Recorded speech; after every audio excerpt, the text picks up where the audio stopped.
Well, before that, I just remember that some of the criticism we received, I think, was that we're perhaps not taking into consideration the listeners. A lot of radio shows, they cater very much to the community, to the area which they're broadcasting. They interact with the listenership. Where's the fun in that? I agree. Well, for me, really. I'd just like to justify why we don't tend to correspond or interact with the listeners. Here's a typical email from Vicky, age 25. She asks, do you ski? Rick, that's her question. No, I Do you ski, yes or no? No, I don't. No, you don't. Right, there you are. Thanks, Vic. Brilliant. Keep those coming in. See, he's turned him against us, Carl. What do you think, Carl? What do you think of Steve's attitude there? It's alright. More insight like that coming later. Black Grape, Kelly's Heroes, and XFM 104.9. I'm Ricky Gervais, with me Steve Merchant and Karl Pilkington, okay? Proper radio. As you know, we're a bit gutted that we won nothing at the Sony Awards. We found out that on the panel was Dr. Fox, probably one of the greatest DJs in the world. One of the great living broadcasters. I certainly think that he's up there. Yeah. With Tarrant, John O'Coleman. And so... And Chris Moles. Great Chris Moles. We asked him to... He's also on the Pop Idol panel, so he can make and break people. So we asked him, basically, to explain himself. Why did we win nothing? Why were we so bad? This is what he had to say. The award, guys, was called the Entertainment Award. All right, now, in itself, I think that should probably tell you something about what should be on the tape. There should be some entertainment. And he just wasn't very entertaining. Actually, I don't mean that sounds quite horrible sitting here in front of you now, but it just wasn't very entertaining. But fundamentally, what elements did you not find entertaining? The fact that it didn't seem entertain me at all was part of it. I mean, it's a bit of like, how long's a piece of string, isn't it? What is entertaining? We have talked about string on the show before, though. Then there were loads of people I'd never heard of in my life, and some of those were perhaps a bit more entertaining than you. The people that got silver, I think they were called Joe and Twiggy. They worked for a station in the Midlands. I think Trent FM. They were actually pretty funny. Funnier than ours stuff. Yeah, yeah, they were actually. Yeah, they were funny, and they seemed to sort of understand their local. They seemed to understand their market a bit more. And then I got onto yours. I think, oh, great, Ricky Gervais. Yeah, he's really funny in that program, isn't he? I must watch that. I'm going to absolutely die laughing here. And oh God, it was painful. How would you have improved it, just listening? Bit of humour, quite good. Bit of humour, essential, I would think, for an entertainment show. A bit of prep, a bit so get in there and actually think about what it's going to do, perhaps. Right, okay. Well, thank you, Dr. Fox, for your honesty. We've got to the bottom. While you're here, can I just show you this? That lump. Do you still do prescriptions? Dr. Fox there. He was, he was honest, he was blunt. He was blunt, I'd like a second opinion. I'm only joking, he's not actually a doctor. In fact, he used to be called Dr. Fox, and now he just calls himself Neil Fox. I think he's been struck off. No, he's Neil Fox MD. Right. He's just... I wondered if there was some malpractice that something happened. I mean, we Someone was under, and he sort of, he went a little bit crazy. Let's leave it there. Yeah. Because Froggy will not take that lightly. Who? Froggy. What do you mean Froggy? He's Dr. Frog now, he's changed it. He loved Fox, he hated Fox. But are we going to heed his criticism? Because it was there was no preparation, we weren't funny, fair enough. Yeah. There was just really no content we didn't care about the show. The demographic we were meant to be aiming at. Just sounds like a lot of work, all that. Well, I think what we can do is we can take it all on board and immediately forget it and carry on, because it's easier. What about that? Brilliant. I'll tell you what we could do, though. Play some bloody great tunes. Thanks very much. I'm stunned at Carl's rudeness, okay? That's badly drawn boy, by the way, all possibilities. There's a lovely chap just calls in saying and Carl, because the record's ending, he doesn't say, oh, I've got to go to the record's end. He went, yeah. And he's probably still there. Well, put him off. Well, just check if he's still there. He doesn't want to be on radio. He said he didn't want to be on the radio, but I think he should apologise. I'm still here, hello? Hello. All right. I'm still here. I did ask not to be put live on radio because I get very embarrassed. Don't worry. All we wanted to do is we just wanted to apologise for Carl's curtness and his rudeness. Now, all I want to say is the station is good because you couldn't have a worse slot on a Saturday afternoon, right? Because the youngsters are in the boozers, the older fellas are doing the punting, the racing, the football and whatever. The thing is, the state you play, if you want to get number one... This is XFM, not Radio 2. If you want to be the top, all you got to do is start playing Natalia Imbruglia, this and that, and have your audience with one puke of hair between 4 legs, okay? Thank you. There you go. No, that's why I didn't want to go live on radio. But you are dead, when Christian got a little bit sick about being 13, then he got to go, whatever. You're the soundest station in the area. You cover. I don't like all the stuff you play, the station plays, but you're actually doing what's there. Thank you very much. You keep going, persevere, and you'll make it's well worth listening to anyway, okay? Thank you, cheers. Otherwise I wouldn't. Can you hear us? Thank you, bye. Dead sound, mate. Be careful, yeah? I mean, I can see why you cut him off. Stop it. Man alive. We've had so many calls. Carl was getting annoyed. There were so many calls. And we've had suggestions from Ned saying talk about Jimmy Savile. John in North London. I've just got John in North London. What does he want us to talk about? Oh, I've forgotten. Becca from Liverpool wants to talk about Tracy Emin and Damien Hirst. Art. Paul Andrews. Your mum called. Stop calling her. Tell her to listen to XFM. Yes, you, Paul Andrews, is about 38, at home with your wife and kids. Your mum just called in. I think someone wanted amazing monkey facts. I can't even do this right, can I? To be honest with you, last week we were slagging off Carl as being the weak link in this show. I think it's clear what the weak link is. Oh, God, who's the bloke who wants Hayley to go with him to X-Men? See, I shouldn't make notes. What's wrong with you? If you didn't spend so much time squeezing his head and eating pies, we might get something done. Right, okay, then what should we talk about then? Right, play a record and we'll discuss this. Tracy Emin. Make your bed. Make your bed. Damien Hirst. Stop cutting up sharks and things. Picasso. Alright. Well, I noticed someone's emailed here a link for, can you believe you luck, Carl? Monkeys for sale. Now, I don't endorse this in any way, but here you are. Here's a monkey for sale here. Oh, that's terrible. $2,500. It says male, very smart little guy, loves to play and gives kisses, wears diapers and clothes, has been around lots of people and loves them, healthy and loves to eat. Sounds like Ricky. How much is that? Well, it wasn't Carl, because it says loves to be around people. Yeah.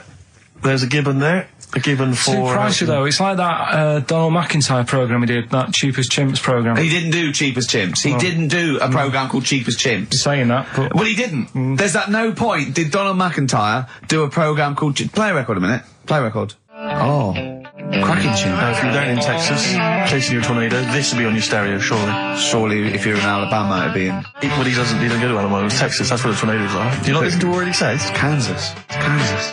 Oh, it's dear. like the two of you are just you are like children. You're infants. Your mentality is ludicrous, and you're embarrassing us in front of our special guests. Oh yeah, I can't believe it. Now, of course, last week we've had tattoo here. We've had a number of letters, Rick. I'm just reading them now. Saying last week loved your interview with Chris Martin from Coldplay. Yeah. Genius. Another one here. Great insight into the man who wrote Yellow and Clocks. Yeah, fascinating.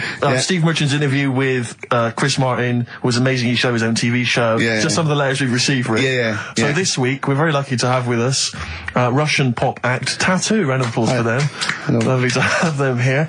Tattoo. Now then, of course, there's been much controversy that your kind of lesbian shtick is just something to try and whip up some press attention. We are proper lesbians. We love Fanny more than cock.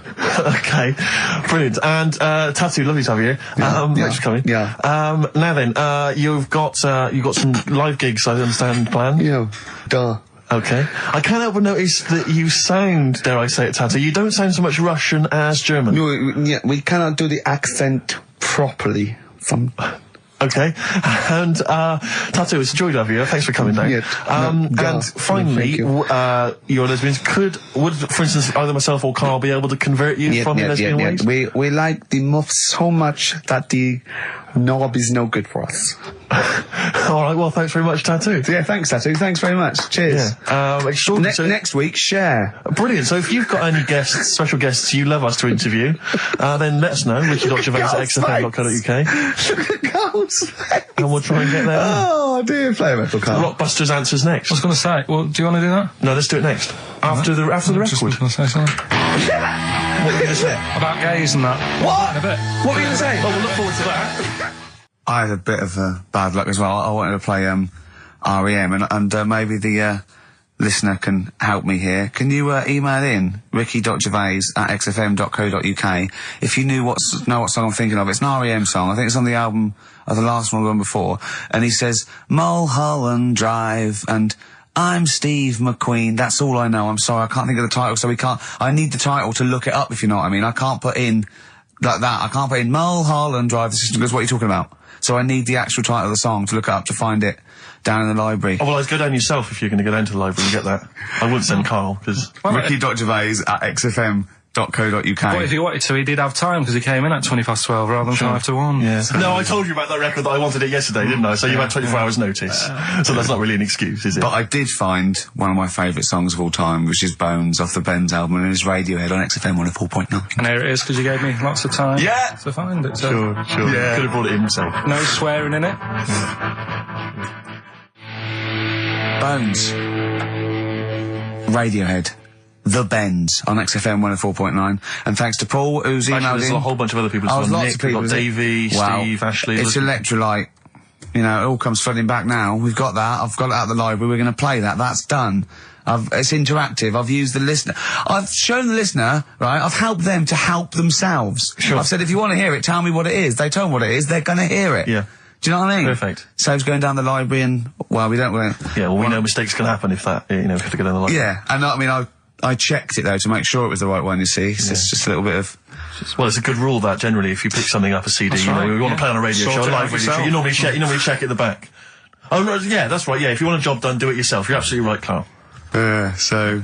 But anyway, look, let's all make friends, let's kiss and make up. Yeah, touch and make up. Yeah. Let's just... Well, I'm up on Carl at the moment because it was my birthday in the week, and not only has he bought me a little vibrating thing to put on the chair, because I've got a bad back, so that vibrates, that. Actually, we can hear it. Yeah, I'm gonna do it between records then.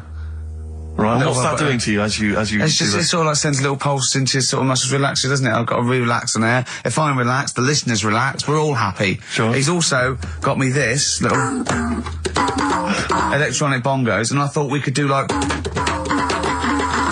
Oh! Chimpanzee that, monkey news, so it's like a jungle sort of thing. Sure, yeah. Brilliant. Well, that's always been one of the great jingles that even has So that. I've got the vibrating... Oh, chimpanzee that!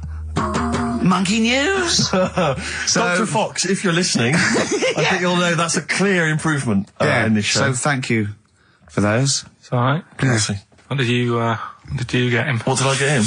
I couldn't get anything, I was too busy buying myself an iPod.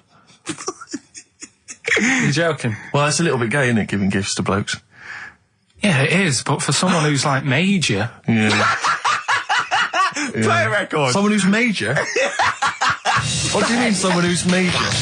Well, because he's a major celebrity? No, made you. Oh, made you? Yeah. Right. That's Brilliant. Now, Rockbusters, dead in the water, isn't it? We've killed that off, have we officially? We killed off Monkey News and Rockbusters. Didn't I tell you that there was some sort of petition for Monkey News? Was there? What was the story? A lot of... It's loads of emails and that. You mean you've done Monkey News? You mean you want to do Monkey News? No, but seriously, there's uproar. And people were like, you can't get rid of Monkey News. Yeah. Don't be doing that.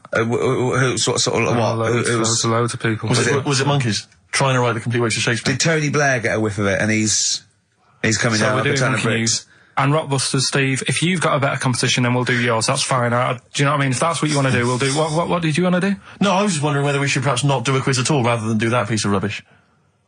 Might be better to have nothing.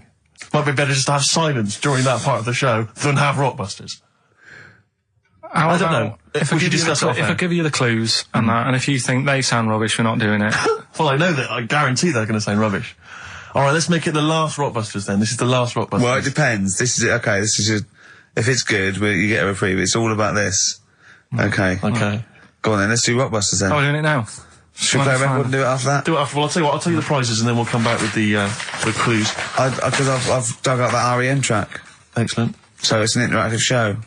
Okay, we've got the best summer holiday album ever. What we got on there? It's got Elvis versus Junkie XL. That's brilliant. Holly Valance is on there. Yeah. Laz Ketchup. It's all the stuff that the XFM listener is craving. A tribute to the Ramones album. We got Red Hot Chili Peppers are on there, Metallica. Street Legal from Bob Dylan, that's nice. Brilliant. Did you just buy that in the 4 for £20 from HMV deal? Fair enough. Once That's again, a good album. The Talons of Weng Chiang, a Doctor Who classic. Yeah. And there's something for the XFM listener, 8 Mile on DVD. I as thought well. that was nice, that film. That was the last bit was funny. It's a good film. Some good rap-offs in that as well. Yeah. So let's play a tune and then we'll come back with the Rockbusters clues. R.E.M., go on. Give it to him. Jane's Addiction, Just Because. I think things are rocking up. They are indeed. Rocking up in the land this year, Steve. Yes, that's good news, I think. Evanescence, them, The Darkness, Rocktastic, XFM 104.9, Ricky Gervais, Steve Merchant, and Karl Pilkington of a Saturday. Can I just say that the Shaving Your Arse feature from earlier, if you missed that, that was 1:30. That was a discussion on shaving your arse. Yeah. It was great stuff. That seems to have caught the public imagination. Yeah. We've had so many emails. We've had someone telling us exactly how to shave your arse. Yeah. So if you need that information, I can probably forward it to you. Well, I think this will be the year of rock and arse. Exactly. But it's extraordinary how, just a simple discussion like that you would think perhaps was crass, crude. Mind you, our listeners do like Karl talking about monkeys. Sure. Do you know what I mean? Yeah. It's not like it's something to be proud of. It's not like we changed a nation or freed a people or found a cure for something. We hit them in their, at their level with monkeys and arses. Yeah, exactly. It's what our listeners love. Yeah. Monkeys and arses. Yeah. We should put that on the poster. And they go together, because I joined the zoo last Sunday, went down and became friends of the zoo. Right? Oh, right, I thought maybe you had to sit in a cage for and that thing happened. I went straight for the chimps, of course, right? And there was sort of like 3 sort of big sort of adult ones there, and there's people with their kids, and I could see the people just putting their kids away as one of them went up and started putting his face up the other one's arse. Sure.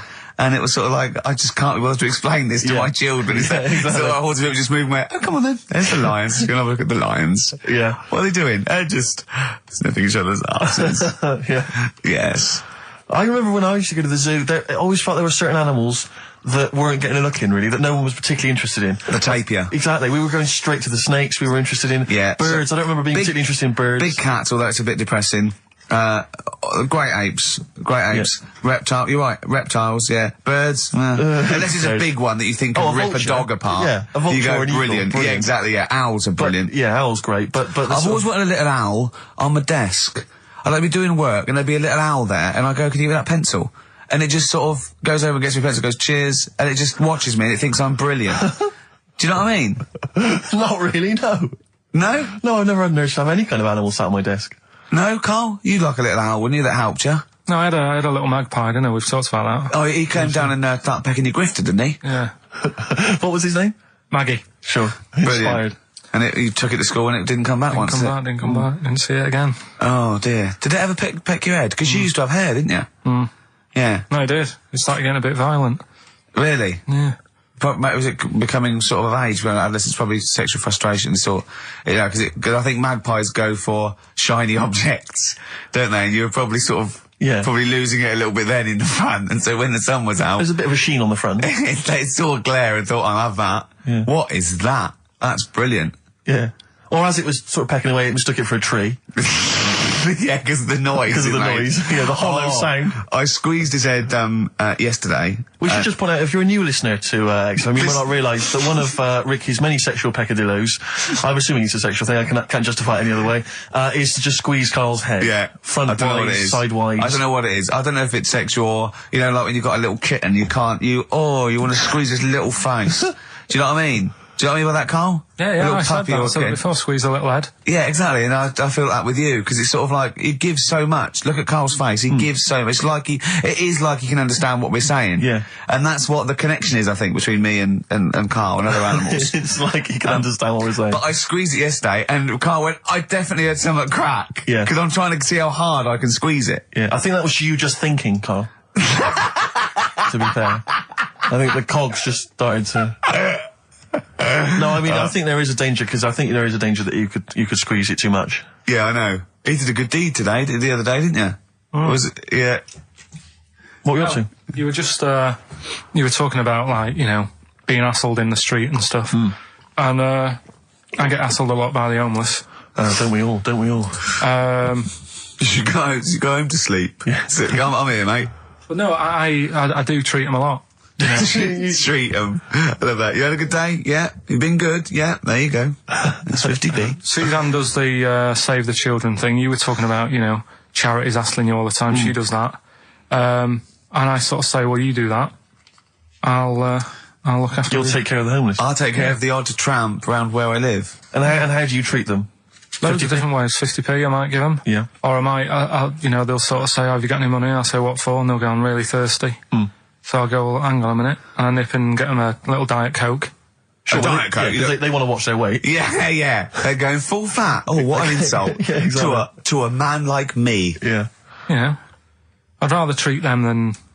Because a lot of people spend money on, problems abroad and stuff. Right. Oh, I just think, Yeah, famine I'm relief. just saying. Oh, God. Like what? What do you mean? Like famine relief?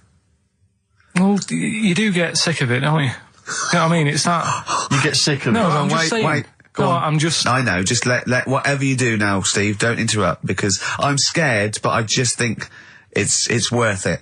There's so many issues there. There's freedom of speech. Yeah. There's we're not responsible. Yeah. There's he'll get away with it because he's a buffoon. Yes. And it is entertaining. Exactly. So go on. All I'm saying is you're saying, who do I give me money to? Is it little, sick kids or whatever, or is it old people or whatever? HMV. That's where he gives his money to. Particularly, they get a lot of it, yeah. Yeah. And for me, I just get sick of, problems abroad. It's like, what do you do? What do you do with famine and that? What are you meant to do? How can you solve it? It's gone on for years. Yeah. And it just keeps going. We keep giving them money. They keep spending it. And you're not getting any return for your cash. Well, it's just how many times, they've got to learn. What do you mean they've got to learn? What, you're going to teach them a lesson? What do you mean they've got to learn? What do you mean? Well, what are they doing with it?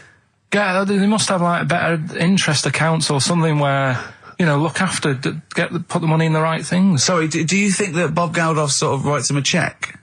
He goes over and he's in the helicopter and there's millions of them, and they go, it's Geldof from Boomtown Rats. Brilliant. They go, If there's one man that can help us. yeah, I hope he doesn't sing. He's not going to sing. He's got some money for us. And he comes down and he goes, do you want a cheque or do you take Switch? They go, we don't take Switch. He goes, there's a cheque. They get things doing like... that again, though, isn't he, as well? Is he? He used to work here, Bob. He's a lovely fella and that. But, Yeah, he's a lovely man. But how many times can you save the world?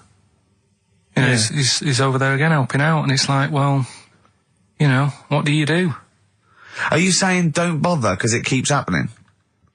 Not for well, I'm not saying that. You know what I mean? I'm not daft.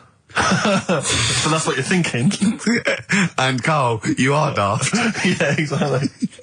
I don't know what the answer is. Do you know what I mean? So you're just saying wash your hands of the whole affair, leave them to it? Yeah. Sure. Are you really just saying it's nature, it's tough luck, just don't interfere? Like a wildlife programme. Is that what you're saying? Don't interfere. Are you basically you're saying it's not my concern? This has got a bit heavy. Can we do Cheeky Freak of the Week? Let's play a record.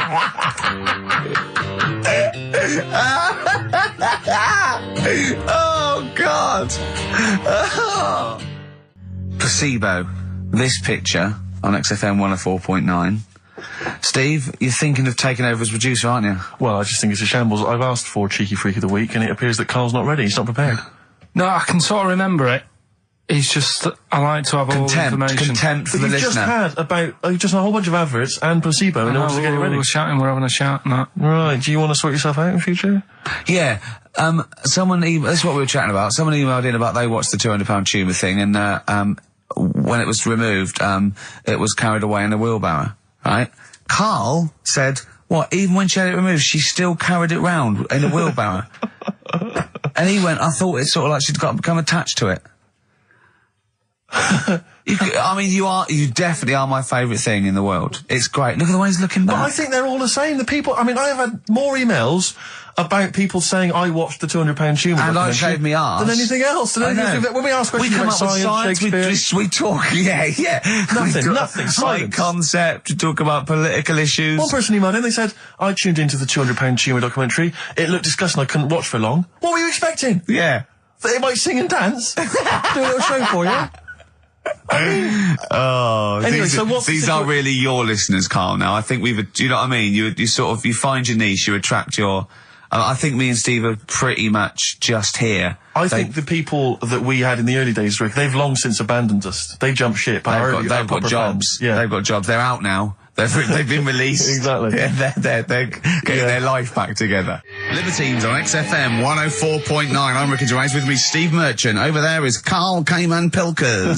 I'd be great for Heart. You really wouldn't would. I? You really Virgin, I'd probably. BBC Radio 2 would be my first. All one. Late night one would be good. All good stations, all professional stations. Yeah, 4 All weeks to have an go. audience, all have 4 an weeks to go before we may give up or we may come back. Who knows? It's all up to Karl Pilkington. Can I just extend an apology? I was a little bit crass earlier, and I made some unsavoury remarks about Radio 1 DJ Chris Moyles. I'd like to apologise.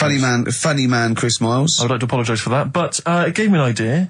You, the listeners, who do you hate? Email in ricky.gervais@xfm.co.uk. I just think that we've never really used XFM as a kind of, as a research tool, really, and it seems to me that we can get great opportunity And it's here. this, we don't sort of do this thing. We don't go on there and sort of like slag off other people and people in the public eye. Well, we pick on targets that That can't fight back. Helpless, the elderly, people suffering in some way that really, and particularly we don't want to pick on people like Chris Moyles, who's got a big platform, much bigger We platform. want people who can't answer back. Yeah, so, who do you hate? That's us. Who do you hate? I don't want people you went to school with or your boss. Do you know what I hate, Steve? Who do you hate, Rick? Right, my top three, just in your top three, would be Hitler, Mussolini, and General Pinochet. Really? No, probably Moylesy, Harry Potter, and Jamie Oliver. Nice. But what are your top three? No, don't make them comical. Don't make them. These are the people that wind you up. When you see them on TV, if you hear them on the radio, if you see them in a magazine, they make your kind of blood boil. Might be us. It could be us. I'm expecting that. We know that. We're not stupid. We could take it as read that it's us. Yeah. And then if anyone other let's than us- assume it's us, so we want other people. Yeah. But I want to draw up the top 5 people. I don't want to hear things like Tony Blair and Jeffrey Archer and fascism. No. Just people who make your flesh crawl for no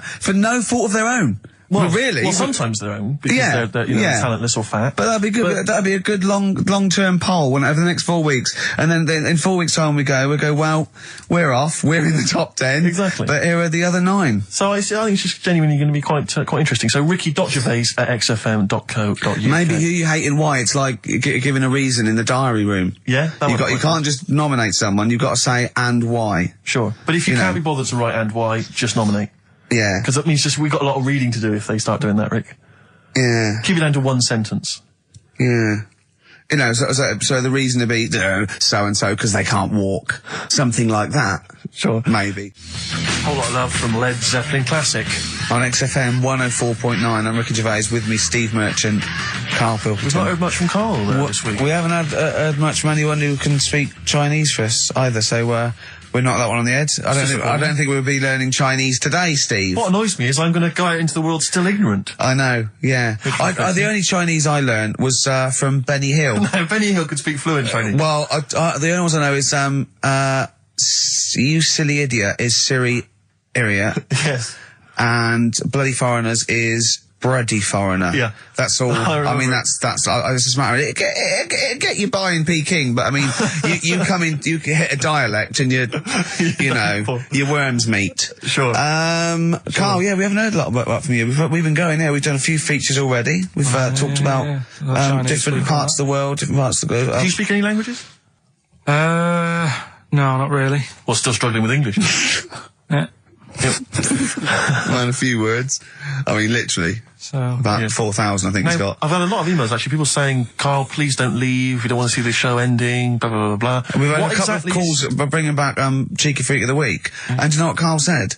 He said, a bloke on the phone said, bring back Cheeky Freak of the Week. He went, can't, not allowed to, I don't know, And he went, go on. He went, well, no, I had a story today. A fella born with 2 dicks, but I can't do it. Now, Karl, you cannot not do a feature about a fella born with 2 dicks. Well, look if we need it. I mean, how much more have you got on the Chinese? We've done that. We've nailed Chinese. We've done it. That's done. That's put to bed. Fella with 2 dicks, please. No, we might get round to it later. But, like I say, Cheeky Freak of the Week. Sort of, we've put that on hold at the moment. Sure. Right. So, what have we got? What are you providing then today? Have you got a quiz for us? Yeah, we've got, what's her name if you want? We've got We've got what? What's her name? What's her name? No, don't Is know. that a new one? Don't know. Yeah, what's her name? Yeah. What girl am I thinking of? Songs of Phrase. We've got that coming up. All right. Monkey News. Monkey News. Jane's Addiction, Just Because on XFM 104.9. I'm Ricky Gervais, with me, Steve Merchant, and Karl Pilkington. We're all here then. Oi, oi. About 1:05. Yeah. Got 2 hours to go. I imagine you've got all kinds of treats lined up, Rick. Well, there's lots of things on the show. Great music. You know, Nirvana, Radiohead, The Darkness, to name but 3. Can I play something from Led Zeppelin later? Yeah, please do. And maybe some Neil Young. Oh. Now, coming up also on the show, we're continuing a thing we started. We've only got 4 weeks to go before maybe we either give it all together or go away for a couple of months. 4 weeks or 3 weeks now? Is it 3 weeks? I'm not sure. I don't know. I think it's the 16th of August, isn't it? Cannot end soon enough. Wow. Might be that. It'd be a shame to end it forever, but it's all up to Karl. So, again, he's in a grumpy mood. We've told him to try and up his attitude, and it's them. It's the listener that counts, Karl, not us. We may be feeling bad, but you, the listener, counts. You come first, yeah? Okay, up, yeah? Big 'em up. Big up London. Big up you, the listener. Karl, leave yourself at home for a little while. Yeah? We're going to continue that thing we started last week. We're doing the list of the most hated people in Britain. It's not us, it's the listener.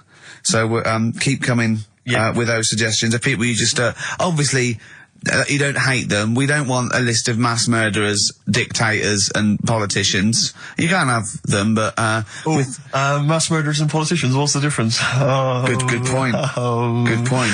Satire. Satire, yeah. No, we're doing some jokes like that as well, aren't we? Satire like that. We're trying to get onto Radio 4. Trying to get on there, yeah. And if there's any kind of amusing show that perhaps takes a sideways look at the week's news, and they need if there are any Radio 4 producers who have been knocking around for about 12 years with the same old hacks, and they're desperately trying to get on telly, they want to give us a call. We're not interested. No. We've got bigger fish to fry.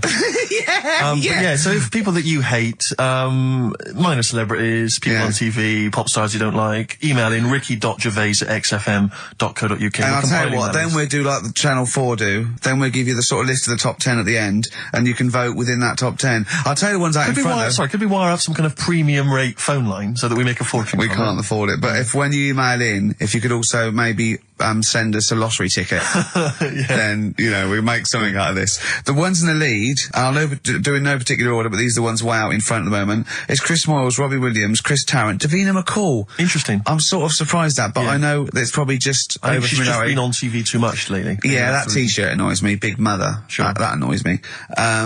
We don't care. We don't care whether you're pregnant or not. Loads of people have children. Yeah. I don't care. Get on with it. And Dominic Mohan. So there's but think of your own. There's a lot of people just coming up behind there, though. Graham Norton. He's just approaching from behind. That's the sort of stuff. It's sort of like we've done satire, we've done innuendo. I mean, he's the king of the double entendre. Well, he's the king of the single entendre, but we can double it up if you want. If anyone... 104.9, this is the sort of things we're available. Go on. I'm loving this. This is going to be good. I'm loving what's coming next. What? If any of the producers of Carry On London are listening and they need some new talent to write some smutty innuendo, I think we're your man. Yeah. Anyway. Carl, you better press the knob, right, to start the record. Spunk. Radiohead. There. And Go to Sleep on XFM 104.9. Don't go to sleep, we've got some more fun and great tunes coming up. Alright? Just to let you know that we've had a few new entrants on the listeners' hate poll. I just noticed Chris Evans is cropping up. Chris Evans has snuck in a couple of times. We've also had Jordan added to the list, along with Mick Hucknall. I think that's because you reminded people. I know. I mentioned her and... Yeah, consequently. Come on, she's on the think. Mick Hucknall, and also, this is one I'm strongly behind, Daniel Bedingfield. If you've ever heard him interviewed, if you've heard him interviewed, he's such a knob. Is he? He really is a bit. Don't get involved. We see the good about this is we don't get involved. This is not.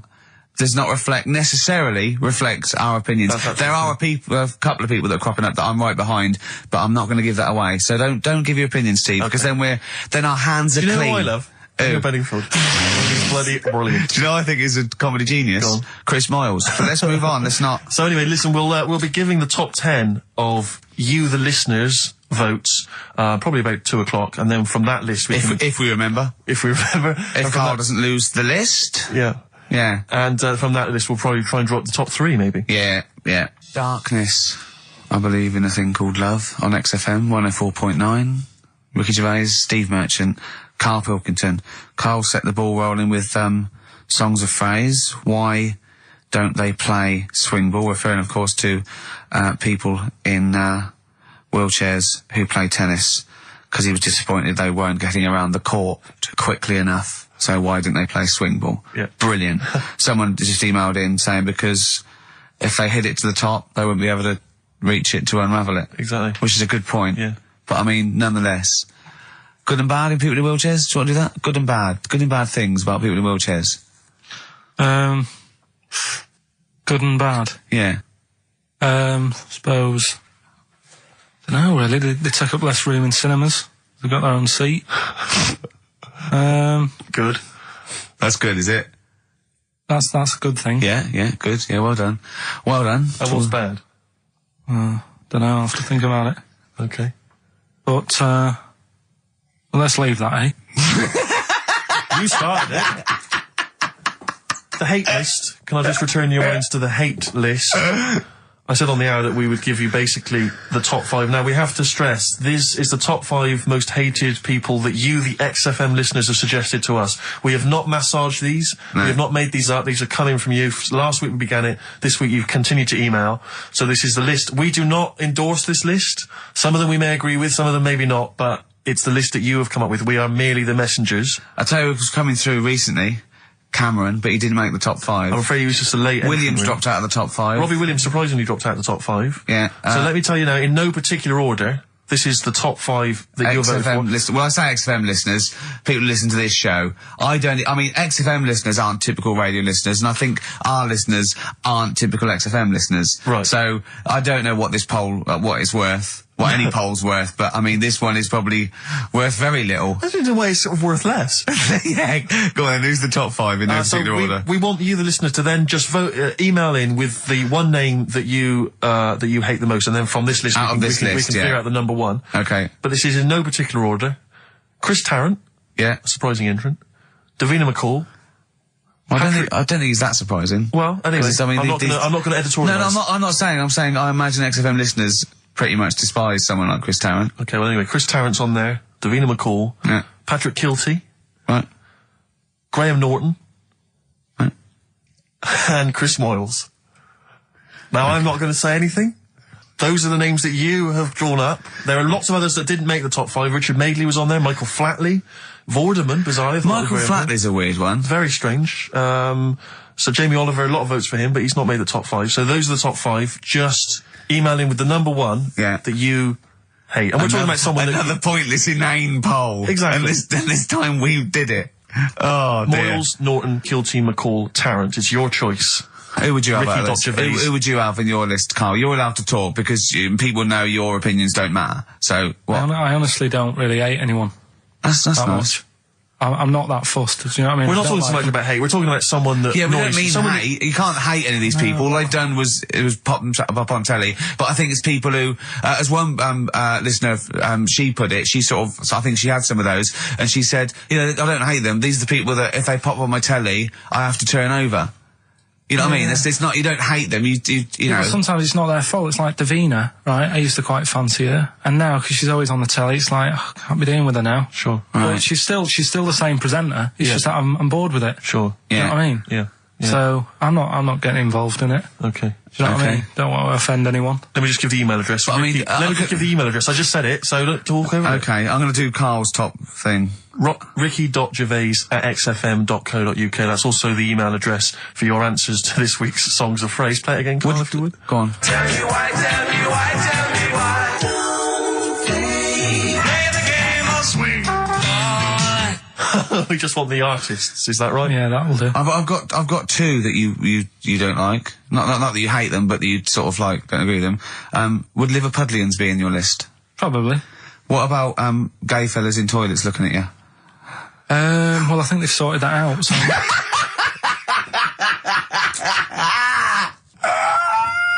One of the prizes this week in Carl's goodie bag features this song. Play it, Carl. It's the Monkees. Pleasant Valley Sunday. God. Snoop Doggy Dogg from 1993. and What's My Name?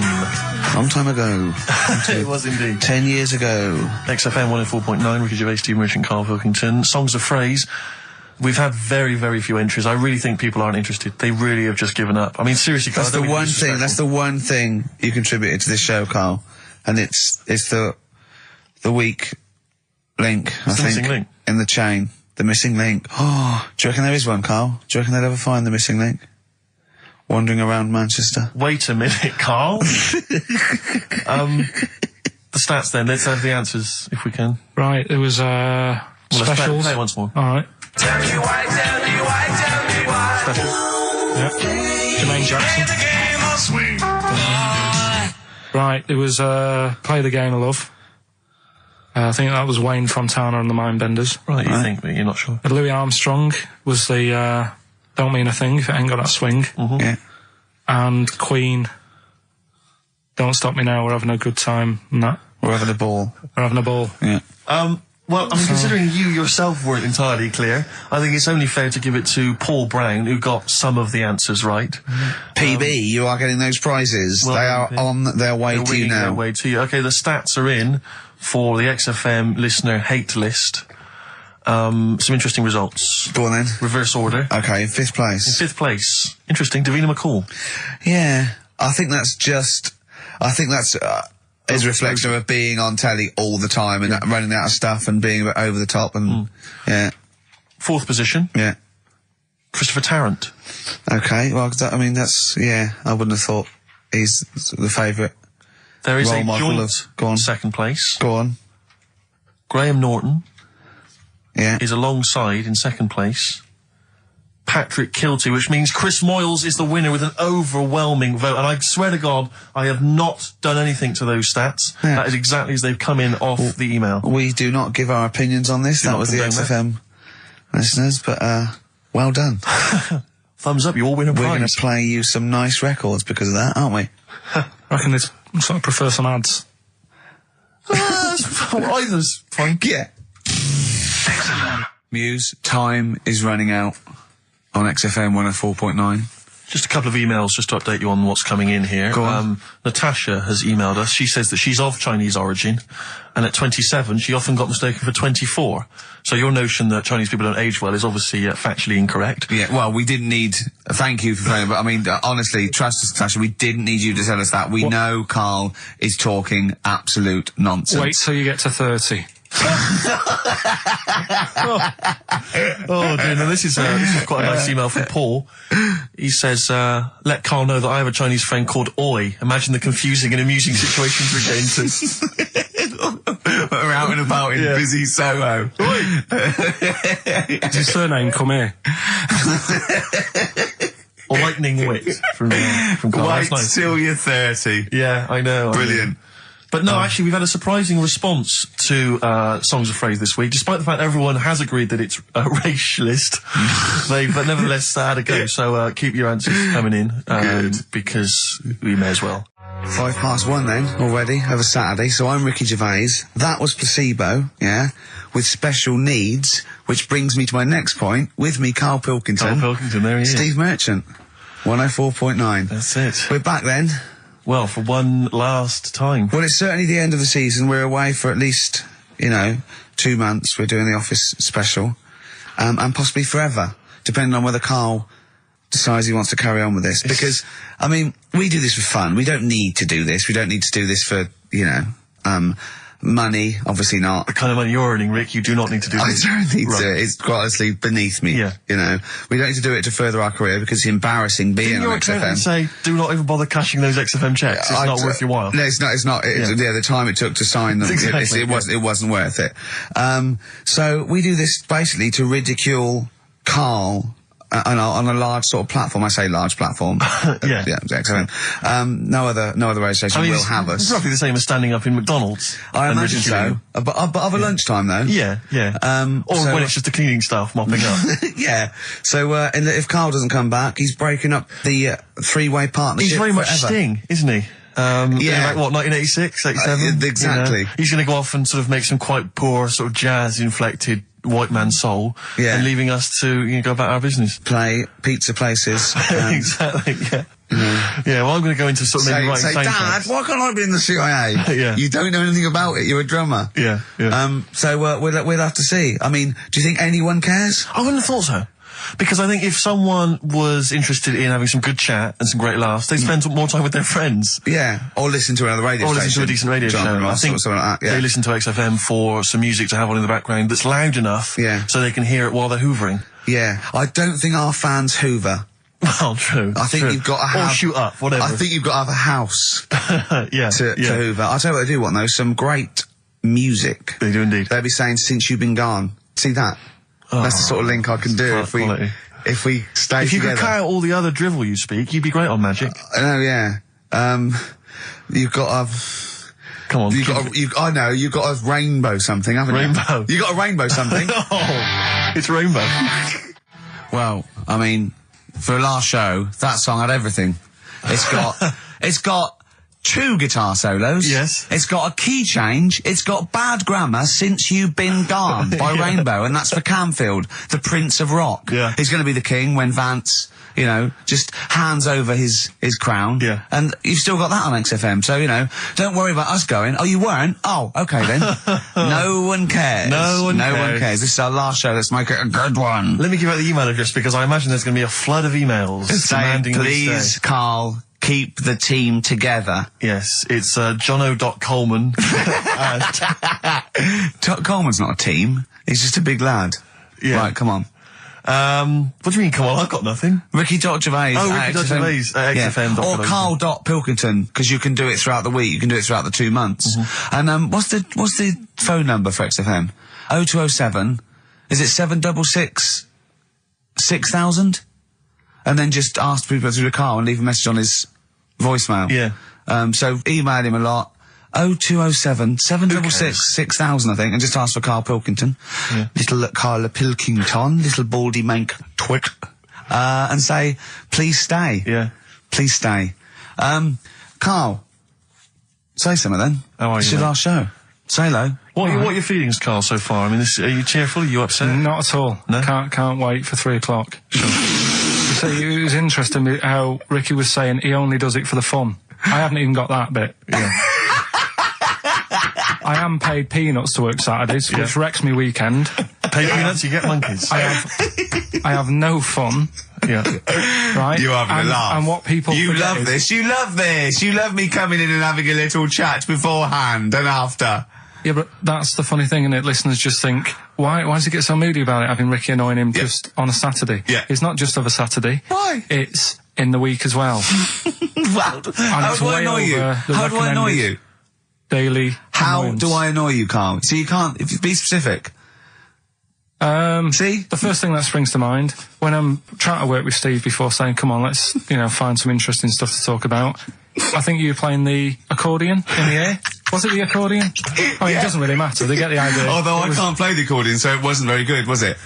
Where did you find an accordion? I just was one out there, right? And then So the drum kit you started playing with. then I had a loudspeaker and I put the accordion on the loudspeaker. Then it loud, those loudspeakers. They're amazing. My question is this, Carl. Do you honestly think that's going to stop just because we're not on air anymore? He's not going to see you on a Saturday, so he's just going to come in even more often. Yeah, I can just drop He in. won't bother me as much, though. I think he will. And he'll have his fob taken off him, so he won't be able to just wander in. Of course I won't. So What? They're not. Do you think they're going to? Of course, they're going to let Ricky Gervais walk in anytime they want. Yeah, I might come in, I might do a few trailers, might hang out, with Andrew, going, hey Andrew, how's it going? He go, yeah, we're having a bit of trouble, what do you think? I say, lose that off the playlist, put that one on, sack them. Yeah. Let's have a little bit of feeder. yeah, that's all we want. Yeah. Feeder. Forget about tomorrow. At least we're here today, Steve. Oh, The 3 of us for an hour and a half more. The last time ever, possibly. It's up to little baldy head manky. Well- Karl Pilkington. a number of emails, Rick. This is from Matthew Davis. I think he very much captures the mood of the email public. His email is just simply titled, "Go, in the name of God, go." It says, why wait till 3? Why not leave immediately and stop subjecting us to this abject Well, misery? Carl did once when he had to get a train. Of course. So that's never happened on radio before. But who knows? I mean, stay tuned. We might shoot off at 20 to 2. Or we might get better. We might get better. We might get better because we've done a bit of planning, because I got Carl round last night Really? to do some planning of the show, didn't I? Loosen Your Hold by South. That's great. On XFM 104.9. Well, that's nearly it. Rick, can I just say thanks to everyone who's emailed in over the weeks and months we've been on, because obviously we're too lazy to even send them a response or a reply, but we do appreciate it. We do appreciate it. Same with all the letters and stuff that we can't. Yeah, people send stuff in all the time and they say they like the show or they don't, or they contribute little ideas and stuff, and we do read them and we do appreciate it. It's just that we, when you've got someone like Karl Pilkington in the studio, you just need to pick his brain constantly, and you've got no real time for admin. But thank you for sending in all the nice letters and responses and stuff. Well, finally, we should let people know that next week, for the foreseeable future, it's Adam and Joe. Brilliant. They were brilliant, and they're standing in for us this time next week. Well, you say standing in, but possibly replacing full-time unless Karl Pilkington decides to change his mind and come back. What do you think, Karl? You've enjoyed today's show, I know. Yeah, it's been alright. Yeah, you attempted to come back when we finally return? Maybe a little rest to make you sort of like forget how annoying I am. Because that is my secret weapon. Sometimes, because it's the thing that you can fleece a sheep as many times as you want, but you can only skin it once. Sure. So what I do is sort of like, I fleece you. I never actually completely lose a friend. I tease them and talk to them to the point where they're going to leave me, and I go, oh, anyway, how are you doing? They go, I'll sort of confuse them. Yeah. And that's what I've done with you today. And I think over the next couple of months where I'm sort of nice to you on the phone, I'm not squeezing your head, you'll go, he's all right, Rick. What? Yeah, and then I'll get you back in it. And then I'll absolutely rip you to pieces again. I'll be dealing with. So, but hopefully, and also, unlike a lot of my friends who are clever, I don't have to worry about you because you will forget. Because you've got a tiny little intellect. And do you know what I mean? You'll forget this conversation even took place. Oh! So if the Telegraph are listening, that is the sort of quality entertainment you get. Well, you don't anymore. Let's just put a song on then. Yeah, that's the end. Goodbye, everybody. Have a lovely summer. Yeah, the rest of it. And, we might see you in October. We might not. It's up to Karl Pilkington. Chances are slim. So call 0207 766 6000. Ask for Karl Pilkington. Or email him. What's this? This is Tim Buckley to end with. I think you'll enjoy this. It's called Once I Andrew Was. Phillips. Call Andrew Phillips. See ya. Nickelback, Sunday on XFM 104.9. How old's the bloke from Nickelback? He looks about 40. It reminds me of, when a kid's made up a fate to look like a lion. Yeah. Do you know what I mean? It's like the Wizard of Oz lion. Yeah. But, good tune. No, I'll be controversial. I think rock rules the world again, Steve. Well, I would hope so, mate. Do you know what I mean? Are we going to hear some rock later in the show? We're going to hear lots of rock. Excellent. It's like I might even play a little bit of Rainbow. Blimey. Just to, we've got the darkness, but Sure. I want to remind them where it all came from. Yeah. You've heard the Liz. Yeah. You're going to hear the bow. Cheers, mate. Thanks for that. No, just high five. Yeah. So, Karl. Yeah, keep it real. Here we are then. Oh, listen, before we carry on, I just thought, it's weird, I was reading some of the fan emails and stuff we've got, and one of the things a lot of people like, it divides the listeners, is your laugh. It's interesting. Some people love it, they find it infectious, they find it adorable. I mean, close up in a small space, like a kitchen Terrifying. or something, it's annoying. Like, Karl was annoyed, because I squeaked in his ear earlier, didn't I? Sure. Why did I laugh? You on the toilet? I think I squeezed his head again, didn't I? And he said, no, it's not 1 o'clock He doesn't yet. like the squozing.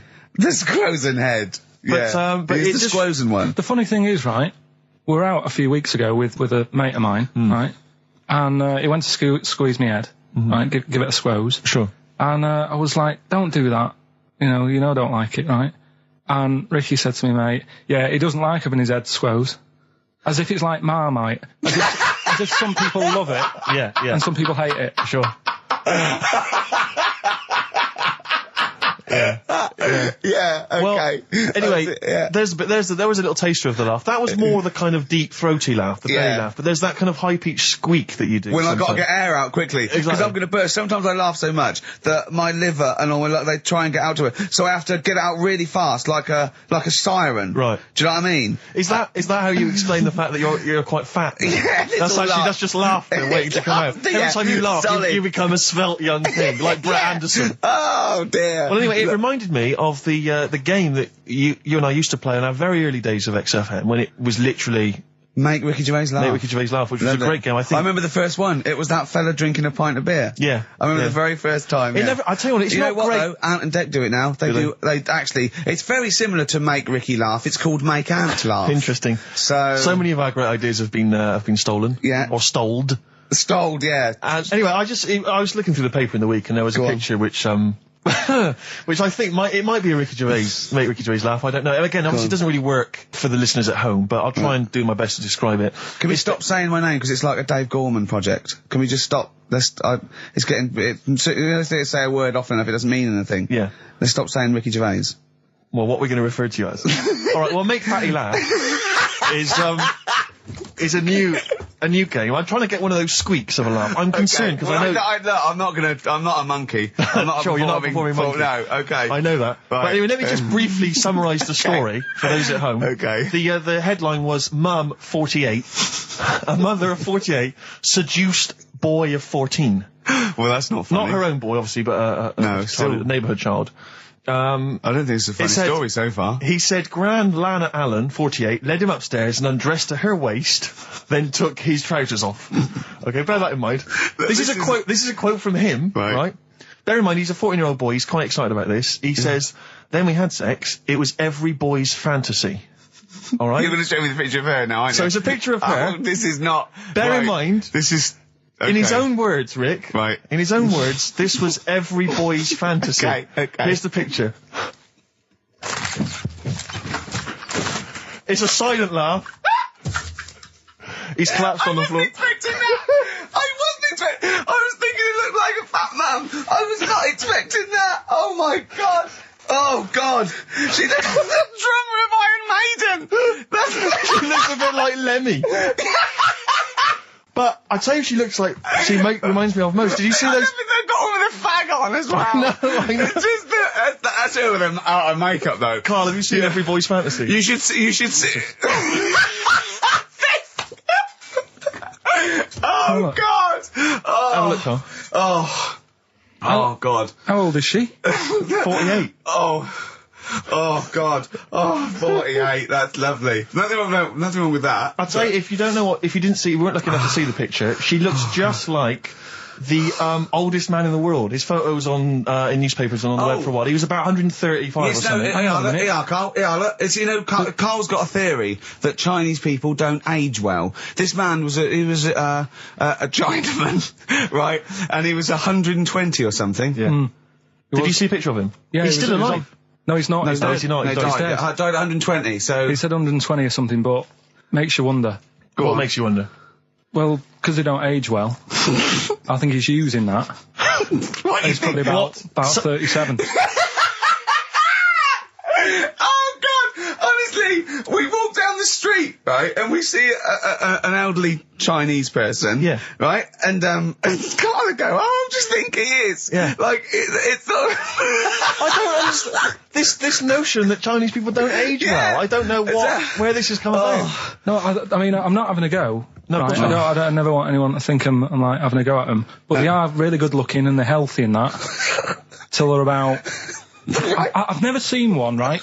Can you tell me if you've seen a Chinese person who's about 30?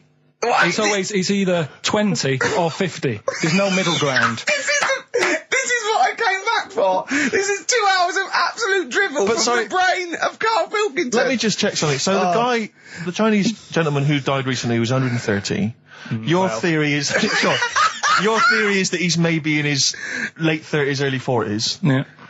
This is an elaborate conspiracy on his part, because obviously whenever they talk about the oldest people in the world, it is always a Chinese person. Yeah. Invariably. They do, yeah. I mean, they seem to win that every year. Go on. So your theory is that in those small backwater villages in China... Ross McWhirter comes to a little village. They go, the Guinness guy's on the way. He goes, well, until recently, the oldest person in the world, how old are you? And they're so embarrassed, because they think they look about 120, they go, 120, they go, really? They go, yeah, can I have his birth certificate? No. In fact, I think this Chinese bloke it wasn't verified by the Guinness Book of Records, because he didn't have his papers. Didn't have his papers, no. So, is this the same one or a different fella? I think it might be the same guy, I'm not sure. Trying it on. So there's a huge conspiracy amongst these Chinese villages that every time... When you get to about 50, say you're 70, because no one will believe us. Well, if you can confirm or deny that, then please email in ricky.gervais@xfm.uk. This is the Racist Show on XFM 104.9. Call in if you're anything less than a little mank. Born Again, Star Sailor on XFM 104.9. We're back. It's the 1st of November. Ricky Gervais, Steve Merchant, Karl Pilkington. It's the same old email address if people want to get in touch. ricky.gervais@xfm.co.uk. We've had a couple of emails, Rick. Someone, actually Ian, he's emailed in. He said that because of the blinking postman, it's his wife's birthday today. She's had no cards or presents, because presumably because she's got no friends, but also because of the the postal strike. But you won't be able to use that excuse for Suzanne's birthday again, because she knows that the postal strike won't be on around that time. All right, Carl. So- But anyway, so would you just say happy birthday to Have Tracy? those condoms run out yet that you got for Christmas? Carl. I've still got them. Have you? Just say happy birthday to Tracy. It'll make, Happy it'll birthday, make her Tracy. happy. And hello to Aidan, who's phoned in to let us know he's actually listening in Northern Ireland. Oh, God so bless him. we've gone international. Sure. Now, there's also a questionnaire has been sent in by Ruth Chamberlain at Cordwainers College. Cordwainers College? Seems a weird... Cordwainers? It used to, yeah, it's either used to be a poly or a laundrette. I think it's, yeah. Anyway, it's something that she's doing for, she's studying product design for the fashion industry. And anyway, she's got, some questionnaire. And we're too busy and important to fill out the questionnaire. But we thought maybe you could answer it, Carl. Look, It's about- Carl, look, he's yawning, he's looking round, he's only got to do 2 hours and he gets a whole day off and he's getting paid for it. Do something, Carl. Be grateful. You've probably ruined a man's career. He's been ridiculed now for doing this. That he's so weak, where he should have squoze your head and kicked you out of the building. So, let's have a little bit of effort. You've only got an hour and a quarter to do, then you get 2 days off, alright? Alright. Right, Carl, it's a questionnaire about happiness. Oh, yeah. There's one person... Well, that should answer it right where. The first question, Carl, on a happy scale of 1 to 10, where are you on the happy scale? Is it at this moment or in general? Well, I would say generally. Okay. Yeah, but you don't always have to, like... I mean, I Jesus. think I'm happy in that, but I don't always show it. You never show it. No, but it doesn't mean I'm not happy in that. Like, I'm alright at the moment. I'd say I'm probably on about an 8. I was probably on about a 9 when I woke up, right? And then, sort of fell out with Suzanne over a haircut. Yeah. Right? She went for a haircut and came back with something that I didn't like. Sorry, what did you say? So when your girlfriend walked to the door, she had her hair done, you said, I don't like it, alright? Did you Well, say she that? could tell by the look on my face. I But said, don't you say, no, I'm happy with it, I just can't tell. I'm loving it. because then she won't have it done again. Oh, you've gotta Carl, I let just people cannot know. get over you. I really can't, No, but you haven't seen it. Right? Oh, So then I was fed up, but then I thought... Sorry, what authority have you got to talk about haircuts? yeah, you had well, officially from a barber in Manchester above a railway station in a shack, it was £2 a cut, told you have the hair of a Chinaman. Well, you wish you had the hair of a Chinaman now, you got no hair. You're a little bald mank with your mouth open, so don't... Is she listening to this, Suzanne? Sitting at home with a woolly hat on? I don't know. But she knows now, doesn't she? What did you say? What What words did you did do you say? about I it, just though? said you look like someone out of Slade. Interestingly, that's what I look for in a girlfriend. Oh, God! Which one of Slade? That one with the funny... Not Dave Hill. yeah. The one with the crooked fringe and the goofy... She had her teeth done as well, did she? She had 2 front teeth put in. Dumper. So anyway, So prior to that, you're on a 9. Then you saw the haircut, you're on an 8. Yeah. yeah. And Now then, what you on? I'm probably on about a 6 at the moment. Why? What's happened? Well, while Star Sailor was on, bit more head squeezing going on. So, yeah, about a 5 or 6. So generally speaking, what would you say you are? About on normal? 4. You're on a 4. Alright. What would you give someone who wasn't very happy? What would you give them? What are you thinking, Carl? Depends why they're not happy. They're low, okay, so what would you give them? I mean, yeah, depends, innit? If it's someone who's just lost their arms and legs in an accident, you don't give them a lollipop. Sure, or some mittens. Yeah. You give them a hat. Yeah. Yeah. And dare I say it, a smile. A skateboard. Yeah. Yeah. I don't know. You don't know. You got to answer the question. Alright, so hang on, let's assume that you've upset your girlfriend because you slagged off her haircut. What are you right? gonna do now feel to go and guilty. make her happy? How are you going to cheer her up? And not buy her a baseball cap. I don't know yet. I haven't thought about it because I've got this to sort out. So when I get home, get her some gel or something. Oh, God! Oh, Christ. Okay, Oh. and, Oh. alright, just name something that always puts a smile on your face, Carl. It always cheers you up. If you're feeling a bit blue, it always cheers you up. A monkey, innit? Learning something. Right. That's a bit weird.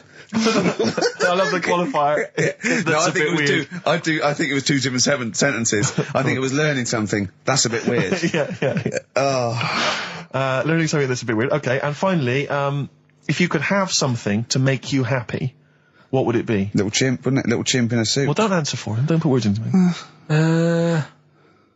You can have anything you want. It'll cheer you up and make you happy. What would it be? You can't say a skin of titanium. It's got to be something possible. Yeah. X-ray vision. No. What would you have?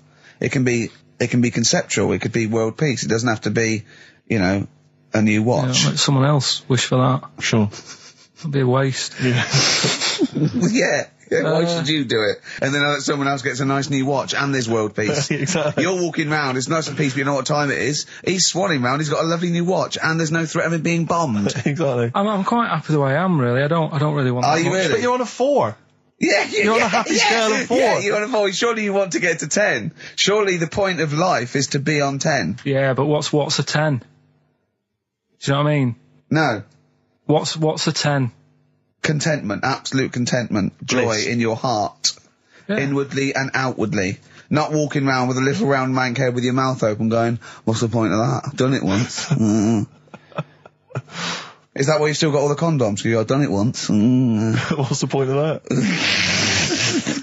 Alright, we're gonna get over this. Some air gel. Come on. 10. Just one thing that would make you happy.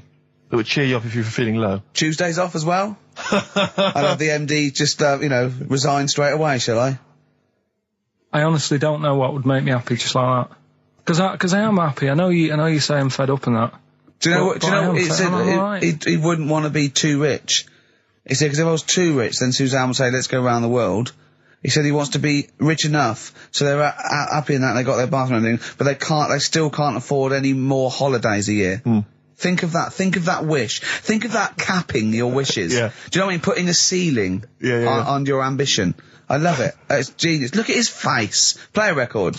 You're an It's idiot. like if you'd won that ticket round Charlie's chocolate factory and he'd said, actually, Carl, I want you to take over the factory. It was a test. You'd have said, I just wanted to look around the chocolate factory. Yeah. I'm happy to go back and live. No, he'd have said, poor. I'll work it, but I'm not working Mondays. Exactly. Play a record. Imagine giving a chocolate factory to a kid. I know. Idiot. Give it to the fat one at least. He Yeah. enjoyed it more. Made us feel Can I bad. just say something? What's the phone number, Carl? 08700 800 1234. 08700 800 1234. 1234. Call up for no reason because I want Carl to answer the phone. He hates doing it. So call up and talk to Carl. Ask him anything you want. Just talk to him. Okay? Right, answer the phone. They're going mad. Big Sir on XFM 104.9. He's so annoyed that you have to answer all those calls. Why do you like it? We're wasting time, aren't we? That's your listenership. No, They want but- to speak to you. No, that's nice and everything that people call up. Yeah. But we should be concentrating on what we're doing. Yeah, well, but I do this show to annoy you. I don't do it for the money, or the kudos, or the awards. Do you know what I mean? I do it so you have to be here and do what I say for 2 hours, because you're getting away with murder here in the week. I don't like seeing that. I don't like injustice in the world. I try and fight it wherever I can. So I do it to annoy... It's good of you, Rick. Thanks for doing that, mate. Yeah. It's interesting, though, that you're passionate about fighting injustice, but you focus specifically on Carl at XFM. One of the world's lesser crimes. Being a little bald mank twat. Exactly. I know, yeah, but nonetheless, it is a crime. How did you meet your girlfriend? Through work. What, through her work? What, you found out and said... We worked at the same place. Oh, you're right. Yeah. You're quite an enigma, aren't you? Could you give us more on that? At work. You met her at work. What, she came in selling sandwiches? She was going through the bins outside. What do you mean you met her Why at are you work? having an attack on me? You're the not one having an who's attack sad and lonely. Oh, he's done you again. He's done you Yeah, but what I thought was interesting was I just scratched at him and he just went mental. Yeah, no, It's like a but bear caught in a trap. It's funny, isn't it? You'll never learn. Come on. I think I've got SAD. What's that mean? That thing when it's Sade. when it's dark outside and you feel depressed. Oh, yeah. I think I've got that. But you're from Manchester, aren't you? Isn't it like pitch black there all the time? Isn't it like, which countries? Is it Iceland where it's like dark all year? The land of the mole people. No. Yeah. I was telling Steve before.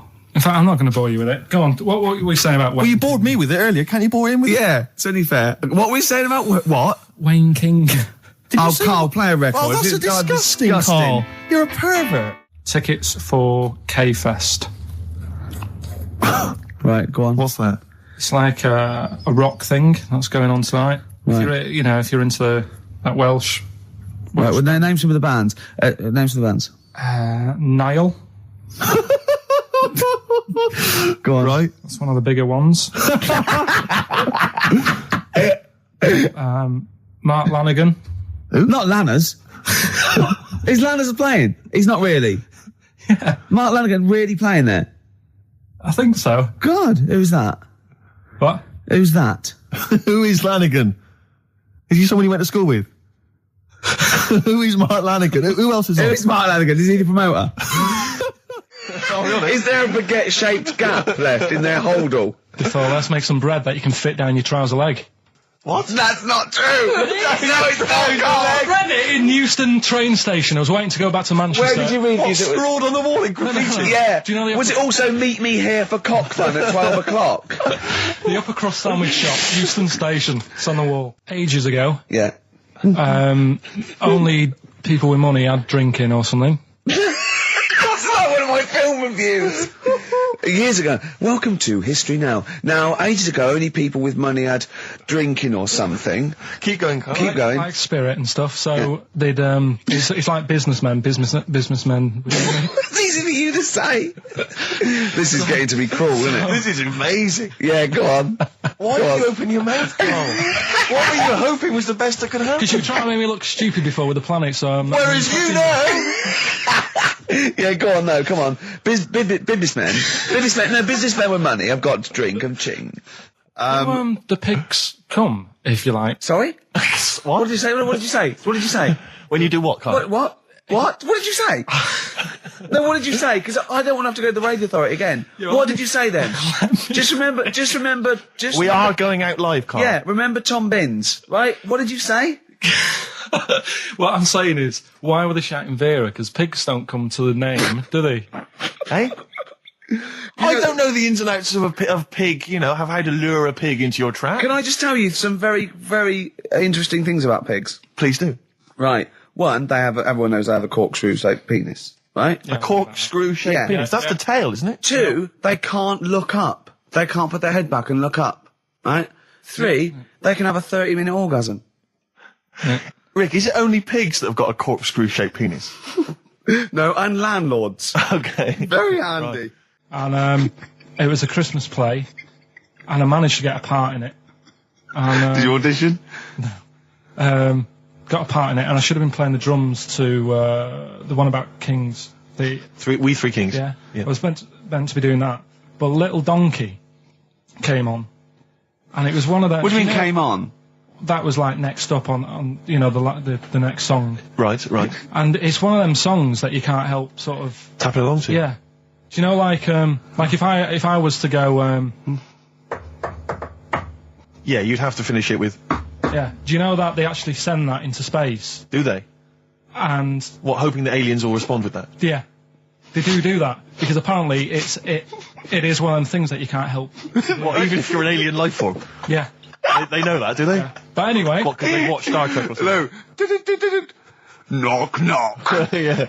No, seriously. Is it true, like, if you send out knock knock into space, they have to say... Oggy. Ah, that is great. Seriously.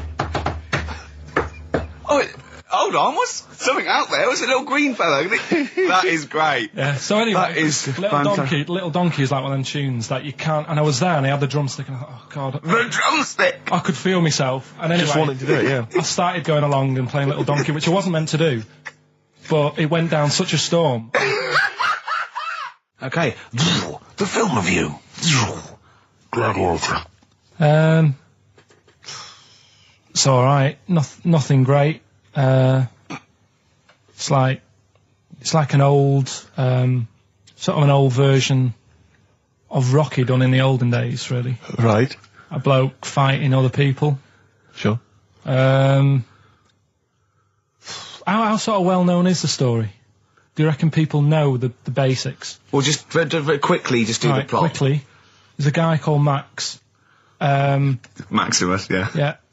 There's Caesar, and there's Caesar's kid, and Max goes to war, sort of wins it, comes back. Caesar says, you're good at what you do. I wish my son was as good as you.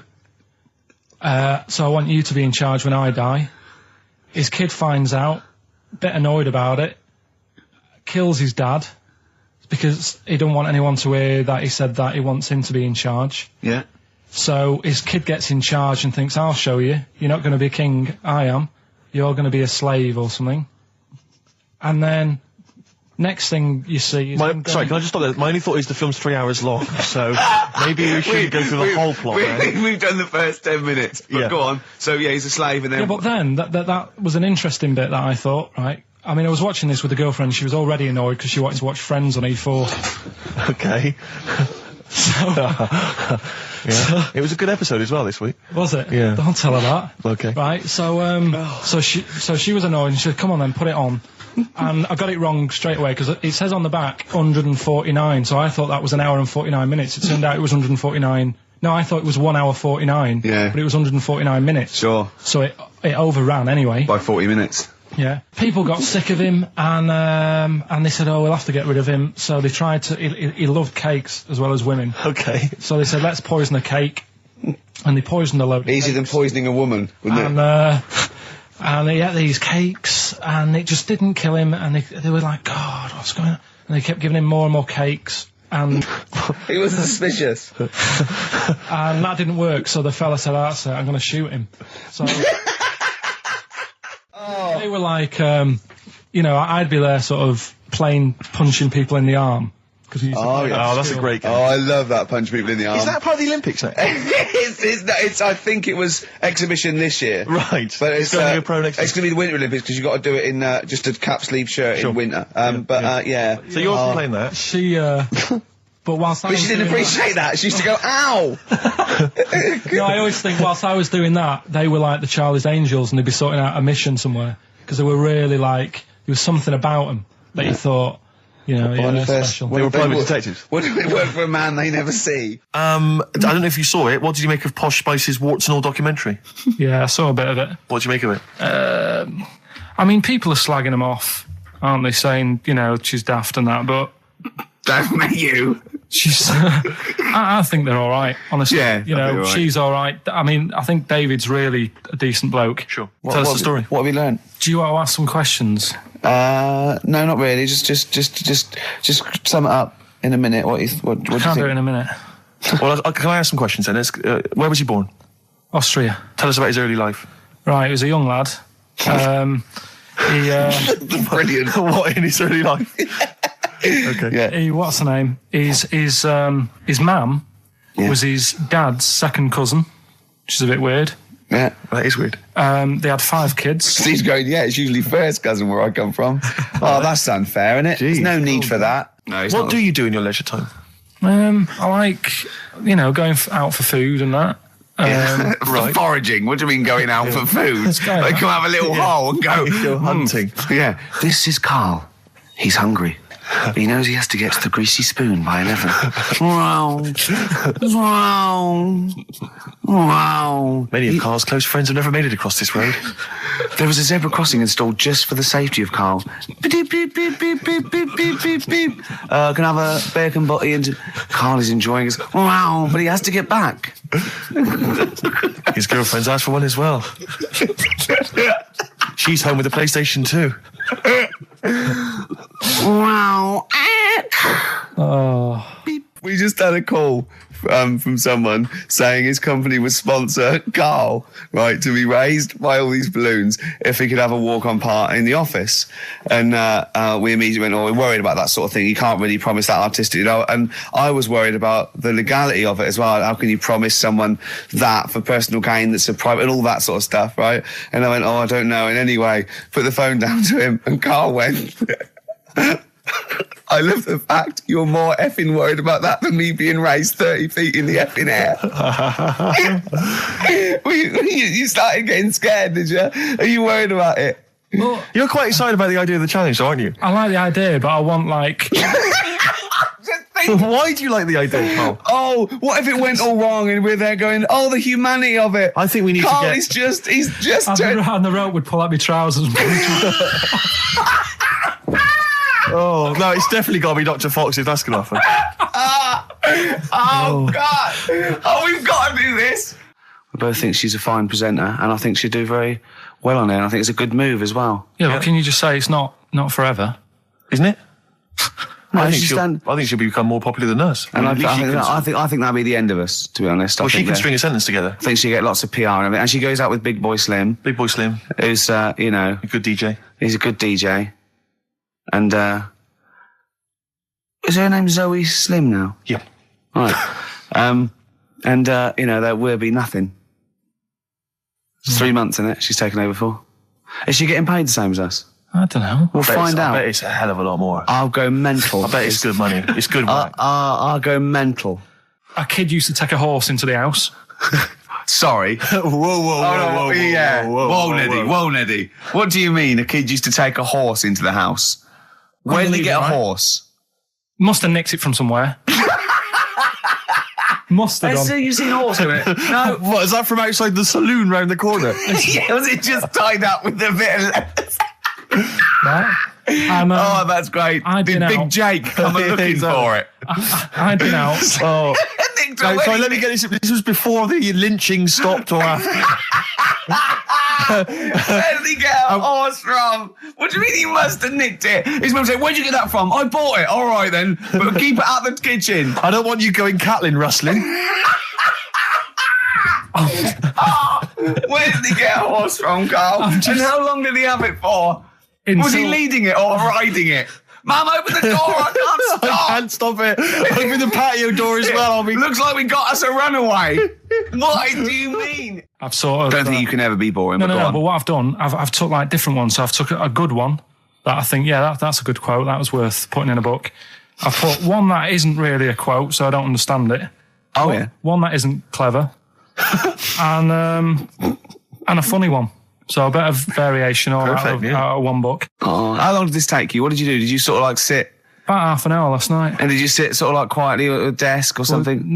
No, just in the lounge with the telly turned down. Oh, right. Just to give a bit of light to the room. Just had it on, but turned down. Have you figured out lights yet? So, so the first one, and it was like they stuck some bacon on his head. And As ever, the vital piece of information, i.e. the reason, Carl seems to have forgotten. because the worm was in his body, and they said everyone likes the smell of bacon. Including worms. Again. Even a Vietnamese lake worm. They love Remember bacon. Remember last week when I said about the little fella with the bone with no brain, and you were proved wrong? No. Please. No. We were saying it wasn't a little fella. We were saying it was a stillborn child. It wasn't a little You're fella. changing it now. You weren't having any of it last Right, week. hang on a minute. I'm getting confused. There was a Vietnamese snake that went inside of a soldier. A little like maggot or some sort that you have to get out of your body because it causes problems. Yes, and so in order to get it out of the Runs body, amok. they strapped bacon to his head. Yeah. That is great. This doctor. And did that work? I think so. They had a picture of him smiling. Oh, God, what, the worm or the bloke? The bloke. Oh, dear. Honestly, I hope someone knows the story. And Right. it was about 3 years ago, I reckon. Okay. And, yeah, it did work. GI bacon. So this is why And so what, the worm burrowed out of his head to get the bacon? get to the bacon. Right. That's great. When my dad was when he was a taxi driver, Yeah. you used to have to sort of do your bit for the local area Oh, God. by taking the Forrest Gump people to Blackpool. Yeah. Is that what they're called now? The Forrest Gump people? Is that what the organisations that support them ask for them to be referred to? A minibus with Exactly. life is a box of chocolates.com. Well, Forrest Gump types. It must have been, so you work with these people. It was, yeah, the people with learning difficulties. And he used to get five. Coming home must have been a busman's holiday. So he got 5 of them in the cab. Yeah. And he had to go to Blackpool, and 4 of them were really good, behaving themselves, didn't mess about, weren't fighting and stuff. But there was one who was just causing loads of trouble, and he couldn't control him. And what you've got to be able to do with people like that, you don't want them to get stressed out because it's not good for them. It stresses them out, and you could end up with a bit. Thanks, Dr. Carl. You could end up with a bit of a riot on your hands. So he thought, I'll nip this one in the bud right now, and he pulled up just on the outskirts of Blackpool. And he took the one out that was causing problems, and put it in a wheelie bin. Oh, no. Oh, I'm sorry. I apologise. He did what? Oh, He did it for the good of the others. He put it in a wheelie bin. He was having a good time. He thought it was one of the rides. Can you stop saying it? He had another problem similar to it, where he had a little minibus, and it was his job to take a load of old women to the bingo hole, and it was miles away. And he took him there. There was no problem. About 10 old women in a minibus. One of them was causing trouble. So he pulled over it. No, right? So he took him there. Everything's fine. He dropped him off. They had a lovely night. Yeah. Right? They had a lovely night. Won a bit of cash. Coming back, it's a bit of a late night, and they all started moaning at him, going, "I want to be dropped off here. Take me there. I want to be dropped off first. I've got to get up early. Blah blah. You know, my husband's expecting me. I'm already late. Take me here first. Take me there." And he just pulled up in the middle of nowhere, said, "Get out." And he made them get out, and they all called for taxis.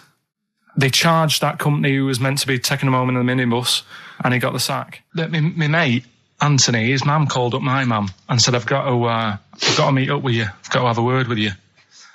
And she said, what about? She said, I don't want to talk about it over the phone. So she goes, oh, right. Well, yeah, come round tonight then. So anyway, my mum sees me. She don't want to be in an awkward position and, like, be a bit embarrassed and what have you. So she sees me and she goes, right, Anthony's mum's coming round. What have you been doing? Yeah. So I go, oh, God. I said, I've been nicking stuff. So she goes, like, what? So, not big stuff. I've had a few calculators and Mars bars and stuff. How many? I'll just work it out. Hold on. Works out at 7.2 per day. So, how many calculators do you need? So it was when that phase. You failed maths, didn't you? Everyone wanted a calculator. It was like a trendy thing, wasn't it? Right. Oh, yeah. In Manchester a couple of years ago, yeah. So anyway, so I told her all this and I confessed to, like, Computers will make it there one day. I confessed to There's magic in the back of battery. Go on. confessed to nicking all this stuff. She comes round. She only wanted to borrow some money. Brilliant. She said, oh, I don't like asking. I was a bit embarrassed to ask you over the phone, but can I borrow 20 quid? Oh, that's fantastic. And there's me. That's great. And it's similar sort of thing to yours. And did you... And he went, hold on, Mum, let's just work out the interest on that. I think 10%. She'll owe you £4.40. Yeah. Oh, so your mum was a loan shark. yeah. And did she mention? She went, I just with that other, because what I'm saying is presumably you got your mate in trouble. No. Right, you didn't. She went, no worries, I'll just go and get my purse. It's on the dressing table. Exactly. Yeah. Carl, do you want a cigar? Well, quite, yeah, but what is exciting, surely, is the razzmatazz and the brushing shoulders with the rich and famous. I'm not into that. You're not? No. I don't feel you're going to appreciate this like we thought It's you weird because Suzanne said to me this morning, who would you like to meet there? Yeah. Is there anyone who, like, you can get close to and it's like, God, I really admire your, big fan of yours or whatever. and it's me and Steve, so you're here now. Well, I really admire your big fanny. I didn't... What did you say? What did he say? If you're a big fan of it. Oh, right. Oh, right, yeah. And, Sorry. there isn't anyone, really. Do you know what I mean? I like, you two are alright. Thanks. Jonathan Ross, is he going? He might do, I don't know. But hang on, wait a minute. I can't help but feel we could have exploited this more. We could have maybe run a competition to let someone win. Yeah. If you're not going to appreciate it, Carl. Yeah. Are you going to get a trouser suit? Are you going to get a ladies' trouser suit? I just think then, if you go sort of like looking macho and walking down with him, they know that you're not really partners. And I just think it's a slap in the face for BAFTA. That's true enough. No, it doesn't matter what you wear, though. Look at Elton John. Can't you mince a little bit? Can't you at least sort of walk a little bit mincy? Because you've got such a macho sort of mank walk. Elton John's fella doesn't look gay and the stuff he wears and that, does he? Do you know what I mean? It means nothing. No, but that's because Elton's doing the work for him. No, but... By dressing as like some kind of restoration dame. Yeah. Right. Go on then, Carl. Second one, then. This is a bit easier, but I still think it's a good one. So this is, we should explain what this is if you've just tuned in. It's one of those stupid lateral thinking problems. That Carl himself has created. Yeah, that was his homework. Right, this one. It's a fella. He has a normal day doing stuff. Nothing wrong with him. Right? And It's the twist in the tale. It's just like Tales of the Unexpected. Yeah. Just a normal day, nothing wrong with him. Hold on, though, he's got the legs of a fish. Go on. So, that's why he's been hiding his legs. So Go on. he does his The normal... legs of a fish. Sorry, Carl, carry on. He has his working day and that, Yeah. and then he gets a bit tired. goes to bed, he puts the light on, leaves it on, goes to bed. Oh. That's crazy.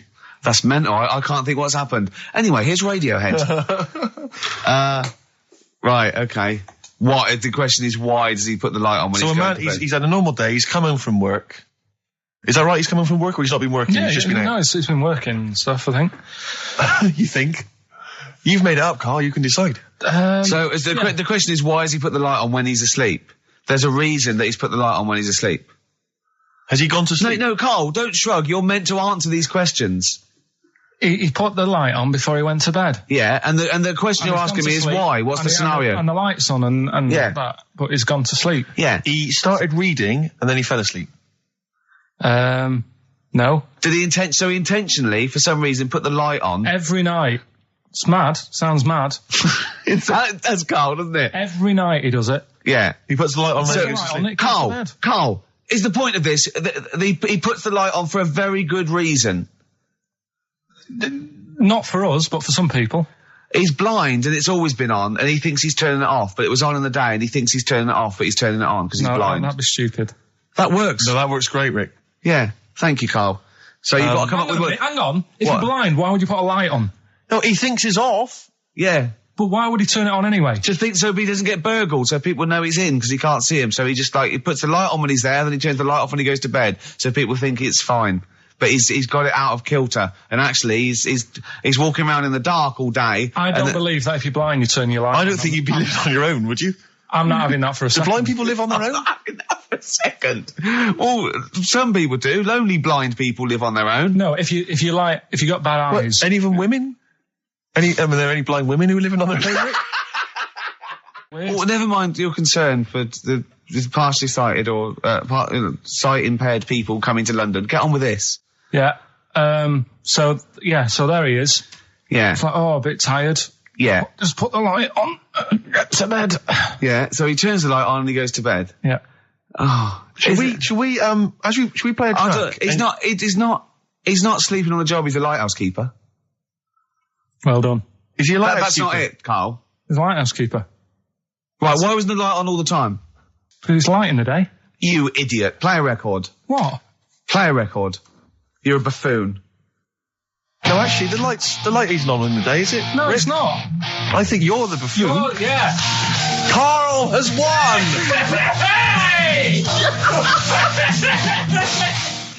So this week, Sam, and don't say it if you know it, because the idea is that people can... right. There's this bloke, and he buys a new house, right? And he's well happy with it. His girlfriend moves in with him and stuff, and she says, right, let's clean it up a bit. Yeah. And, straight away it'll be worth more money. Good idea. So he says, right, you do the kitchen and I'll do upstairs and that. She's stripping the kitchen down and he goes upstairs and he's in the bedroom and notices little hole to the attic. Oh, right, brilliant. Right. So he goes, I wonder how much room's up there. I've never weighed it up. So he goes up there and it's all like dusty and a mess. And he goes, this could make a good bedroom, this. Yeah. So he starts cleaning it all out, puts all the rubbish, bins the rubbish straight away, and there's little boxes with bits in that don't belong to him. I wonder what's in here, right? So he opens one of the boxes, it's like a little lamp. Oh, right. He goes, this might be worth a few quid, right? And he rubs it. Magic lamp. And all the room goes all sparkly and stuff. He goes, oh, what's going on? And then this fella appears, right? In a nice sort of pair of 501s. Right. And he says, what do you want? I know already. So all the first bit is irrelevant. Yeah, but it's about building the story, isn't it? So don't say anything. You think you know it. Steve, do you know it? I don't. So I just quickly recap the end there. I almost missed the end. There you go. He's in the attic, right? His missus is still downstairs. She's not up there. Okay. Right? He's on his own. And he cleans this lamp, right? Yeah. And this fella appears out of all this smoke, and he's wearing a nice pair of 501s, and he's wearing a shirt, and there you go. What's the song? What song are you thinking of? The lines are going mental. Because it's so easy. Let's play a record, Carl. We'll come back and we'll find out if anyone's got that right. That's a great one, Carl. Really. Right. Did you just come up with that? Literally in the last 10 minutes. Genius. This is genius. Definitely. I mean, if those calls aren't from major TV companies, I don't know. Dynamite stuff. A lot of them are. What's his name's lawyer? Simon Mayer. Simon Mayer. Nice, little by little. That's my favourite thing I've done for years. Yeah, not bad, not bad. That's great. Back to form there. So, yeah, okay, line. The lines are going mental just because it's easy. Go on then. So I first think- one to get but it. The you first just- one to get it, but... Well, it's not that though, Rick. I mean, Karl has just decided to revise the actual rules of the competition. Yeah. So that, we've decided, is very easy. So that's now a qualifier. And so then they have And to whoever- answer one live. Exactly, so whoever gets that one right can Is play it for a quick big money. one as well? Because some people will lose the will to live. Yeah. Just cut to the chase. And because they've got to qualify now, we're throwing an Office DVD that aren't Yeah, you'll ready sign yet. that, won't you? Yeah. Yeah. No. That increases value by 42 pence. Right, go on. We'll just go live, yeah? Hello, XFM. Yeah, hi, how's it going? Not too bad. Not too bad. Listen, A very, very quick recap, Karl, if you will, please, for the people listening. Very quick. Right, A man ends up in a loft. man's, after moving into this house and that, he's in the loft, and he's tidying up. His missus is downstairs doing the kitchen, because that needed doing. He's up there, he's cleaning up, emptying the boxes. He finds a little... He rubs a lamp, a fella comes out wearing 501s. What's the song? What's the song, mate?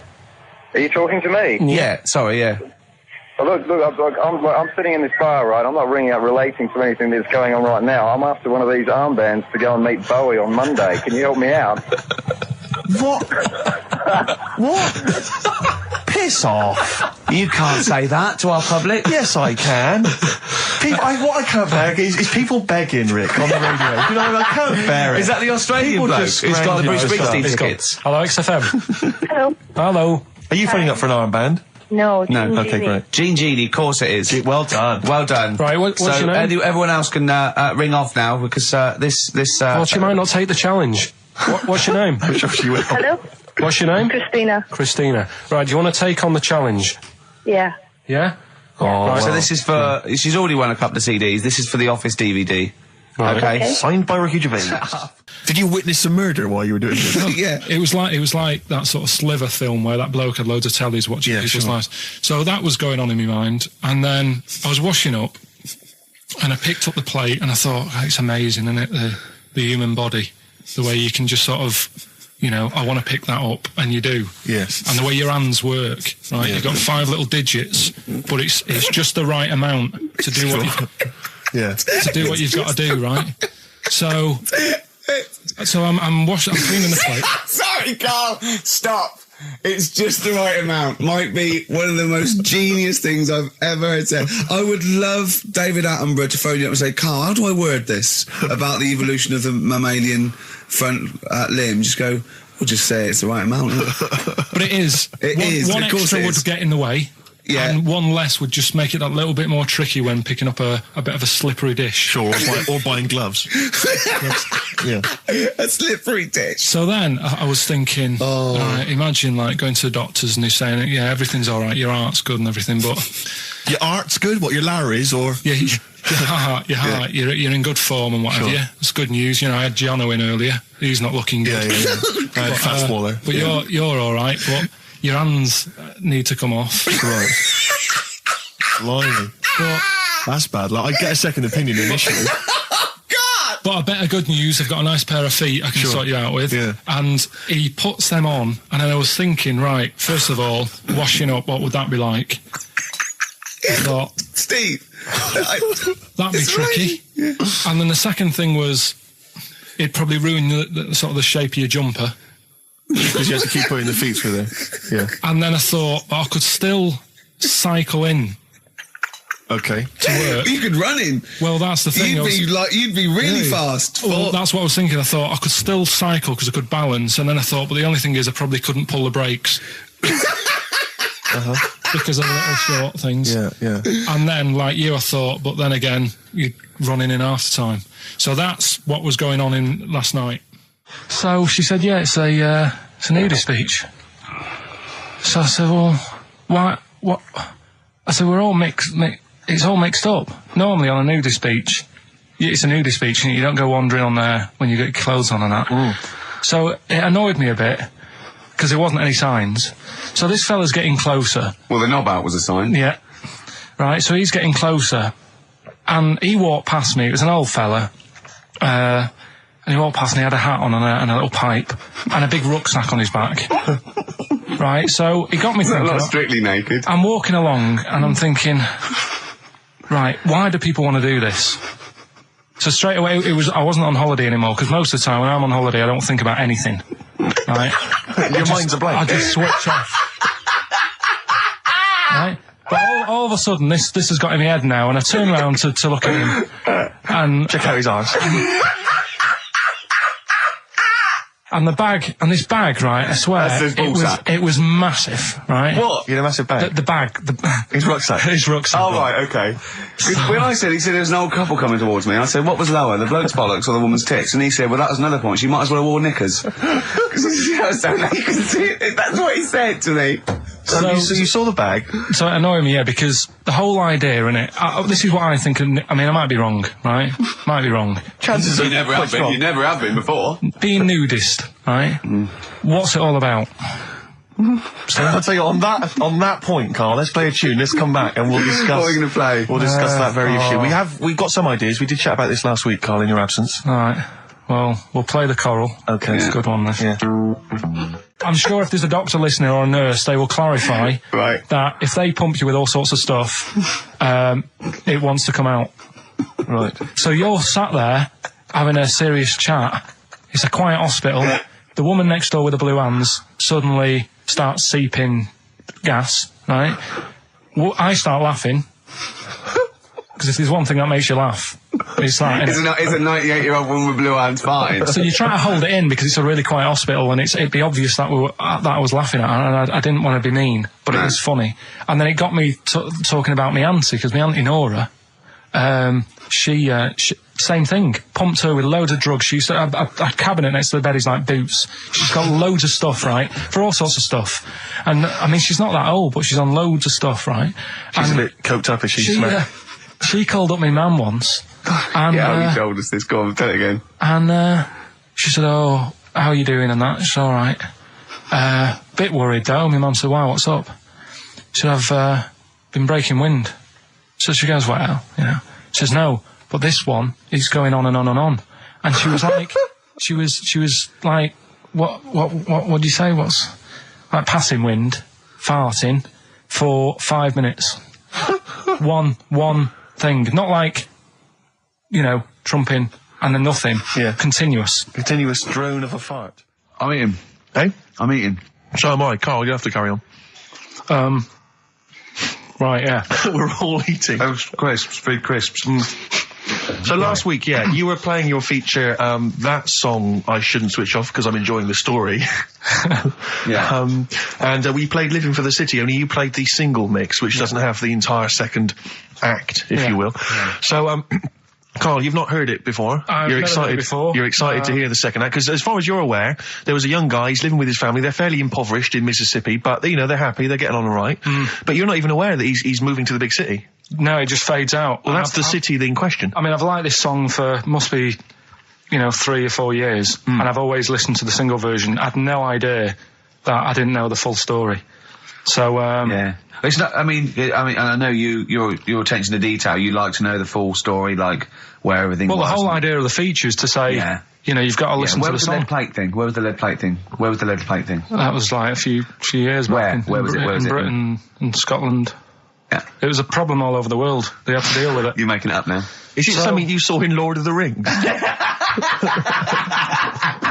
Yeah. Right. So anyway. Yeah. So the Lion and the Witch, go on. Go on. So far then, what did we learn in this story from Stevie? We learned so Wonder? far from Stevie that there's a young lad, as I say, he's got a family, he's fairly happy, except they're very poor, and they struggle to get by, but they're happy and they're doing it anyway. He's moving to the big city. Carl, this is the bit you didn't realise. Just play the track. Okay, here we go. So this is halfway through. This is halfway through the tune now. This is, you've not heard this before, have you? Let's go. Sorry, I accidentally played an episode of Kojak. By mistake. We were going to play a song. Carl, what did you make of that then? Yeah, what's happening there then? Eh? He was living with his family, he was fairly impoverished. He's moved to the new... bus he was on, was it? Right, so what's your take on it, Carl? After hearing that, what I've worked out by it, the first part that we heard last week, everything's alright, but it's not that great living in Mississippi, right? So he goes, I'm going to go to New York. There's plenty of work there. Yeah. They'll sort of accept me as, you know, and everything. So he goes there, and the weird thing is, he's hardly, like, been in New York for a second. He gets on a bus, all of a sudden some copper's arresting him. He's like, what's going on? And then he's got 10 years. I mean, what you can't hear, because the levels are quite bad. I mean, I work with sound. I can't really hear what's going on. You're criticising Stevie Wonder, I'm sort of guessing that he didn't pay his bus fare or something. And 10 years. He got 10 years for that. I really don't know what was going on. And the last one. God, that one. That's terrible. That's terrible. Okay, quickly. Oh, God. And the last one is that bloke who does. Come on! It's making me laugh. Come on, Carl, be professional. Right, the last one. Right. I can't do it, it's making me laugh. Oh, come on, I'll come and read them then. No, hang on. Come on, Carl. Right, here we go. They don't do this on Blockbusters on TV, do they? No, come on. That bloke who does sport on telly. He's got a little kid, right? Initials DC.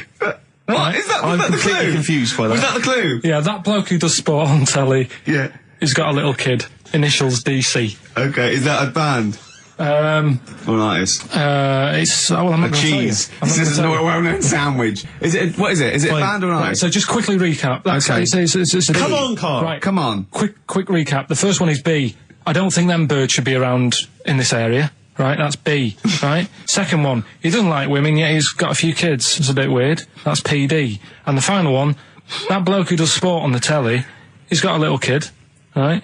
DC. All right, and it's ricky.gervais@xfm.co.uk if you want to enter for Hellraiser. Oh, I'll tell you what, continue with the little theme of like some old stuff people haven't heard of. If you're under 30, you probably never heard of this band. It's also a new thing I want to introduce. It's Show Up Camfield. Camfield talks the talk, he doesn't walk the walk, he doesn't play some rock classics on his show because he's scared. I'm going to play the tracks that Camfield's too scared to play. This is Kansas and Carry On Your Wayward Son, alright? Kansas. Carry on your wayward son.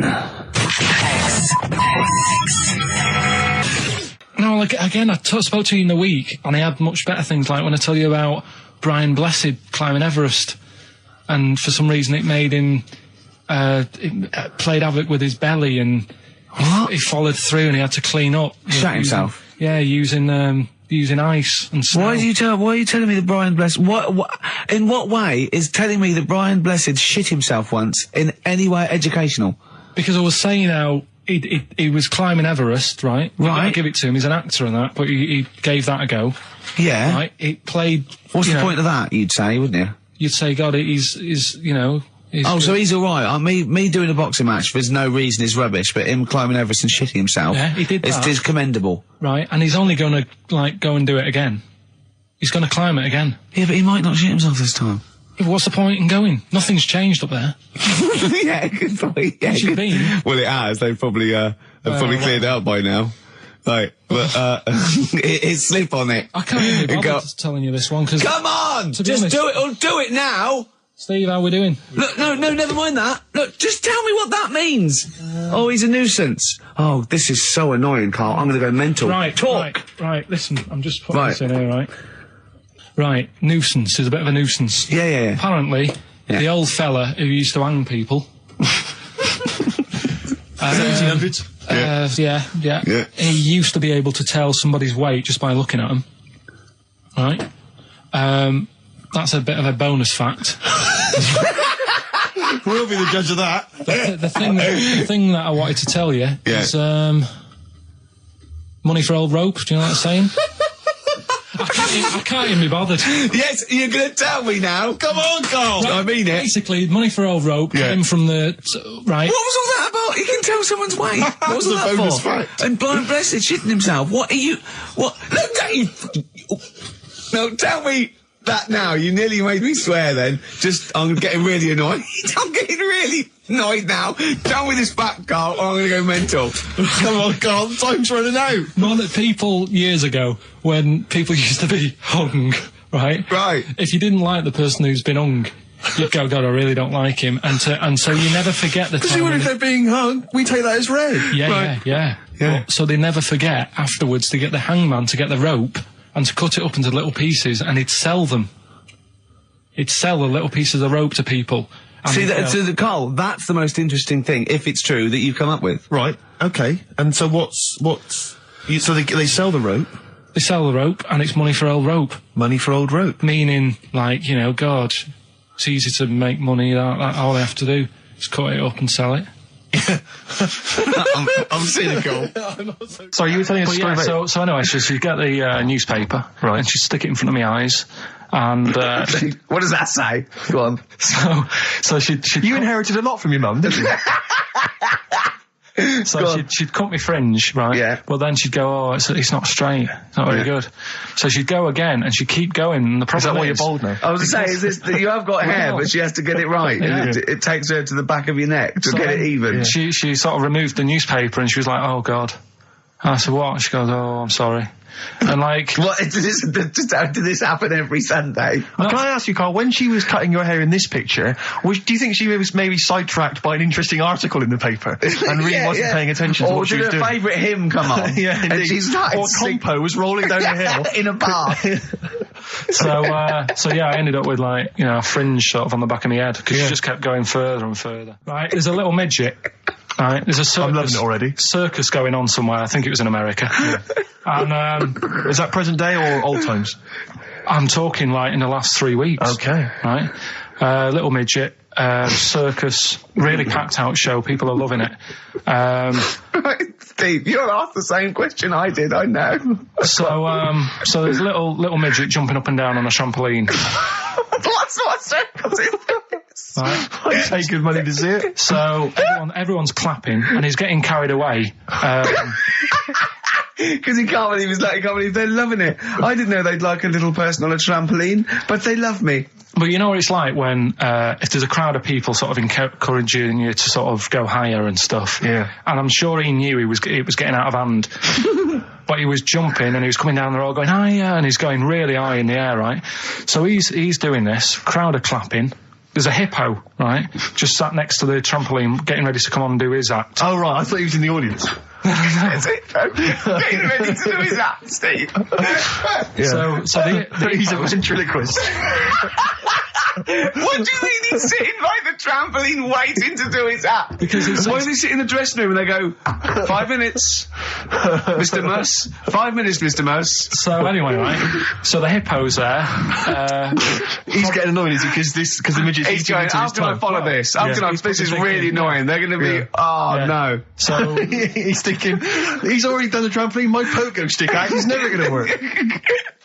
Yeah, go on. So there's a hippo waiting. See, it's a great story, and I just know he embellishes it, or it gets slightly wrong. Go on.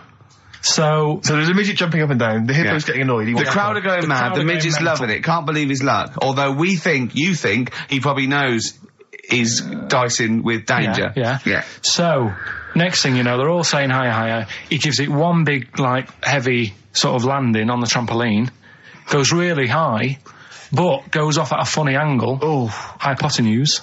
Okay. Yeah. And sort of flies up. Hypotenuse! Sure. Flies off at a funny angle.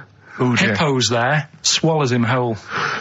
Crowd are clapping, thinking that's why the hippo was waiting there. Rubbish. Rubbish. Right, that's Aqualung. Good time's gonna come, innit? Right, Carl, come on in, educating Ricky. So, don't let the cat out of the bag, that's where that comes from. Comes from a crafty butcher. Right, go on then. So the next little headline is, Wash Up With You. Wash Up With You, go on. You wanna know about that? Yes. It's a survey that they did. This week. They? Yeah, some university did some survey. Brilliant. Did a world test on washing up. Yeah. And each country were given 140 pots to clean. Brits were the quickest. Yeah. Turkey were the slowest at washing up. The Turks. It's not because the little fellas that work in the kitchens with no... Is it? They can't reach. Spain were the cleanest, and the Germans were pretty good as well. So... I don't know where to start with this. Honestly, Steve, I don't know where to start with that. Look at his face. It was really light, right? We've had the parrot, right? These are things that I found the parrot, right? I've told you about the dog in the car wash. Right, you didn't tell me about that. You said there's a car wash for a dog. That's what you told me. Yeah, the but parrot, you said there's a parrot, what? it's a problem at funerals. Yeah. That's nothing. That's nothing. That's nothing. Do you understand? And They used to eat cats. what else have we got? Travis on XFM 104.9 on Ricky Gervais with me, Steve Merchant and Karl Pilkington. We're doing Educating Ricky. Right, final one. Come on, Karl. Right, what was it? It was, why don't they just get a diary or some paper or something to write on? Yeah. Yeah. Because Snappy. I couldn't think of a heading for it. It's basically, Go on. people who have tattoos, I've never understood it, right? That they have something put on their arm. Right, sorry. Have we started the educate? Is this part of it? Are you educating me? This is something that will be useful in my life that I didn't know about. Yeah. Go on then. No, it's just like they've got a machine out, right, that does tattoos. Tattoos. You come up with a design you want, and you sort of this machine scans it, and you put your arm in this thing, and you press print or whatever, and then it does the tattoo on your hand or on your What, like arm. loads of little needles that follow a pattern? Yeah, the computer, is it? basically, yeah. Is it a real tattoo? It's a proper It's a proper tattoo. one. The fella said, Well, as long as it goes out, it pierces the skin with a. I just wondered if it's one of those kind of, those kind of... No, it must be lots of little needles or a moving needle that can go Sorry, along but it. how is this cleaned, like, in between each person? I don't know. Well, no, as long it's only that. If it's one needle, it's just the head, isn't it? If it's one needle that moves and does it like like loads of little. What are we gaining from a machine doing it? Just because they're not going to sort of mess it up. But hold on, how do you keep your arm still? Because your skin moves slightly. So the machine it's won't. sort of strapped to your arm. Right, And so the it's fella, spread- the so- fella said that the tricky thing was in all this, it was the fact that nobody would let him test it out on anyone else, so he had to do it himself. But did it work? Because the thing is with a tattoo worked, artist, they can see when your skin's moved and they can see what they've done and they keep wiping it and looking. Whereas a machine's just got to trust itself. Yeah. So I think one needle could go wrong. If it was a lot of needles that it just came down, like, 1,000 needles that was an imprint. Yeah. But obviously I'm asking someone who hasn't delved any further than there's a machine that can give you a tattoo. That's all you've got at the moment, isn't it? Well, basically. That's all you've got? I mean, that's what I've got, because I'm not a fan of tattoos. I don't... But where did you read this again? This was... Internet? This was on the internet, yeah, it was, yeah. Okay. And I just don't understand why people do it. That's what got me attention. Because me... Sorry, what have I learned from this? That if you wanted to get one, you can get one done by a machine now. Well, you'd think it'd be Bughead, wouldn't you? What? Well, you'd think it'd be Bughead, wouldn't you? You'd think it beat... No, you'd think it'd be... Yeah. You'd think it'd be Buggered, wouldn't you? Bughead. Bughead. This can't be... If this is anything with a bug living without a head, I'm not interested. Because we've done it. All you've done is fun. Let's just do what a cat. So it is that. Do I do that one first? Which one are we doing? No, do the Bughead one. Right, well, the Bughead one. Well, we've talked a lot about animals and that, haven't we, without heads. Surprisingly, we have. I think a disproportionate amount on it. If you're a new listener and this is the first time you listen, you'd be surprised. Yeah, we've done all that. We've covered worms, the way if you cut their head off, it grows back if you don't cut too high above its neck. We've covered the chicken, the fella who blinked. Yeah, I can't go into it again. Right, let's not go into it again. We've had the chicken with no head that lived for 8 months. Yeah, and we've had the cockroaches living for a week without an egg. Right, okay. Well, it's a bit more on the cockroach front, really. Right. They've found, right, that if you get a cockroach and you cut its head off, right, and then you find a cockroach that's still got its head, but it hasn't got any legs. Right, it's not over for both of them, right? Because what you can do, you get the one that's got the legs, right, with no head, sort of running around. Get the one with the head, sit it on top of it, right. Get a little tube, okay, so that the fluids. So is this auntie's go out of the room? Finish. This is like Blue Peter. Let him finish. You can get this for Christmas. Right, you get a little tube. You sit that on top, so the bodily fluids are still running between the two. Right. The head of the one on the top will control the feet of the one on the bottom. Okay. What about that? Good. And will it continue to live? Yeah. Okay, you don't know that for sure, do you? That was just a question out of the blue he wasn't expecting. Well, what do you think of that? Good, yeah, it's great. Yeah, just a primitive nervous system that can, yeah.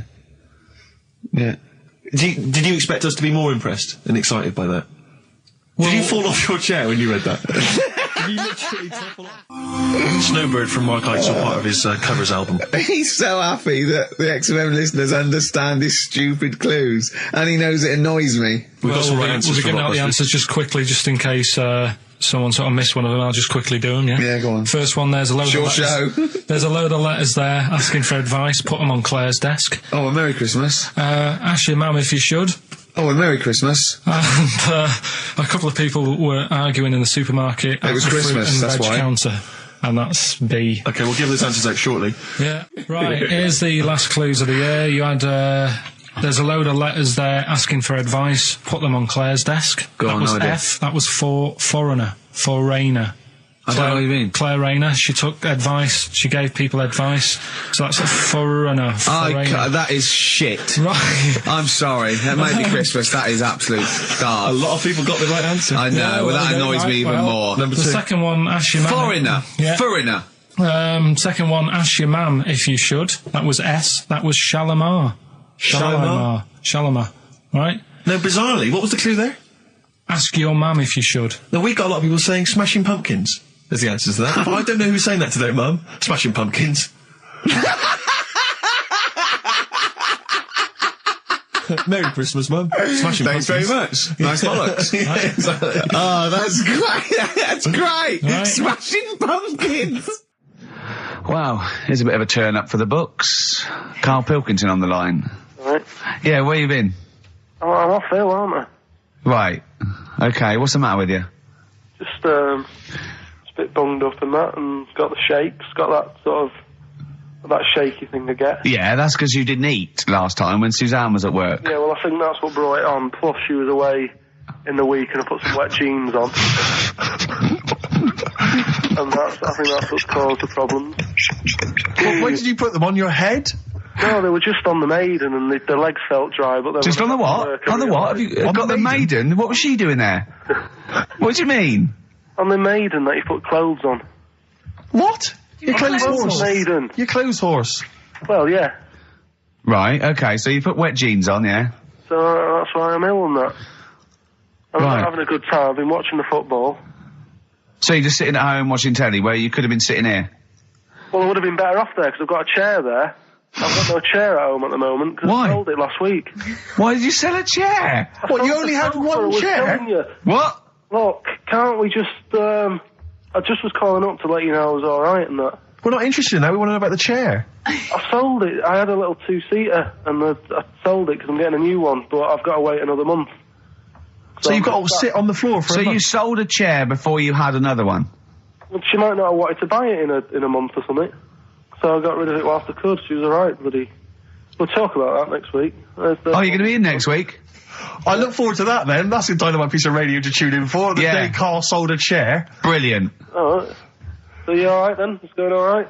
Well, why did you take this long to call? We asked you to call since the very beginning. We've been phoning you. Why is your phone switched off? I heard the beginning.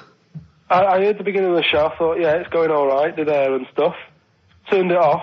You turned it off? No, I put a tape in though, because even though I'm ill, I'm still showing an interest in it. Well, you're not, if you're watching football and shaking. Yeah, well, I'll listen back to it later, so I hope you haven't been dissing me. No. Right? Definitely not. Don't listen back to it, it's not worth it, but we haven't been dissing you, no. The darkness growing on me on XFM 104.9. Oh, it's all going well already, isn't it? The microphones fell apart. Carl's shouting because he got headphones on. His music's turned up too late. Canfield level. God, it got pre-out. Look at him giggling. Look at him. Look at him laughing. That's so funny because I got a letter here from who was it from? Mike Heel, who sent me a little picture of a little Japanese fella from a film who said looks like me, and he does a little bit. But he says, please can you make Karl laugh? I've never heard him utter as much as a snigger, and I'm worried he may have a genetic disorder. Well, I mean, he has got a genetic disorder, obviously. But, he was giggling then. I hope people heard you then. Look at his little face. It was a joy. I love the things that make him happy. But I love the fact just before the microphone came up and just before the record finished, he had his headphones on, the music was too loud and he was just shouting, Bauhaus is not working! Bauhaus is not working! I have to play something else! I went and found Ziggy Stardust by Bauhaus. They said, why isn't it working? Look at him giggling, look, he's lost it. Is he going away? Are you on drugs, Carl? What have you done? He's tickled. Look at his little, he looks like one of those shaved monkeys. Look at his little, oh my God, I've never seen a forehead glow. I know, it's extraordinary. Oh. And he's got that red shirt on as well, so the whole of him is just a big glowing... Carl, what are you trying? What are you putting in? I'm going to see if I can get this to work. Go on then. Hang on. Brilliant radio. I hope Dr. Fox is listening because I think he's eating his words right now, Steve. Right, I think I've done it. Well done. That's excellent. Right, what Let's play doing? Bauhaus now and let's try and compose ourselves. This is Ziggy Stardust by Bauhaus. Yeah. Actually, a bit of extra monkey news if you want it. Okay, always. Do you know the, Monkey News Extra. Go on. do you know the Halfords ads? Halford's ads? I don't think so, no. What happens? Halfords, they've you know, they sell nuts and bolts and stuff. Right. They were using monkeys in the ads. Okay. Yeah. And what happened? Packet. Don't they sell bikes, Halfords? Well, mainly. Bicycles and motorbike stuff in that. Okay, so they're using monkeys in the advert. What happened? I can't handle it. What? I can't do this. Look at him. Look at him. I don't care what he's doing. Well, basically, right, they've, there was a load of hassle because they were using these monkeys in this Halfords advert. Yes. Right. And what happened? Get to the point. It turned out it wasn't a problem because they were mechanics in the first place. Well, they were monkey mechanics? Yeah. What are you talking about? Mental. What are you talking about? It's not a story. Right, anyway, listen, let's get back onto They were mechanics in the first place. Right, listen. Right, so they're making this documentary. Right? And stumble across a little gang of Come on! Get on with it, please. Little gang of monkeys. That's the first time I've ever laughed. I'll hear that. I know. Well, brilliant. What do you want, a cake? Come on. Can we play a song? Oh, I don't understand what is wrong with you, you freak. It's making me laugh. Just tell us the story. All right then. All right. So anyway, right. So there's this documentary being made. They found a little gang of monkeys. Right, play a song. I don't know what's going on here. I apologise. It's just if you were looking forward to monkey. Got to hide your love away. According to the Beatles on XFM 104.9. I'm Ricky Gervais with me, Steve Merchant. Right, Carl, come on. Monkey News. Everyone's composed. The jingle, please. Oh, chimpanzee that. Monkey News. Excellent. Okay. Right, where were we? We were just start again. There's some people making a documentary. For what? Okay. Making a documentary in the jungle and that. Right. Stumble across a little gang. Okay, come on. All right. A little gang of monkeys. Yeah. Oh, come on. So the camera crew are there filming it. Yes. Everything's going normal. It's all fine. Nothing odd about it. Okay. They're not running a restaurant. They've not got any barber shops. Nothing. No. Just regular monkeys going about their business. Yeah. So anyway, what normally happens is the monkeys sleep with a partner. They already do what? They don't sort of sleep around and that. Once they find the girlfriend or the boyfriend or whatever, yeah, they stick with them, right? Okay. But anyway, they were watching this one, right? And it's going around a bit, sleeping around. Oily. And it was getting fatter. They thought, this is a bit odd. Yeah. Right? So, followed it round. And, see it having it away. Turns out, little prostitute.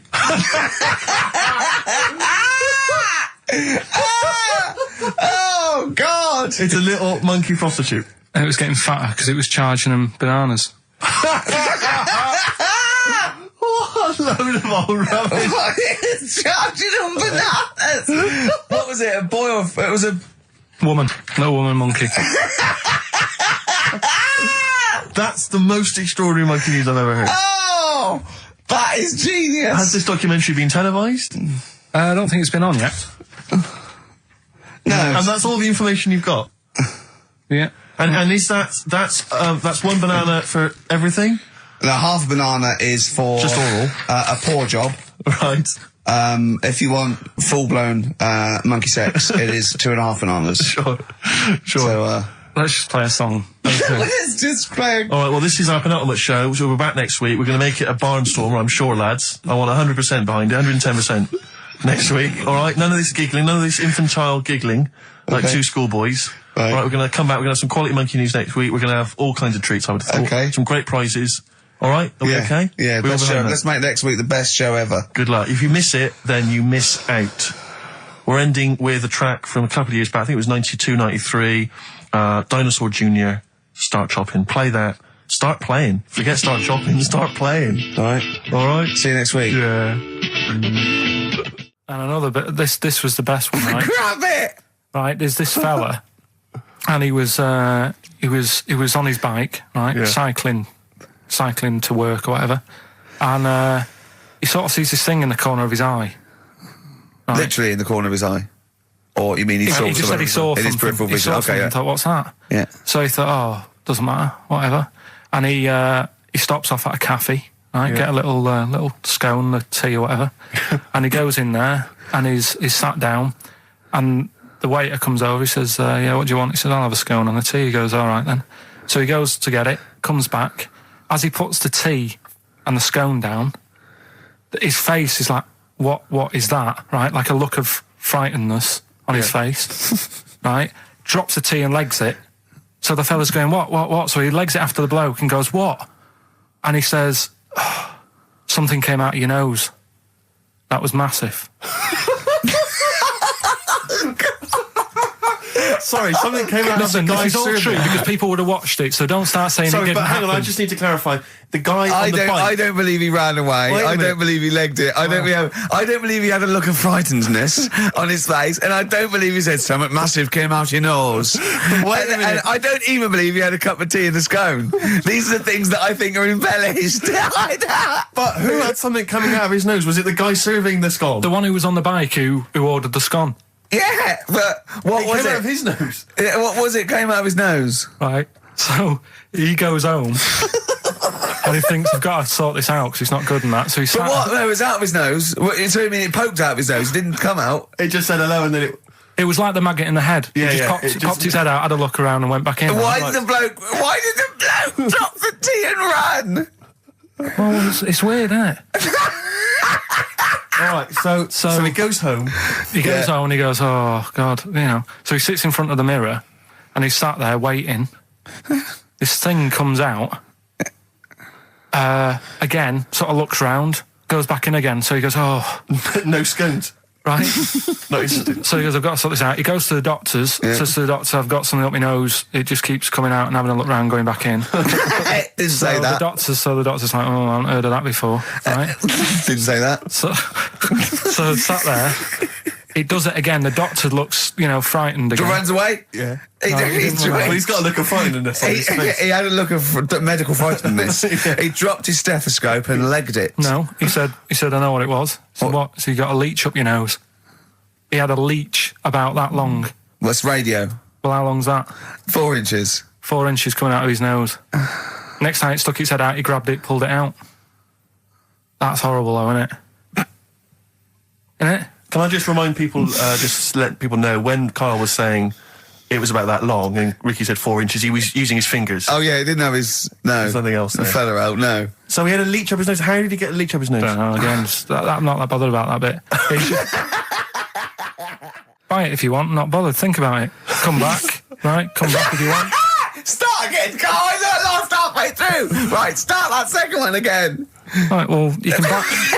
It's different. Well, the first one was bite. Well, no, this one was well, write it down. Bite. Right, do it. If it's a cryptic clue, all the letters count. Do it. Buy it if you want, I'm not that bothered.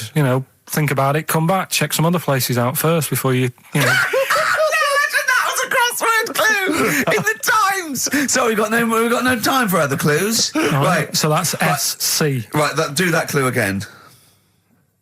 Buy it if you want. I'm not fussed. Do you know what I mean? Think about it. Fast has made an appearance. Fast wasn't there before. Do the clue again. Do the clue again. Initials SC for that one. Do the clue No, again. I don't want to do it again. You haven't finished it yet? I have, that's it. No, do the clue again. I can't do it again. Do the clue again. Buy it if you want, I'm not fussed, right? Shop around. Come back. It's up to you. I'm not pushing you into anything. It's up to you, wasn't there? SC for that one, right? And the final one, that's good. I can play 10-pin bowling again. Okay, and what's the clue? Christ. That's O for that one. Oh. All right, so they're the three Now I things. assume that I'm not going to bother to look, but I assume there's a jiffy bag of taps Yeah. which people can win. All right, well, great, good luck. Ricky.gervais@xfm.co.uk is the email Play a address. record. Thorns. No, buy it if you want. I'm not fussing. Come back, have a look round. I'm open Wednesdays, by the way. Shut up, for. See you later. I sort of feel like, one thing we've never done, Rick, is we've never pandered to people, but as it's the last show, we've got to give the audience what they want. What's this? Well, yeah, and I was going to say things they don't want as well. And, well, just basically to keep a smile on Carl's face. Yeah. I say a smile, a sort of not quite a scowl. Yeah, he never really smiles. So, it's just really as a chance for him to have a go. It's like, you indulge an annoying child. The only time Carl laughs is for no apparent reason. Yeah. What do you think, like... What do you mean? Well, sometimes you'll go... and I know you'll be thinking of what a monkey could do. Yeah, it's like people who've had electroshock therapy. Yeah! It's imagine tied down biting on Exactly, something. yeah. Biting on a big leather pad. If you got like a bulb, Oh, Jesus. I know, and you don't think about the cryptic clue is that every syllable counts. He says it different every time he says it. There'll be something different. Look, go on then. right? So if you get a bulb, right? A bulb what? A bulb. A bulb. What's a bulb? What's a bulb? Like a... A light bulb. A light bulb. Oh, a light bulb. So you get a bulb? You get a bulb. Yeah. Go on. He's gone. Right, go on. So you get a bulb, right? Yeah, a bulb. Yeah. You got something in your throat. What are you doing? You eating a gobstopper? What are you doing? We'll play a song then. No, come on. Get the clue out, for goodness sake. So the cryptic clue is, so, if you get a bulb, right, so... That's the beginning. Okay, great. Right, if you get if you get a bulb, like, go on. And you look after it, right? You look after that bulb. And you teach it stuff. And all Jesus that. Christ. What you doing there? Do you know what I mean? This is extraordinary. This is extraordinary. Imagine that written down in the He's Telegraph. had 18 months to get this But right. imagine it. That's not a clue. That's an essay. I don't know what it is. It's a I conversation don't know with if he means yourself. a light bulb, a bulb like you plant in the garden. What kind of bulb does he mean? Yeah. It doesn't really matter. Oh, Right, okay. you get a bulb. Well, remember that. It doesn't matter. Okay. Okay. It doesn't matter. It does, but I can't say too much. Right, so listen, let me just do it again. You get a bulb, right, when it's young, you look after that bulb, you teach it stuff and what have you. What have you done there? What's gone on? Brilliant. And what are the initials of the band? R, right? R. R for rabbit, right? So anyway, my dad says, yeah, well, we can get in there for free. Of course he did. Clever. Right? So we parked up on this little country lane, right? No one about. We walked How much down, was it to go in? Like £2? about £3 each. Yeah. But he said, well, yeah, but if you don't have to pay, do you know what I mean? You enjoy it even more, don't you, when you're walking about and you're thinking, I've got this £3 in my pocket, no one's having it. Yeah. Right? No, looking over for a bloke with a peak hat saying, can I see your ticket, please? I wouldn't enjoy it more, no. Go on. Yeah, but you don't worry about it, do you? You got a bit of money now then, Rick. You've changed. So anyway, so we had to walk across about 4 fields, For £3. right? And what happened was, we're walking through all these fields and what have you, big grass and muddy bits and all that, 'cause it'd been raining, and climbing over fences and stuff. And we're in this field, right? And I look to my right, and there's about 30 cows all staring at us, right? And Suzanne started to panic a bit. She said, we shouldn't be here. Dad says, of course we can. We're allowed to go wherever we want. You know, all this land, it's ramblers' rights and all that stuff. Yeah. And take a cow if you want. So, unattended. So Serves him right for leaving him in the field unattended. I'm having one. And keep us fed for a week. across. Anyway, these cows start surrounding us. Surrounding us. And, Oh, brilliant. Oh, no. Face off. and Suzanne's panicking, going, "This isn't right.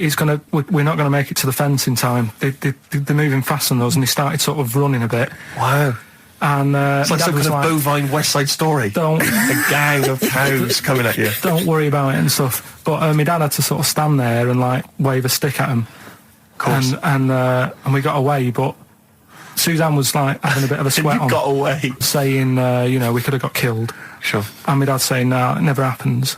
And I just wondered if it does, if there's a risk of... Yeah, it is rare, but there's been a couple of cases of being trampled by cows. They're not aggressive, they sort of run through you. Well, they're aggressive if they've got a calf. They do have kids.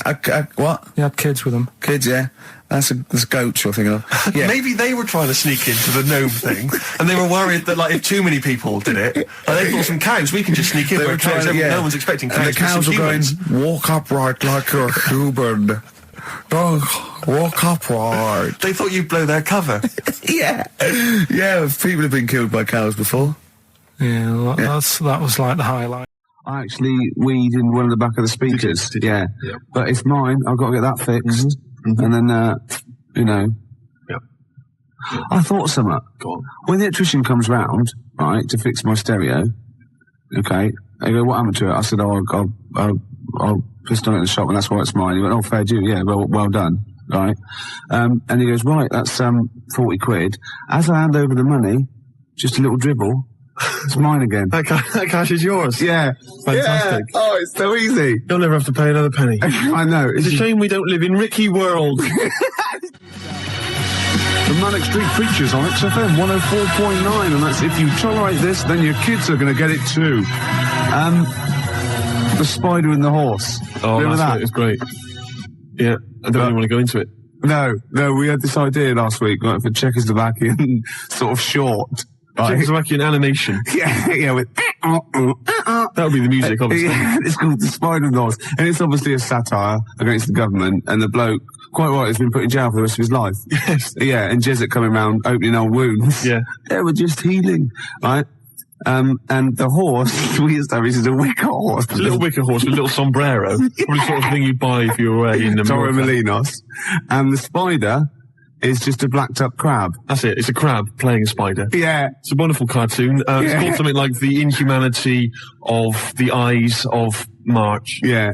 The unbearable deafness of seeing. Yeah, something like that. Yeah. And it's made by Ivanovich Gororovich. No, we're going to make it. Oh, are we? Yeah, we might as well do it now. Actually, talking of ideas, Gervais, we've had quite a few people just phoning in ideas for game shows and TV things, and we never asked for any ideas. No, people have just we been like offering it. them. We'll have them. They're ours now. Yeah. 01715801234. You can fax us. Just to get this straight, any money made out of this is just mine. That's right. Yeah, go on. This is from Nigel in Tottenham. He's come up with a great idea. Yeah. You get loads of a panel of blindfolded contestants. I'm thinking, who would you have there, Gervais? What, contestants? Yeah, blindfolded. You know, your sort of celebrity panel. Are they got to be celebrities, have they? I think so. Ted Moult's son. Ted Moult's son, obviously. Ginny Cooper. Ginny Cooper, yeah. Maybe Joe Bugner. Oh, I thought it was going to be Henry Cooper, but... Well, it could be, but I mean, that's not fair, isn't it? Because, I mean, he did beat him. He beat him by, like, 3/4 of a point, yeah, so he was heavyweight champion. Wouldn't it be great if it was like, if it was the bloke that used to play Rene in Hello Hello. Yeah. Right, is Sue Pollard, and then it's Muhammad Ali. That'd be incredible. Like, Muhammad obviously now can't talk that well because of the Parkinson's or whatever, so he'd just be there, yeah. Brilliant, that'd be great. Well, Sue Pollard's a really interesting person. So anyway, you've got your panel of contestants, and you bring on, a celebrity. Yeah. Whose idea is this? Nigel in... This is Nigel in Tottenham. Yeah. So you've got your blindfolded panel there. Yeah. A celebrity comes on, maybe, Nigel suggests Jeremy Beadle, right? And they have to have their most deformed body part sucked by the panel of celebrities. Now, obviously, I assume in the case of Beadle, that's his weird, deformed, like, childlike hand. Yeah. And so they would suck that until... or his goatee. Or his goatee. And then they have to sort of suck his breasts. They have to suck Jeremy until they identified him. Oh. You know, and then... Oh, that would be great. Oh, because it'd be like a little doll's hand down the back of your throat. Yeah. And I imagine he doesn't... Oh, no, he's probably perfectly manicured that side. The other one's a mess, though. Yeah. He can't do that one. So, that's any other deformed celebrities? I'm trying to think if there are any others. I got a feeling it might be Beadle every week. Is it, Muhammad Ali? Who is it? Don't diss Muhammad Ali, man. Well, no, I won't have that. I won't have that. Anyway. Ali's my man. Anyway, other deformed, I don't know. Stephen Hawking? He's not deformed. Not compared to you, no. Michael Jackson? No, this is libelous. Is it? It's got to be. Who's deformed? Who's deformed? Which celebrities are deformed? A list of deformed celebrities. 0171 580 2000. What else have we done? We've done funny phone calls, haven't we? We've done some funny phone calls. Did that one like Pinky when we phoned up Safeway and said, "Have you got some cheese?" And they said yes, and we showed them, didn't we? That showed them. Yeah. Oh, we've done some crazy crank calls. Yeah. Do you want some beer? Do you want some beer? Brilliant game. 5 o'clock foreigner. 5 o'clock foreigner. Yeah. What else have we done? There's been just too much, hasn't there? The alarm frog. The alarm frog. That never got off the ground, did it? Got going. There's some great ideas. Tip the balance. That's the last one I've got. Tip the balance? You haven't explained it. It's my last. I think it's a little bit in bad taste. Really? Yeah. Oh, well, I don't want that on this show. No, I mean, I think it's a little bit much. Really? Is it too much? Is it the most outrageous thing you've ever... Well, okay. Well, no, look, this is an idea, right? It's a board game. It's a board game. I'll send it off to Waddington's when, it's 4 simple weights, sort of just like, fulcrum weights, like scales. Like a little seesaw? Yeah, a little seesaw. And there's one end is like a bowl, right? The other end is like a kilogram weight. Right. And there's 4 of those. So 4 of you sit round, and you've got to quite simply tip the balance, right? So you've got to fill the bowl. Fill the bowl, yeah. What, with rice or... No. Household objects? No. Bodily secretions. Right. So it's the first, Maybe you shouldn't tell us about this. Well, no, because there's simple rules. Anything that comes out your body is all right, okay? In every form. Right. Well, anything that comes out of your body, yeah. You put that into the bowl and yeah. Tip the balance. So, I was just thinking, if I said it quieter, it wasn't so bad. I was going to go, it's piss. Do you know what I mean? Yeah. Doesn't work right. Snot. Sick. Yeah. Spunk. Well, I was going to say cum, because then I could be spelling it C-O-M-E. Therefore, getting by some of the radio authorities rather sneakily. And spunk, as you said, is like, courage, isn't it? Exactly. Like in the Waltons, they go, "Oh, look, I love your new girlfriend, John Boy, she's full of spunk." Yeah, sorry about that. Well, I've been carried away, Dad. Good night, John Boy. Yeah. John Boy. Good night. Don't. Right, here's the cure. We'll come back to this. 20 to 6, Ricky Gervais show. And Steve, what have we offered today? Well, we've offered Tip the Balance, the new board game from Waddington's, which involves secreting various bodily fluids into a bowl in order to tip the balance. Yeah, and then what you go, tip the balance. I can just imagine the front cover with sort of Granny. She's stooped. Yeah, she's just like... she's got trousers down. Yeah. She's just... And she's missed it. She's missed it completely. They're all laughing. And the family are there behind her. They're clapping and cheering. The mother just laughing, doing a dustman's blow. Yeah. Right. And the 14-year-old boy, he's got... right, okay. Well, he's enjoyed it the most, let's be honest. But what about if you know that bingo is the most popular evening pastime in the country, and there are these huge bingo palaces. Yeah, that's because with they haven't thousands of seats. Yeah. Imagine if they were all playing Tip the Balance. We crack the smell. Oh, it'd be incredible. God, that'd be fantastic. That'd be great. You could have winner stays on. Yeah, because you'd have a disadvantage then, wouldn't you? Well, I've just. I imagine in Japan they've already got a TV show like that. I'd imagine a kilogram's a lot though to get rid of. Yeah, you've got to have a lot of sputum. I know everything. Yeah, but I think it's a great idea. Could you give birth into the bowl? Well, no. Well, you could, but anything you put in there, you lose. So you'd have to be willing to, yeah. Like you can't. You could bleed into it and amputate into it, but you can't have it back. Like you couldn't put a false limb in, right? Because you win it there, because that's sort of cheating. Yeah. But there is a thing called the fish card, where if you're all out of it, right, you're all strained out, and you've vomited and snotted, and everyone's got 0.8 kilograms in theirs. You can go fish card, right, and you can take someone else's bowl and pour it into yours, but you got to pour it via your mouth. Right. So you take a big glug of that, and you do it, and you win. You thought this through, haven't you? Yeah, yeah. You've played this, haven't you? No, I haven't played it. I haven't got the equipment. Right. Wow. Nearly end of the show with it, isn't it? I can't even be bothered to criticise you. It's not worth it, is it? Your use of language anymore. I know, yeah. So late in the day. I mean, you're not going to master it at the age of 45, however old you are. I mentioned, I guess we could call it Freak Show or something like that. Yeah. Where celebrities with deformities come on. That was Nigel's from Tottenham. Nigel in Tottenham came up with the idea. The most deformed. What would you put forward as your most deformed bit? Well, luckily, sucking my most deformed bit would be curiously enjoyable for me. anyway, I asked for a few more celebrities who've got deformities, and various people have called in. Jez in East Barnet mentioned John Thor, who, of course... What's up with him? Well, John's left leg, I think, is shorter than his right. He always sort of hobbles a bit as he walks. You have to suck the whole of the left leg? Yeah. Right.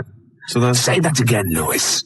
Well, I was just saying, Sage, that like the fat bird in the opera. Yes, I know it is now. What? Because I said, no, nothing to do with it. I just saw him do it. I just forgot and I was pissed. Yeah, go on. Paul Daniels, apparently one arm is shorter than the other. Can I just say, the head? True enough. Yeah, Debbie McGee could come on and just bring Paul as her deformed under her arm. Object, yeah. That's from Tony Namersham. We've also had Ian Jury. Yeah. Someone's mentioned that. Says that Ian Jury... His left side. Yeah. Really? Did he have a stroke or something? Polio. Polio, wasn't it? Yeah. So his left side. And Anthea Turner, apparently she lost the middle 3 of her toes or something in a sort of horrible accident. I don't know if that's true. Anyway, yeah, Anthea Turner would be great. Just get her on anyway. She lost... Oh, what? Well, I don't think it can be true, to be honest. It says that she's only got 2 toes on one of her feet because she lost the other 3 in a fly-mill accident.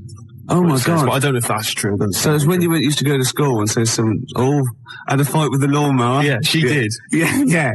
No, I meant your hair, love. No, look at me toes. Oh. Oh. Yeah, exactly. So, so celebrities... What would you suck? Would you suck the gap or would you suck the toes that flew off in the garden? I really haven't thought about it. Why not? I haven't really given it much thought to it, to be honest.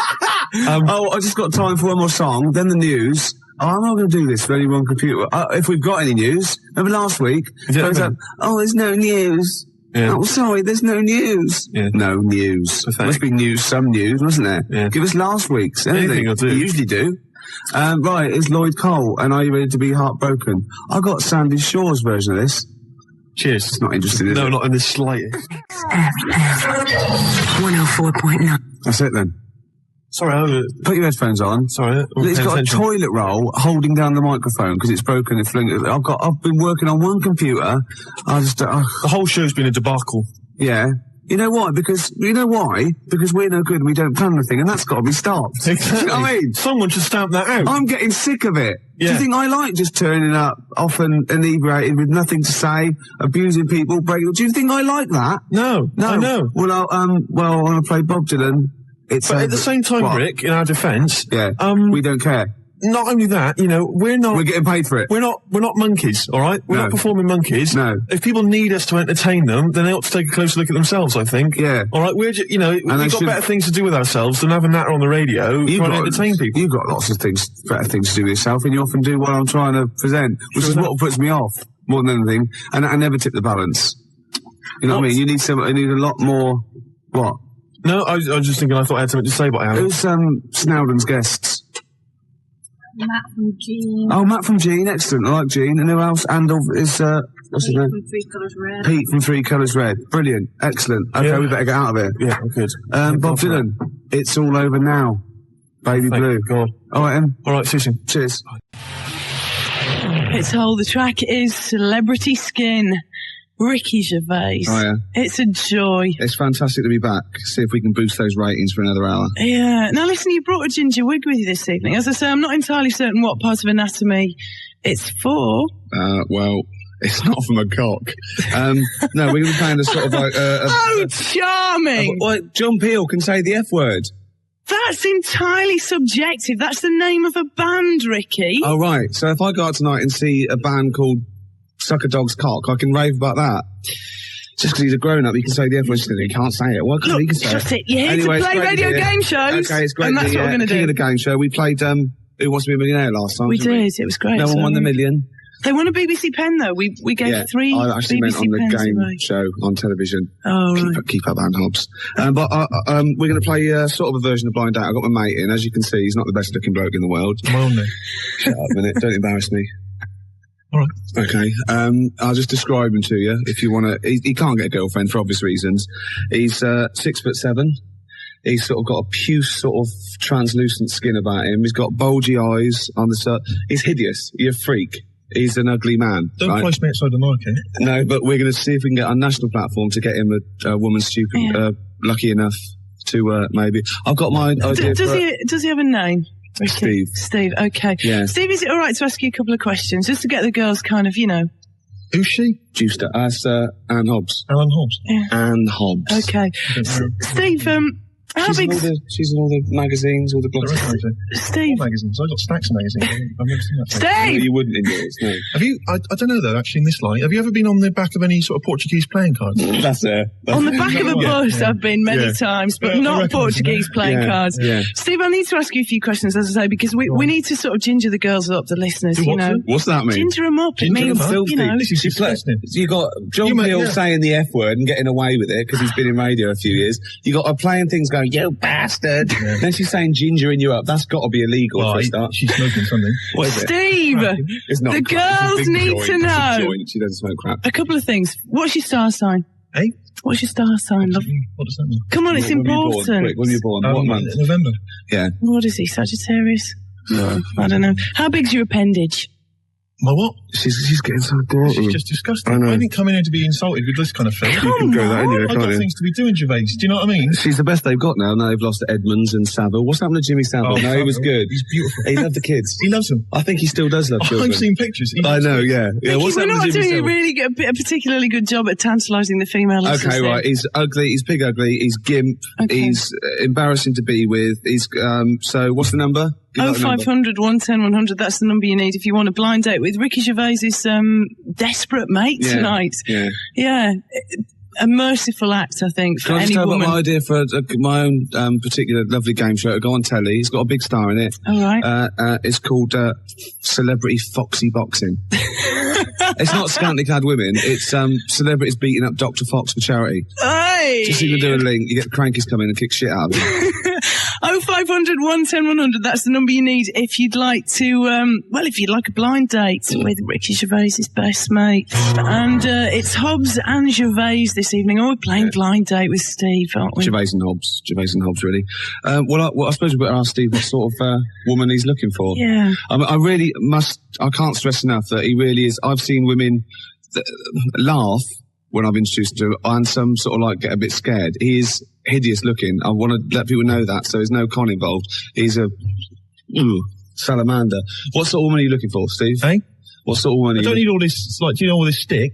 No. Coming here, Hobbs is starting it as well. Yeah. Between records, gabbling away. Yeah. Do you know what I mean? I don't mind. Well, but it's come on, just, get on with it. What sort of woman are you looking for? Kind of woman, celebrity women, famous women. Like who? Oh, I don't know. Louise Woodward. Louise Woodward. She's a good looking girl. Yeah. She's a good looking lady. Yeah. I see you thinking there. You're thinking that, with all that trouble with the, child killing. Yeah. That, there won't be a lot of people in the queue. On the contrary, I think you're aiming a bit high there, to be honest. Really? What are you talking about? You're aiming a little bit high. We're not thinking celebrity here, are we? We're thinking about the average Radio 1 listener that might appeal to you. I don't know. It's got to be a celeb, really. Mo Molam. Mo Molam. Oh, good looking girl. She's You a like her good-looking lady. headband, do you? Well, it's funny you say that. I saw her on the telly, and she had like a little bit of lip gloss and big earrings and that big headband, and she looked like Simon Le Bon. Oh, he's a good looking fella. Duran Duran, a classic band. Actually, Louise Woodward looks a bit like Simon Le Bon. You like women who look like the lead singer of Duran Duran? I'd rather that than women that look like the lead singer at ZZ Top. So Anne Hobbs is out of the She's out of it. She's out of it altogether. Look at Anne Hobbs Must there. be the What is beard. that? What is she Yeah. wearing? What is that? A smock? When was that fashion? You could look at Anne Hobbs. She takes fashion tips from the last of the summer wine. I know, and all the haze of What's smoke. wrong with that? I mean, that's a wonderful programme. Yeah. You can't... Yeah, but not billowing. Yeah, she says she's no Louise Woodward, is she? Yeah, yeah. Oh, Louise. Oh, Louise Woodward's pudgy, but she's not. It's just baby fat. She's got a beautiful, baby beautiful fat. hairstyle, though, Baby hasn't fat. she? It's not baby fat. That's a Freudian slip. It's puppy fat. What did I say? You said baby fat. Puppy fat. That's No, the she's phrase. gorgeous. She didn't- What are you talking about? She was completely remodelled. She didn't kill any puppies. She didn't. If Louise Woodward's been touching puppies, I'm not interested. I'll be honest. Forget it. No, I'm not going out with a puppy killer. That's just sick. You're not going out with anybody other than a standard Radio 1 listener this evening. Because that's all we have to offer you. What can I say? We cannot lay out celebrities on a silver platter for you. That's completely insane. He's looking for anyone who's stupid enough to one, call up, and B, fall for it, and C, go out with him, and D's out of the question. He's never got the D yet. Yeah, but listen, we've got a prize here. Skegness, riverboat trip, chicken in a basket. No, I can't afford that.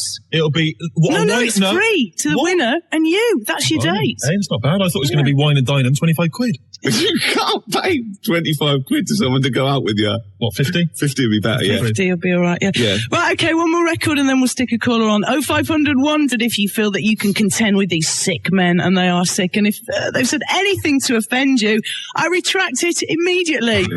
Yeah. Mel B. Ricky Gervais is with us. His mate Steve is absolutely desperate. Look at him, panting. Desperate for a date. And happily, we've got Laura on the phone from Worcester. Hello. Laura, you've not been put off by all this kind of chat about, you know, the aesthetics here? No, not at all, mate. You know, just go out for a laugh, don't you? Yeah, well, the good thing is we know you can't have any standards or you'll be listening to Anne Hobbs, really. So that's the plus, isn't it? I'm not, where are you from, Worcester? Yeah, I'm from Worcester. That's the, I only know one thing about Worcester, it's that sauce, isn't it? Yeah, that's right. And it tastes nothing like Worcester, does it? Well, I wouldn't know. I haven't tasted it myself yet. Whereas Daddy's sauce, that's a dead I ringer. have plenty of Daddy's sauce, but not Worcester sauce. Hey, steady there. We better stop it there. Right, I've got a couple of questions for you to see if you're eligible for Steve. All right, then. Okay, start off. You've Hang got on a bit of sec, wet Ricky, cut- did you pen these questions? I thought this was Steve's gig. Well, I'm looking out for him because he can get hurt out there. Look at him, as if he can look after. What do you think of him? That's serious, Anne Hobbs. Like, you can see him, they can't. Do you think he's a good-looking fella? Come on then, Anne Hobbs. Yeah, it's all lots of this. It's all lots of gibbly gobbly, isn't it? She's talking all the time. You like but a bit suddenly of gobbly. She used to be so lucky to get any gobbly, mate. Let's not start on that, Rick. So what do you think of him? Laura, he looks good from the back, love. Oh, here she is. Do you still do that one, do you? Here's the old Alan Hobbs here. Yeah, who are you going to talk to Steve like that? What's going on here? I don't know. I didn't come in here to be insulted. What kind of woman's this? You can go anywhere, can't you? Right. Ricky questions, come on. I take that off that Chris Moyles. He's hilarious. He's a zany bloke. He's mad. He's mad, isn't he? Yeah, he is. But not this Alan Hobbs. No, Alan Hobbs. Right, Laura. Yeah. From Worcester. Have you got a bit of a West Country accent as well, haven't you? No. Just get on with it, Rick. God's okay, sake. what's your favourite band? My favourite band? Yeah. I like a bit of Radiohead and like... My Iron Lung. My Iron Lung. You hate Radiohead, Steve. What are you talking about? I know it all. You told me you hated Radiohead. I know all the songs. I know all the lyrics. Yeah. What is that I hate Radiohead t-shirt you No, shut up, Anne Hobbs. If she comes in, look at her. She's got it in for me, Alan Hobbs here. I know, yeah. Which is, let's try another question. Let me ask. Come on. If you're not careful, Anne Hobbs, they'll push you to after midnight. Sorry, let me ask a question here? All right? No, seriously. What's her name? Laura. Alan Hobbs. Shut up. This Laura. Oh, Laura. Do you like Aswad? Aswad? I don't think I was around when they were around. Of course she doesn't like Aswad. Well, good. No, excellent. You love Aswad. Shut up. You hate Radiohead. I've never heard any of their songs. I don't know any of their songs. Okay, you got one more question. Go on, then. All right, I'll ask a question then. What's her name? Laura. Yeah. It's simple things like that I need to master, isn't it? Write it down. Do you like those people, Laura, who like torture monkeys? Laura, not Nora. Whatever. I'm back to last summer wine again. Oh, Nora Batty. Anyway, now listen, listen, shut up. I've got to ask this girl a question. She might be my prospective wife. Who knows? Yeah. Right now, listen, Laura. What? Do you like those people who like torture monkeys, and do experiments on rabbits and kill pandas for fun? No, she's an anti-vivisectionist. I can hear it in her voice. That is. You don't like any of that? No. See? No, all right, nor do I.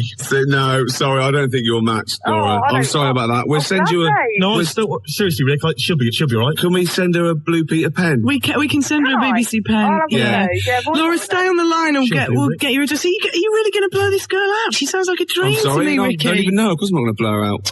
Rick, I'll do it. Oh, this one I'll do. No, you can't. No, she'll do. She can't. She's fine. And astonishing as it may seem, we actually have another contestant on the phone. Can you believe this? Who's this? This is Charlie in Oxford. Hello. Don't do it.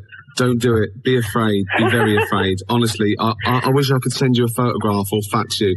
I'm not exaggerating. This isn't a joke. He is hideous. It can't be that bad, can it, really? Well, they always say that. They always say that, and then they scream and they start crying, and I'm after there saying, I'm really sorry, I did warn you. Okay. So I'm just, okay. Charlie, where are you calling from? You sound like you're in a pothole. No, we're in Oxford Brookes Uni, N Block. N Block.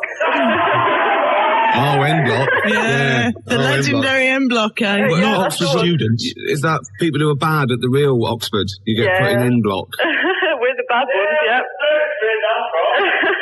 What do you say? We're stupid, mate. Hilarious. Brilliant. Yeah, well done. Student humour. I'm not going with a student, Rick. Oh, come on, go I'm on. not touching a student with a barge pole. You never have, no. But Think of all the students, cheap cider. what am I going to say to a talking student? I about? don't know anything about anything.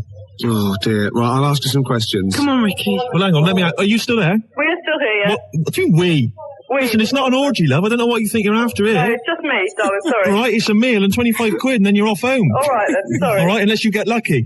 Okay. Now then, let me ask you a question. No, hang on, they come on Ricky. the line, they're cheeky. Okay, right. Look, just do a favourite band first, surely. All right, yeah, favourite band. What's what your is it? favourite band? My favourite band is Ash. Ash. Yeah. Ash? What? You don't know anything about that, have you? Do you like Aswad?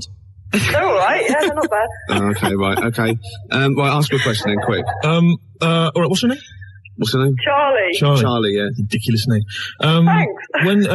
When you go to a club, do you like dress up? Yes.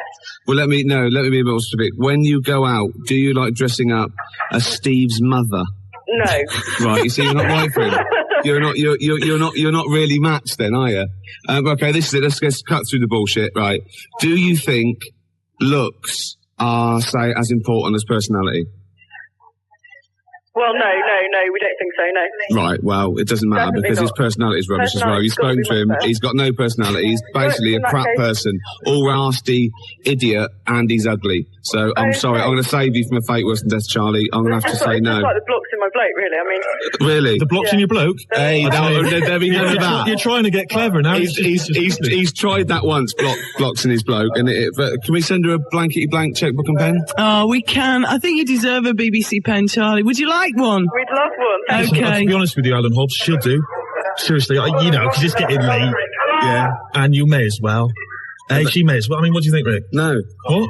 No, she seems really nice, and it's no. We got to find someone with absolutely no... Hold on, though. I just thought of something. You'll have anything, won't you? Well? Anne Hobbs. No, I got standards. Right. Fair play. 0500 110 100. That's the number you need tonight if you want a blind date with Ricky Gervais's best mate, Steve. You What's like my that name? one, don't What's you? my name? Well, I'll be honest. You probably saw him. Well, I tell you what, yeah. I mean, that's a very, very strong point in his favour, I think. He can groove. He can dance. Yeah. You should see that wrist action. Yeah, I know. Well, I've had a lot of practice. But listen, it's not just the grooving, Rick. Come on, Rick. It's so easy, isn't it? It was a beautiful interpretation of the Snoop ears. Rick, what about... swinging at the there wrist. must be some other selling points, Rick. Come on, because you are selling me down the river a bit here. Right, okay. Some good points. You're young. Yeah. You're not in prison. Go on. Well, I've only known you a year. Come on, there must be something. You're not in prison. Well, I'm quite a catch. 8 with Steve tonight, but 25, 40 quid. Put it up to 40 quid. yeah, I'm not made of money, Rick. Then go on. 30 quid. 9 minutes we have to do this before the news. So 9 minutes is more than enough for Steve, isn't it? I'll tell you what. So Steve, it's looking grave, isn't it? Really? It's looking what? It's looking grave. Yeah, We've got one last chance. We have one last This chance. will be it. Yeah, and it's Wayne. He's on the phone from Manchester. Wayne, are you with us? Wayne. All right, mate. All right. How's it How you going? doing? Wait a minute, I'll stop you there, Gervais. What? No, are you up for this, are you, Wayne? Up for a blind date with Steve? Yeah, I'm up for anything. Excellent. Brilliant. Gervais, I'll stop you there. What? He's a fella. Yeah. You all right, Wayne? He might just fancy a pint. Yeah. You know what I mean? Yeah. I'll tell you, once he sees me, he won't want to drink anything, eat anything. I'll tell you, he'll only have one thing on his mind. Yeah. Get out. Yeah. No. He's up for it. So, He sounds keen to me. Yeah. Right. Okay. I'm heterosexual, Rick. Steve, you've got no chance with either sex, so it won't make a difference. Why restrict yourself? In fact, I'm thinking you probably shouldn't restrict yourself to the human race. And if Wayne's up for it, he's warm-blooded, he's human, he's from Manchester, I know. He's obviously got a sense of humour. He's which is obviously very important. Yeah, wait till he sees him, he'll lose that straight away. Well, I've got to ask you a few questions, Wayne. Go on then. So do you like walking on the beach? Maybe in the sunshine? Maybe in the rain? Do you like poetry, for example? Yeah. Yeah, what's your favourite band? Do you like My Asthma? favourite poet. No, what's your favourite band? My favourite band. Yeah. It's got to be the one and only Oasis. Oh, Steve loves Oasis, don't Yeah. you? It's got to be. I've never heard him. Oh, he loves Oasis. I don't, Oh, what's your favourite food? Do you like Aswad? Aswad. Yeah. Shine like a star. Oh, he does. Oh, he knows it. I think you could even sing the chorus for us, can you, Wayne? I could. Come on, can you sing the chorus? Come on shine, shine, shine like a star. Yeah. Shining so bright. This is a match made in No, I've never liked that. Well, I've always thought they were a bit weak, sort of kind of cod reggae. I've never liked it. Oh, fantastic. Oh. So, you were quite open-minded, are you, Wayne? At the moment I am, yeah? Yeah, I mean, you'll try anything, won't you? Yeah? Yeah, Once. excellent. Did you like to experiment? You know, sort of like push the boundaries back? Yeah? Fantastic. Right. Looks like we've got a winner. No, Right. no. Okay, well, it's Forget the BBC pen, we've run out anyway. You'll have to come down to London, though. I thought to be safe, maybe you could meet somewhere, Well, Ricky, we've got the Skegness Riverboat trip all set up, chicken in a basket, laid on. Will you come back next week and tell us how it went? Yeah. Fantastic, Wayne. Brilliant! That is I don't think fantastic. it'll work See, I out. told you. No, I don't think. Total result, Ricky! After you, No, Steve. Oh, yes. I don't think it'll work out. So, Ricky, we made it. Can you I knew we believe would. it? No, I never let him down. That is excellent. Looking forward to the date. Well, when is it? Because I can't make it. Well, you don't know when it is yet. No, I can. You'll be all right. You'll be all right. I was thinking it's not what I was looking for. I was looking for sort of, a kind of Monica Lewinsky type, Yeah. sort of person that you know what you're going to get before you even start. There'll be no embarrassing things like, oh, Monica, I've got this idea. Would you mind? Yeah, Well, exactly. She's already at it. I've got some cigars. Well, actually, no, I got a packet of Camels. Will that do? We could actually probably stump up for a couple of Radio 1 knee pads, though, couldn't we? Yeah, to take away with him tonight. What kind of a mind she got? I know. Stephen Wayne. I'll It's tell you a what, Alan Hobbs is beautiful famous for it. Is she? partnership. Have you still got those playing cards? Those playing cards, man, are live. Is Wiley on them as well? Wiley? Yeah. Oh, dearie me. I tell you, Wiley, the poor man's Anne Hobbs. Really? Let me think. Well, that's very nice. That's very nice. Isn't that's a touching compliment? We isn't can't it? come back, can we? 'Cause You can't you're ever again. going after 12. I know, yeah. So oh. this is it, a fond and final farewell. Well, it was short-lived. Yeah. Story of my life. Yeah. Well, I'll see you all. Thanks for listening. See you later then. Cheers. Bye. It's Mary and Hobbs on Radio 1 till midnight. Right now, it's for the news with Phil Williams. What happened to Foucher? Never mind Felching, it's 11:30. 97 to 99 FM, Radio 1 Newsbeat. Well, in that case... Slade it is then. No, Black Sabbath. Slade, I'll get lost. Slade. And if we're counting Black Led Zeppelin, Sabbath. if we're counting Led Zeppelin, obviously Led Zeppelin. No. Black Sabbath. Sabbath are better than Zeppelin. Oh, Oh, come on. No, you're wrong. You're having a mental aberration if you think. Go on, give me an example. Well, there's a fantastic story. Just the ludicrousness. Is that right? Is that a word? That's a word now. Ludicrosity. That'll do, yeah. Tony Iommi was asked when they hit big in America what it was like for Black Sabbath, and he said, "Oh, it was mad. We went back to the hotel, and there was like 10 Satanists sitting outside the hotel room, all dressed in black with black candles. So he blew the candles out and sung Happy Birthday to them." Oh. Yeah. So that is but Led proof. Zeppelin said, "Been a long time to the rock and roll." And I think that sums it up. Are you squeezing your lemon? Yeah, I'm squeezing my little lemon. I'm putting my little cocktail chipolata on the table between two pickled onions and seeing if that And the fat juice bite is running makes it. down your leg. Yeah, and the juice is running down my leg, indeed. Well, we've embarrassed ourselves. Yes. I think in a way we might have embarrassed XFM, and I know. think certainly Mainly, we've embarrassed London. Yeah. So who have you've just had someone on the phone or on the fax saying I about the was voting for sneaker? the sneaker pimps if they're from Birmingham. I didn't know if they were Are or they not. from? I don't know if sneaker pimps are from Birmingham. Yeah, but but I'm I think they are. them small potatoes compared to the Sabbath. Yeah, the Sabs. Exactly. What is this obsession with Sabbath? I always thought Sabbath were a bit of like a joke rock band. Like I can't believe you Well, said that. Led Zeppelin is that like the mould of the first rock gods, the greatest British band of what? Yeah, who have Led Zeppelin got an influence? You know what they've influenced? That whole brand of poodle rockers with big hair like Extreme. That's what they've influenced. That's not their Whereas fault. the Sabs, their influence has been really heavy, great rock bands like Nirvana and things like that. You know? Sabbath are the best thing to come out of Birmingham, Ricky. Without It's any as simple as that. Okay, let's do it up to Thursday. I want proper votes, right, on faxes, right? Who is the best, the most influential, the best band out of Led Zeppelin and Black Sabbath? You're playing with fire. It's like comparing Bobby Davro to Tommy Cooper. It's honestly. I don't think so. I believe it is. I think it's like comparing, let's see, go on. Europe. Right. with Bernard Butler. Bernard Butler being Led Zeppelin. What? Black Sabbath. Wow, that's a bit abstract. But they're both completely crap. Yeah. Oh, whereas Bobby Davro's brilliant. Ricky, you said tomorrow we're going to have a debate. It's like comparing something I don't like very much with something I like a lot more. Yeah, but you well, like that's the fair enough. Smiths, so you're erring on the side of soft, aren't you? Whereas Sabbath are hard. Yeah, well, I like hard stuff as well. So you like Europe and hate Bernard Potter? No! Is that what you're saying? Other way around. You hate Tommy Cooper, but you love Bobby Davro.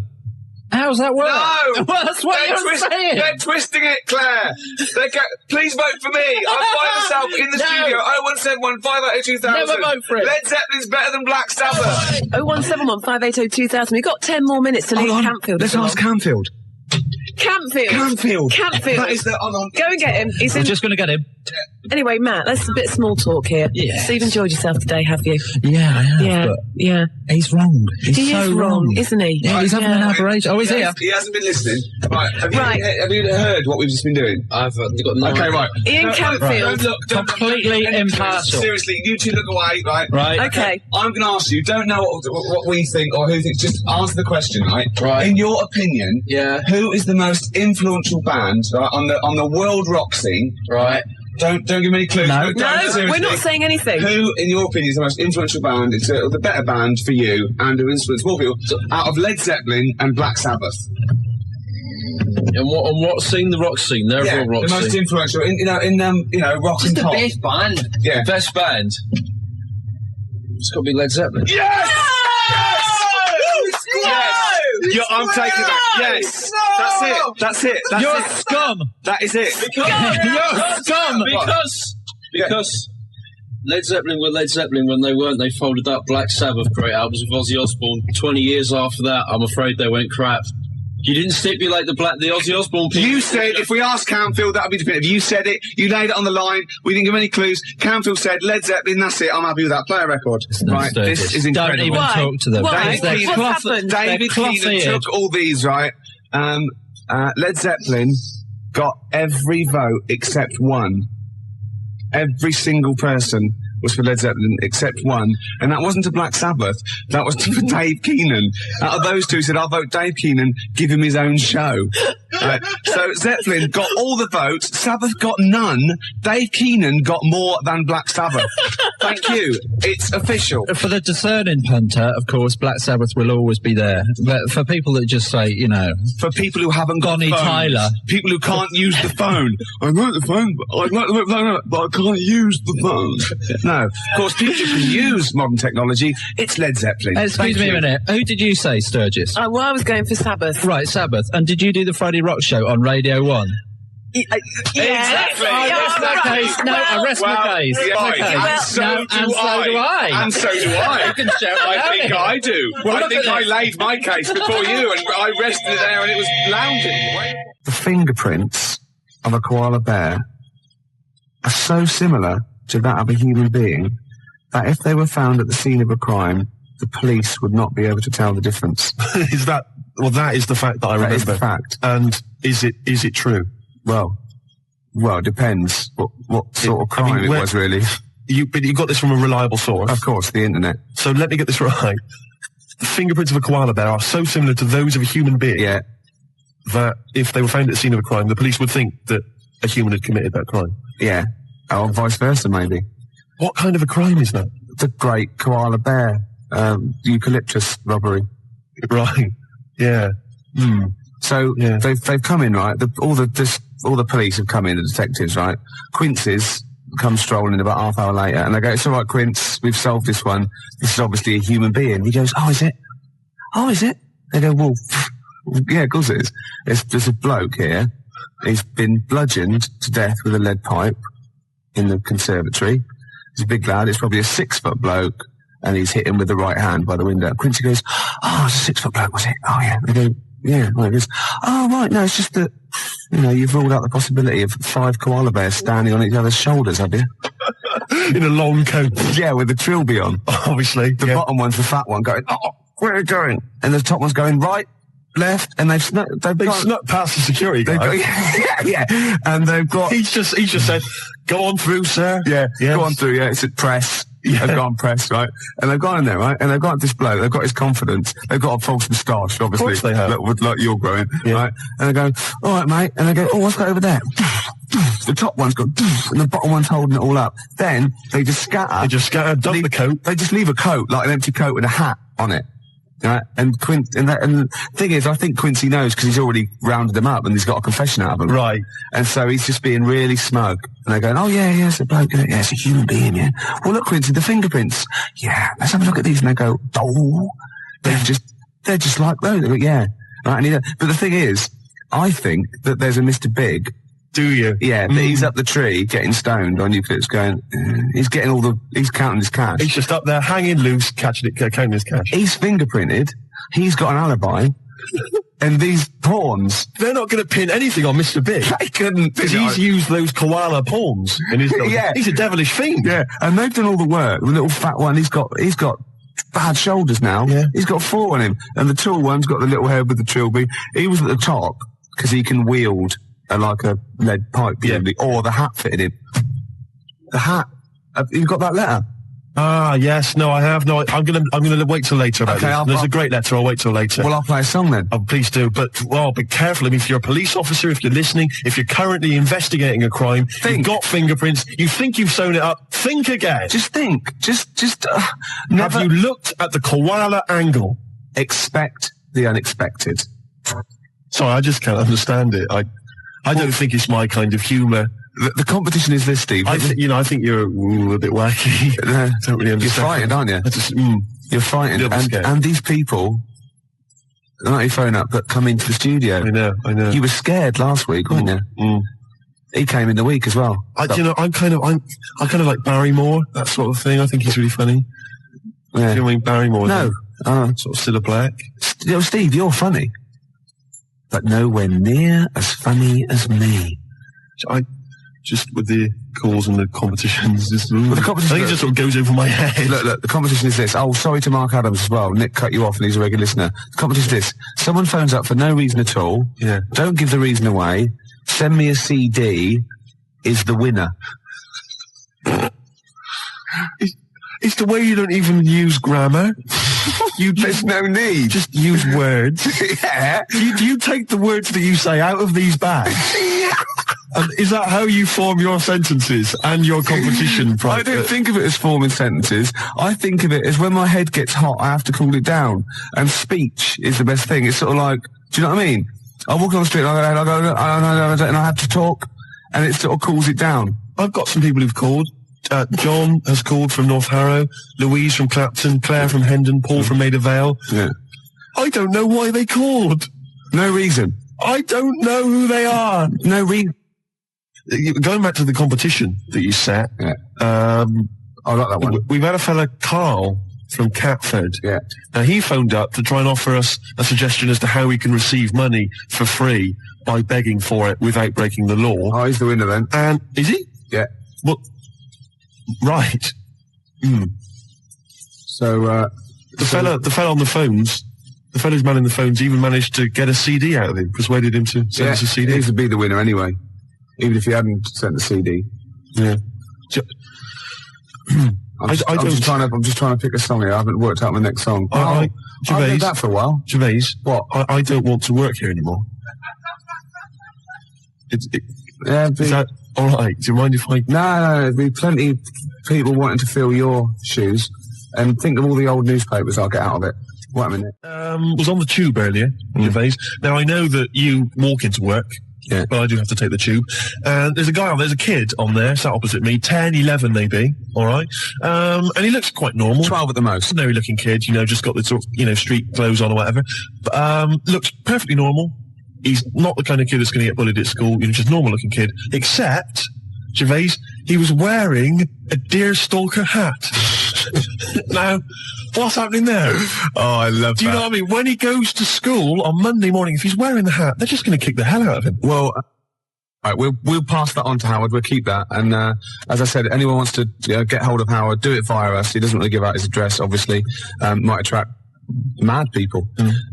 Now, I read in the paper years ago, there was this guy, right, and he was from Sheffield, and he was at birth of Christ. He'd lived before as a cow. Okay? Right. Yeah. But that's not all. Another bloke who also lived in Sheffield saw this and said, I don't believe it, so was I. Right? So what's the chance of that? I go, yeah, I was a cow as well. And they started this cult called Cattle for Christ. It's just two of them. But I just imagine people going to say, I was a donkey. God, did you see it? No, there was like a beam in the way. I couldn't see. Nor could I. No, I was being milked. Couldn't see a thing. Where were you? I was a chicken. So you saw everything. No, I was out, wasn't I? I was so close. Poultry for the prodigal son. Yeah, would be beautiful.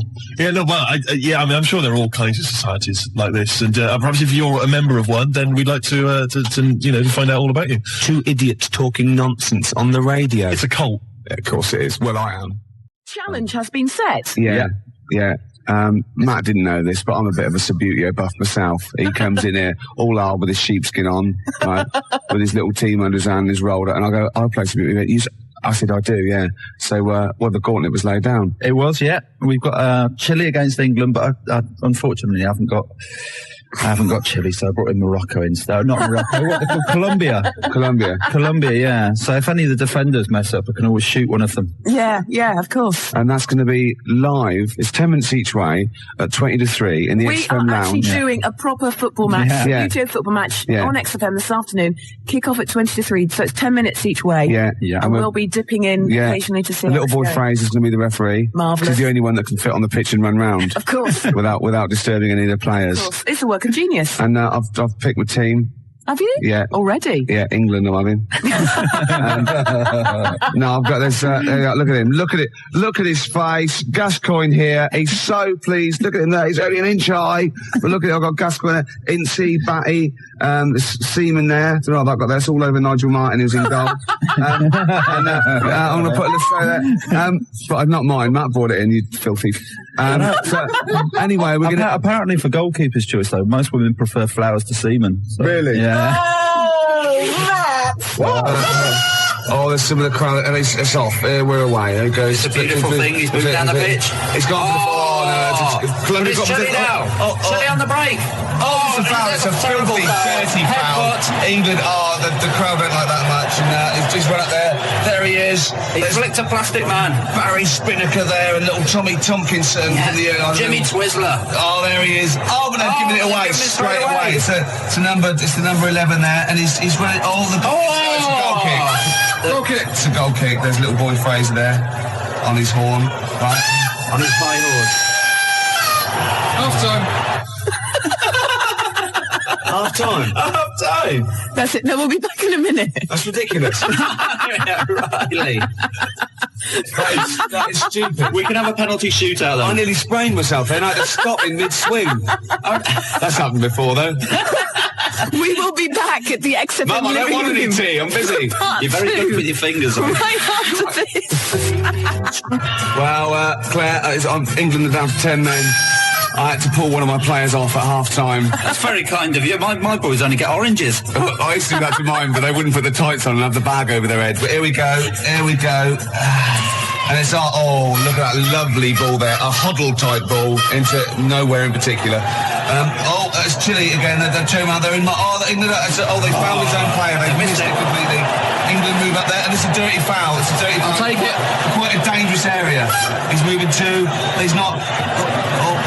One, two. All right, here we go. I've never been in such close proximity to you, Ricky. England in possession again. Oh, look at this move here. It's like you have to say. They're keeping it. They're playing with the ball now. It's a foul. He's going to take it quickly. It's there. Okay. The film review. Gladiator. It's all right. Nothing great. It's like an old, sort of an old version of Rocky done in the olden days, really. Right. A bloke fighting other people. Sure. How sort of well known is the story? Do you reckon people know the basics? Well, just very quickly, just do the plot. Quickly. There's a guy called Max. Maximus, yeah. Yeah. There's Caesar, and there's Caesar's kid, and Max goes to war, sort of wins it, comes back, Caesar says, you're good at what you do. I wish my son was as good as you. So I want you to be in charge when I die. His kid finds out, a bit annoyed about it, kills his dad, because he don't want anyone to hear that he said that he wants him to be in charge. Yeah. So his kid gets in charge and thinks, I'll show you. You're not going to be king, I am. You're going to be a slave or something. And then, next thing you see is... Sorry, can I just stop there? My only thought is the film's 3 hours long, so maybe we shouldn't go through the whole plot. We've done the first 10 minutes, but go on. So, yeah, he's a slave and then... Yeah, but then, that was an interesting bit that I thought, right? I mean, I was watching this with a girlfriend, she was already annoyed because she wanted to watch Friends on E4. Okay. So, it was a good episode as well this week. Was it? Yeah. Don't tell her that. Okay. Right, so she was annoyed and she said, come on then, put it on. And I got it wrong straight away because it says on the back 149, so I thought that was an hour and 49 minutes. It turned out it was 149. No, I thought it was 1 hour 49. Yeah. But it was 149 minutes. Sure. So it overran anyway. By 40 minutes. Yeah. People got sick of him and they said, oh, we'll have to get rid of him. So they tried to, he loved cakes as well as women. Okay. So they said, let's poison a cake. And they poisoned a load of Easier than poisoning a woman, wouldn't it? And they ate these cakes, and it just didn't kill him, and they were like, God, what's going on? And they kept giving him more and more cakes, and... He was suspicious. And that didn't work, so the fella said, that's it, I'm going to shoot him. So... They were like, you know, I'd be there sort of punching people in the arm. That's a great game. Oh, I love that, punch people in the arm. Is that part of the Olympics now? I think it was exhibition this year. Right. But it's going to be a pro next year. It's going to be the Winter Olympics because you've got to do it in just a cap sleeve shirt in winter. Yeah. So you're playing that? She, but whilst But she didn't appreciate that. She used to go, ow! No, I always think whilst I was doing that, they were like the Charlie's Angels and they'd be sorting out a mission somewhere. Because they were really like, there was something about them that you thought, you know, they're special. They were private detectives. What do we work for a man they never see? Tell us the story. What have you learned? Do you want to ask some questions? No, not really. Just sum it up in a minute. What do you think? I can't do it in a minute. Well, can I ask some questions then? Where was he born? Austria. Tell us about his early life. Right, he was a young lad. Brilliant. What in his early life? Okay. Yeah. What's the name? His mum was his dad's second cousin, which is a bit weird. Yeah, that is weird. They had 5 kids. Steve's going, yeah, it's usually first cousin where I come from. Oh, that's unfair, isn't it? There's no need for that. No, what do you do in your leisure time? I like, you know, going out for food and that.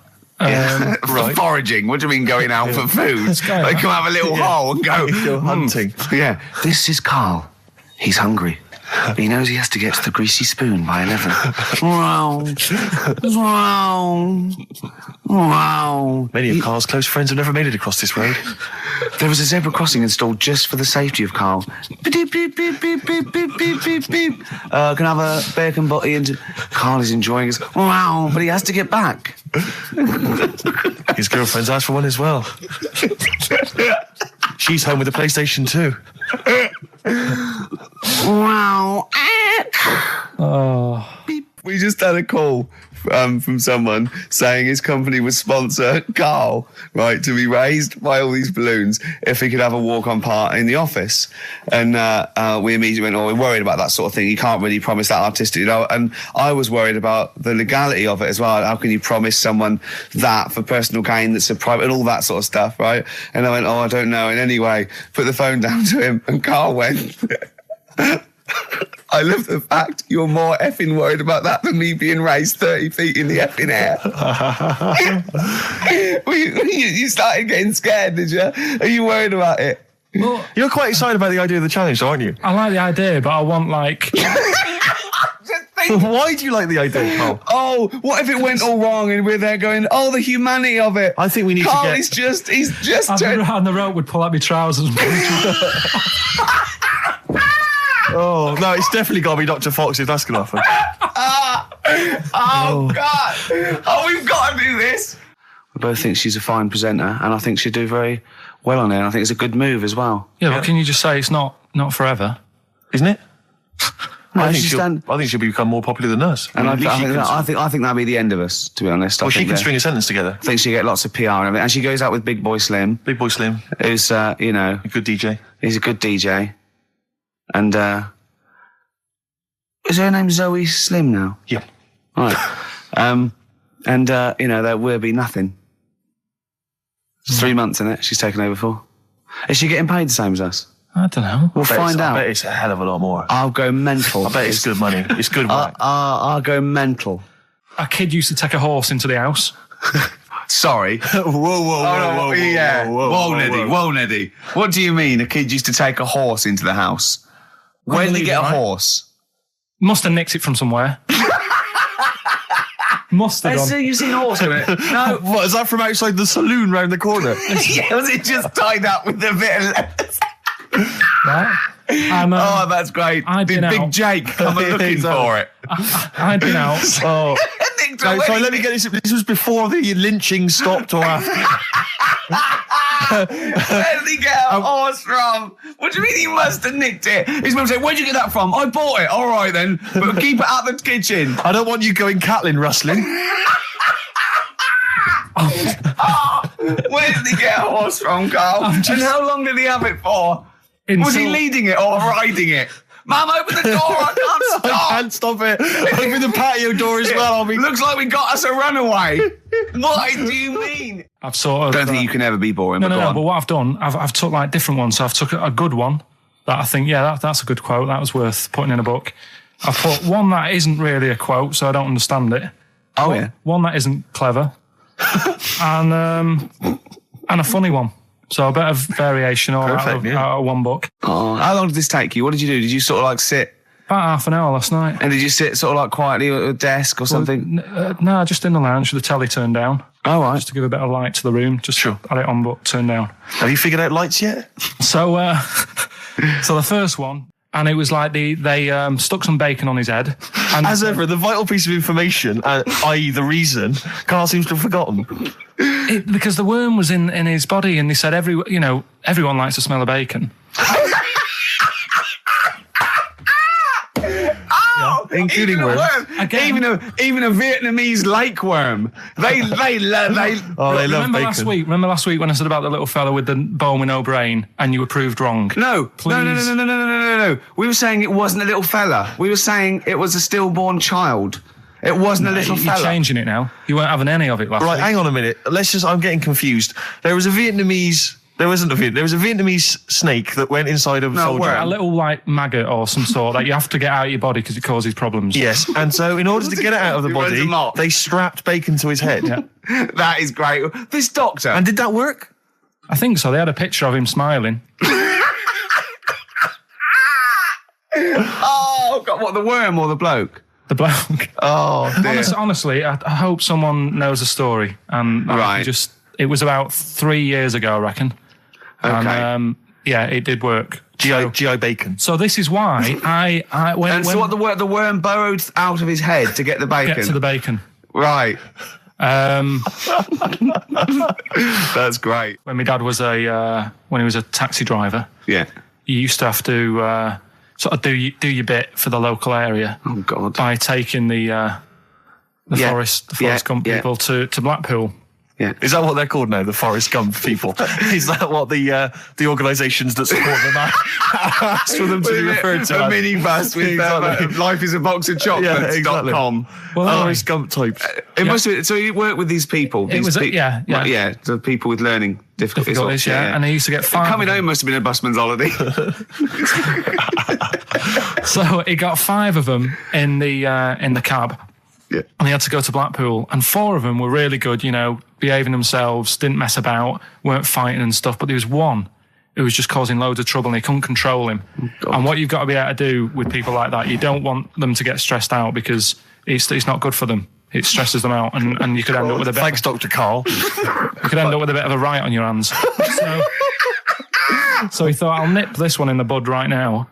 And he pulled up just on the outskirts of Blackpool, and he took the one out that was causing problems and put it in a wheelie bin. Oh, no. Oh, I'm sorry. I apologise. He did what? Oh, He did it for the good of the others. He put it in a wheelie bin. He was having a good time. He thought it was one of the rides. Can you stop saying it? He had another problem similar to it, where he had a little minibus, and it was his job to take a load of old women to the bingo hall, and it was miles away. And he took him there. There was no problem. About 10 old women in a minibus. One of them was causing trouble, so he pulled over. No, right. So he took him there. Everything's fine. He dropped him off. They had a lovely night. Yeah. Right. They had a lovely night. Won a bit of cash. Coming back, it's a bit of a late night, and they all started moaning at him, going, "I want to be dropped off here. Take me there. I want to be dropped off first. I've got to get up early. Blah blah. You know, my husband's expecting me. I'm already late. Take me here first. Take me there." And he just pulled up in the middle of nowhere, said, "Get out." And he made them get out, and they all called for taxis. They charged that company who was meant to be taking them home in the minibus, and he got the sack. My mate, Anthony, his mum called up my mum and said, I've got to meet up with you. I've got to have a word with you. And she said, what about? She said, I don't want to talk about it over the phone. So she goes, oh, right. Well, yeah, come round tonight then. So anyway, my mum sees me. She don't want to be in an awkward position and, like, be a bit embarrassed and what have you. So she sees me and she goes, right, Anthony's mum's coming round. What have you been doing? Yeah. So I go, oh, God. I said, I've been nicking stuff. So she goes, like, what? So, not big stuff. I've had a few calculators and Mars bars and stuff. How many? I'll just work it out. Hold on. Works out at 7.2 per day. So, how many calculators do you need? So it was when that phase. You failed maths, didn't you? Everyone wanted a calculator. It was like a trendy thing, wasn't it? Right. Oh, yeah. In Manchester a couple of years ago, yeah. So anyway, so I told her all this and I confessed to, like, computers will make it there one day. I confessed to There's magic in the back of battery. Go on. Confessed to nicking all this stuff. She comes round. She only wanted to borrow some money. Brilliant. She said, oh, I don't like asking. I was a bit embarrassed to ask you over the phone, but can I borrow 20 quid? Oh, that's fantastic. And there's me. That's great. And it's similar sort of thing to yours. And did you? And he went, hold on, Mum, let's just work out the interest on that. I bank 10%. She'll owe you £4.40. Yeah. Oh, so your mum was a loan shark. yeah. And did she mention? She went, I just with that other, because what I'm saying is presumably you got your mate in trouble. No. Right, you didn't. No. She went, no worries, I'll just go and get my purse. It's on the dressing table. Exactly. Yeah. Carl, do you want a cigar? Well, quite, yeah, but what is exciting, surely, is the razzmatazz and the brushing shoulders with the rich and famous. I'm not into that. You're not? No. I don't feel you're going to appreciate this like we thought you would. It's weird, because Suzanne said to me this morning, who would you like to meet there? Yeah. Is he anyone who, like, you can get close to, and it's like, God, I really admire your, big fan of yours, whatever. And it's me and Steve, so you're here now. Well, I really admire your big fanny. I didn't... What did you say? What did you say? If you're a big fan of it. Oh, right. Oh, right, yeah. And, sorry. There isn't anyone, really. Do you know what I mean? Isn't there? You two are all right. Thanks. Jonathan Ross, is he going? He might do, I don't know. But hang on, wait a minute. I can't help but feel we could have exploited this more. We could have maybe run a competition to let someone win. You know, if you're not going to appreciate it, Carl. Yeah. Are you going to get a trouser suit? Are you going to get a ladies' trouser suit? I just think then, if you go sort of like looking macho and walking down with him, they know that you're not really partners. And I just think it's a slap in the face for BAFTA. That's true enough. No, it doesn't matter what you wear, though. Look at Elton John. Can't you mince a little bit? Can't you at least sort of walk a little bit mincy? Because you've got such a macho sort of mank walk. Elton John's fella doesn't look gay and stuff he wears and that, does he? Do you know what I mean? It means nothing. No, but that's because Elton's doing the work for him. No, but... By dressing as, like, some kind of restoration dame. Yeah. Right. Go on then, Carl. Second one, then. This is a bit easier, but I still think it's a good one. So this is, we should explain what this is if you've just tuned in. It's one of those stupid lateral thinking problems. That Carl himself has created. Yeah, that was his homework. Right, this one. It's a fella. He has a normal day doing stuff. Nothing wrong with him. Right? And... It's the twist in the tale. It's just like Tales the Unexpected. Yeah. Just a normal day, nothing wrong with him. Hold on, though, he's got the legs of a fish. Go on. So that's why he's been hiding his legs. So Go on. He does his the legs of a fish. Sorry, can't carry on. He has his working day and that, and then he gets a bit tired. Goes to bed. He puts the light on, leaves it on, goes to bed. Oh, that's crazy. That's mental. I can't think what's happened. Anyway, here's Radiohead. Right, okay. What? The question is, why does he put the light on when So he's a going man, to bed? he's had a normal day, he's come home from work. Is that right? He's come home from work, or he's not been working? Yeah, he's just been out? no, it's been working and stuff, I think. You think?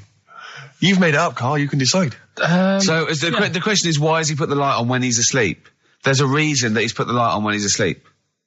Has he gone to sleep? No, Carl, don't shrug. You're meant to answer these questions. He put the light on before he went to bed. Yeah, and the question you're asking me is why? What's the scenario? And the light's on and Yeah. that, but he's gone to sleep. Yeah. He started reading, and then he fell asleep. No. Did he intentionally, for some reason, put the light on? Every night. It's mad. Sounds mad. That's Carl, doesn't it? Every night he does it. Yeah. He puts the light on when he goes to sleep. Carl, is the point of this, he puts the light on for a very good reason. Not for us, but for some people. He's blind and it's always been on, and he thinks he's turning it off, but it was on in the day, and he thinks he's turning it off, but he's turning it on because he's blind. That'd be stupid. That works. No, that works great, Rick. Yeah. Thank you, Carl. So you've got to come up with... Hang on. If What? you're blind, why would you put a light on? No, he thinks it's off. Yeah. But why would he turn it on anyway? Just think so he doesn't get burgled, so people know he's in because he can't see him. So he just he puts the light on when he's there, then he turns the light off when he goes to bed, so people think it's fine. But he's got it out of kilter, and actually he's walking around in the dark all day. I don't believe that if you're blind, you turn your light on. I don't think you'd be living on your own, would you? I'm not having that for a Do second. blind people live on their own? I'm not having that for a second.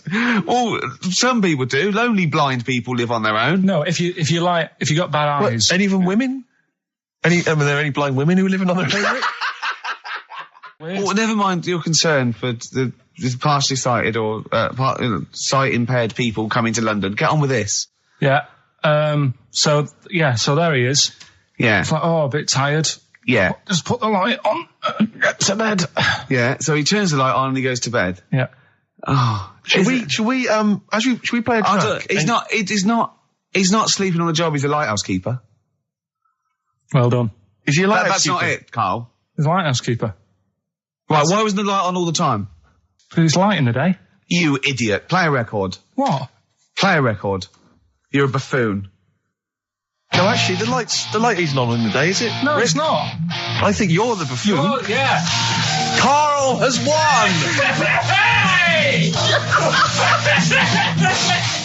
Quickly recap the end there. I almost missed the end. There you go. He's in the attic, right? His missus is still downstairs. She's not up there. Okay. Right? He's on his own, and he cleans this lamp, right? Yeah. And this fella appears out of all this smoke, and he's wearing a nice pair of 501s, and he's wearing a shirt, and there you go. What's the song? What song are you thinking of? The lines are going mental. Because it's so easy. Let's play a record, Carl. We'll come back and we'll find out if anyone's got that right. That's a great one, Carl. Really. Right. Did you just come up with that? Literally in the last 10 minutes. Genius. This is genius. Definitely. I mean, if those calls aren't from major TV companies, I don't know. Dynamite stuff. A lot of them are. What's his name's lawyer? Simon Mayer. That's my favourite thing I've done for years. Yeah, not bad, not bad. That's great. Back to form there. So, okay, line. The lines are going mental just because it's easy. Go on then. So I first one to get it. The first one to get it, but... Well, it's not that though, Rick. I mean, Carl has just decided to revise the actual rules of the competition. Yeah. So that, we've decided, is very easy. So that's now a qualifier. And so then they have to answer one live. Exactly. So whoever gets that one right can play for big money. Is it a quick one as well? Because some people will lose the will to live. Yeah. Just cut to the chase. And because they've got to qualify now, we're throwing an Office DVD that aren't ready yet. You'll sign that, won't you? Yeah. Yeah. No. That increases value by 42 pence. Right, go on. We'll just go live, yeah? Hello, XFM. Yeah, hi, how's it going? Not too bad. Not too bad. Listen, a very, very quick recap, Carl, if you will, please, for the people listening. Very quick. Right. A man ends up in a loft. Man's, after moving into this house and that, he's in the loft. And he's tidying up. His missus is downstairs doing the kitchen because that needed doing. He's up there. He's cleaning up, emptying the boxes. He finds a little. He rubs a lamp. A fella comes out wearing 501s. What's the song? What's the song, mate? are you talking to me? Yeah, sorry, yeah.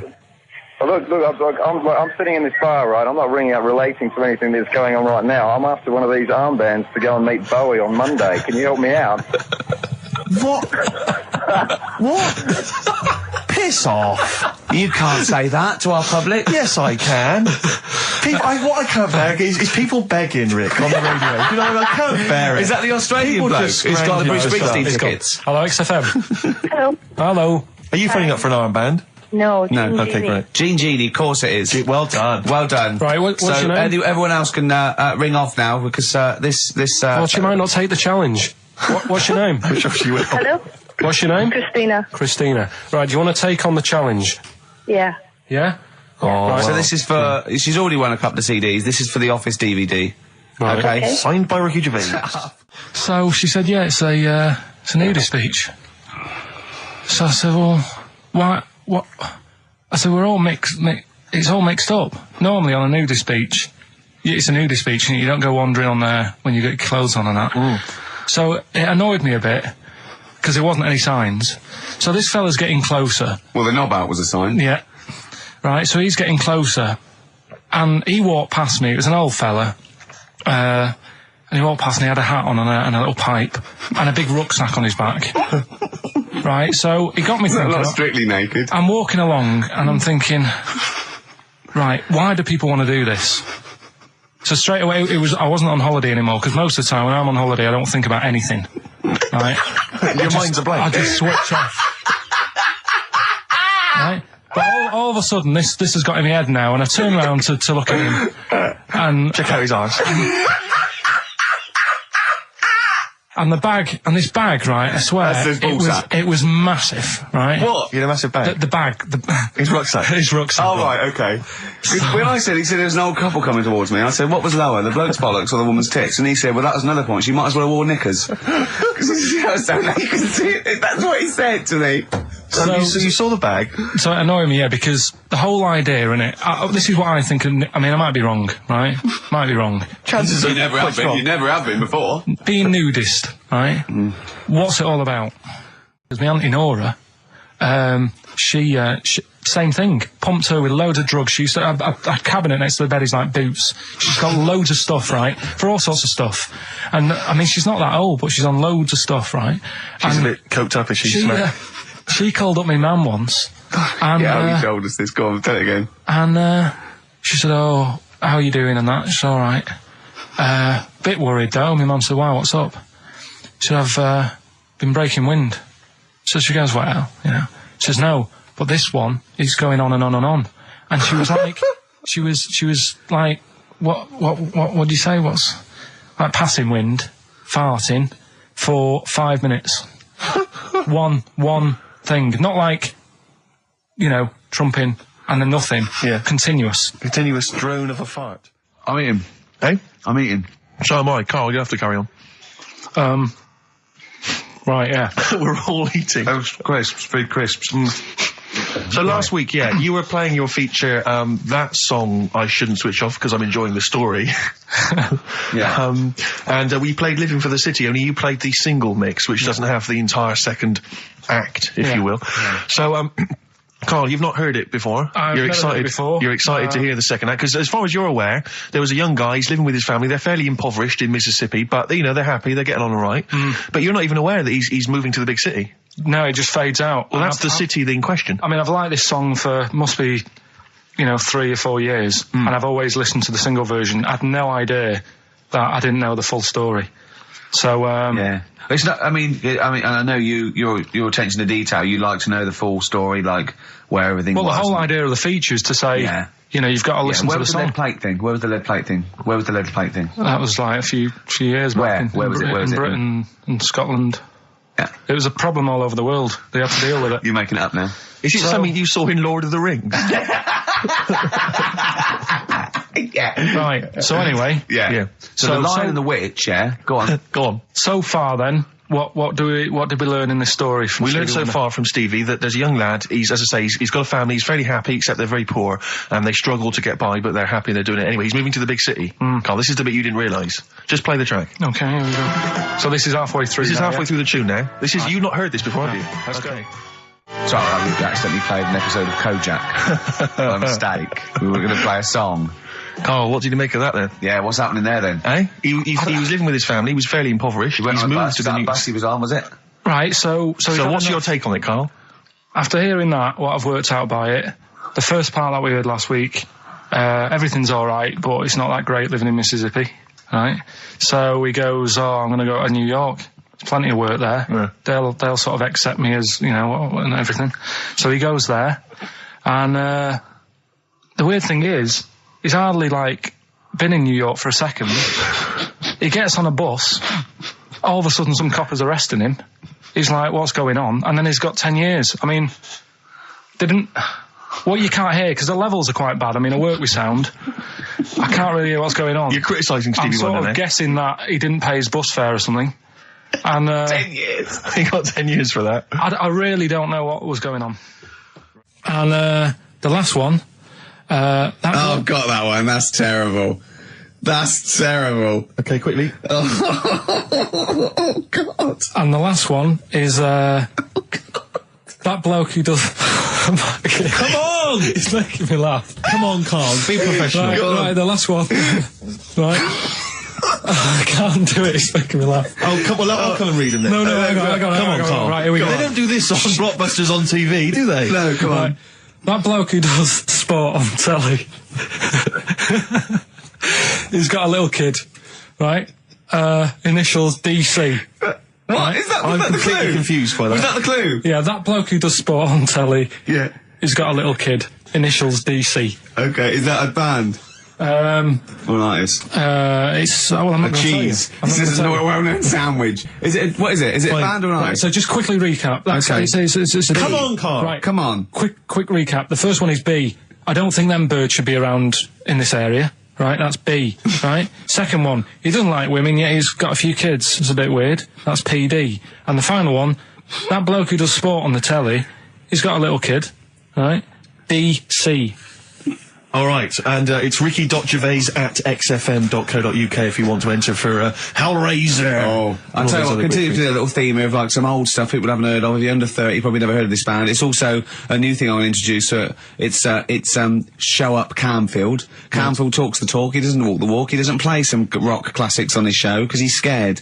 I'm going to play the tracks that Camfield's too scared to play. This is Kansas and Carry On Your Wayward Son, alright? Kansas. Carry on your wayward son. The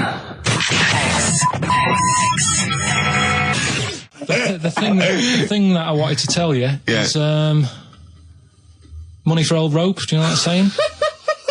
I can't even be bothered. Yes, you're going to tell me now. Come on, Carl. Right, I mean it. Basically, money for old rope came from the right. What was all that about? You can tell someone's weight. What was all that bonus for? fact. And blind blessed shitting himself. What are you? What? Look, no, tell me that now. You nearly made me swear then. I'm getting really annoyed. I'm getting really annoyed now. Tell me this back, Carl, or I'm going to go mental. Come on, Carl, time's running out. More that people, years ago, when people used to be hung, right? Right. If you didn't like the person who's been hung, you'd go, God, I really don't like him. And so you never forget the time. Because if they're being hung, we take that as read. Yeah. So they never forget afterwards to get the hangman to get the rope and to cut it up into little pieces, and he'd sell them. He'd sell the little pieces of rope to people. See, Carl, that's the most interesting thing, if it's true, that you've come up with. Right, okay. And so so they sell the rope? They sell the rope, and it's money for old rope. Money for old rope? Meaning, God, it's easy to make money, all they have to do is cut it up and sell it. I'm cynical. Right, there's a little midget. Right, there's a circus. I'm loving it already. Circus going on somewhere. I think it was in America. And is that present day or old times? I'm talking in the last 3 weeks. Okay. Right, little midget. Circus, really packed out show. People are loving it. Steve, you'll ask the same question I did. I know. So there's a little midget jumping up and down on a trampoline. That's what circus is. Right. I'd pay good money to see it. So everyone's clapping, and he's getting carried away.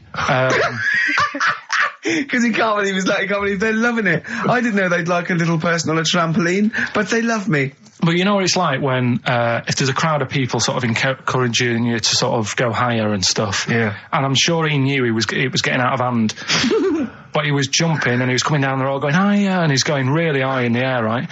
So he's doing this, crowd are clapping. There's a hippo, right, just sat next to the trampoline, getting ready to come on and do his act. Oh, right, I thought he was in the audience. It's hippo getting ready to do his act, Steve.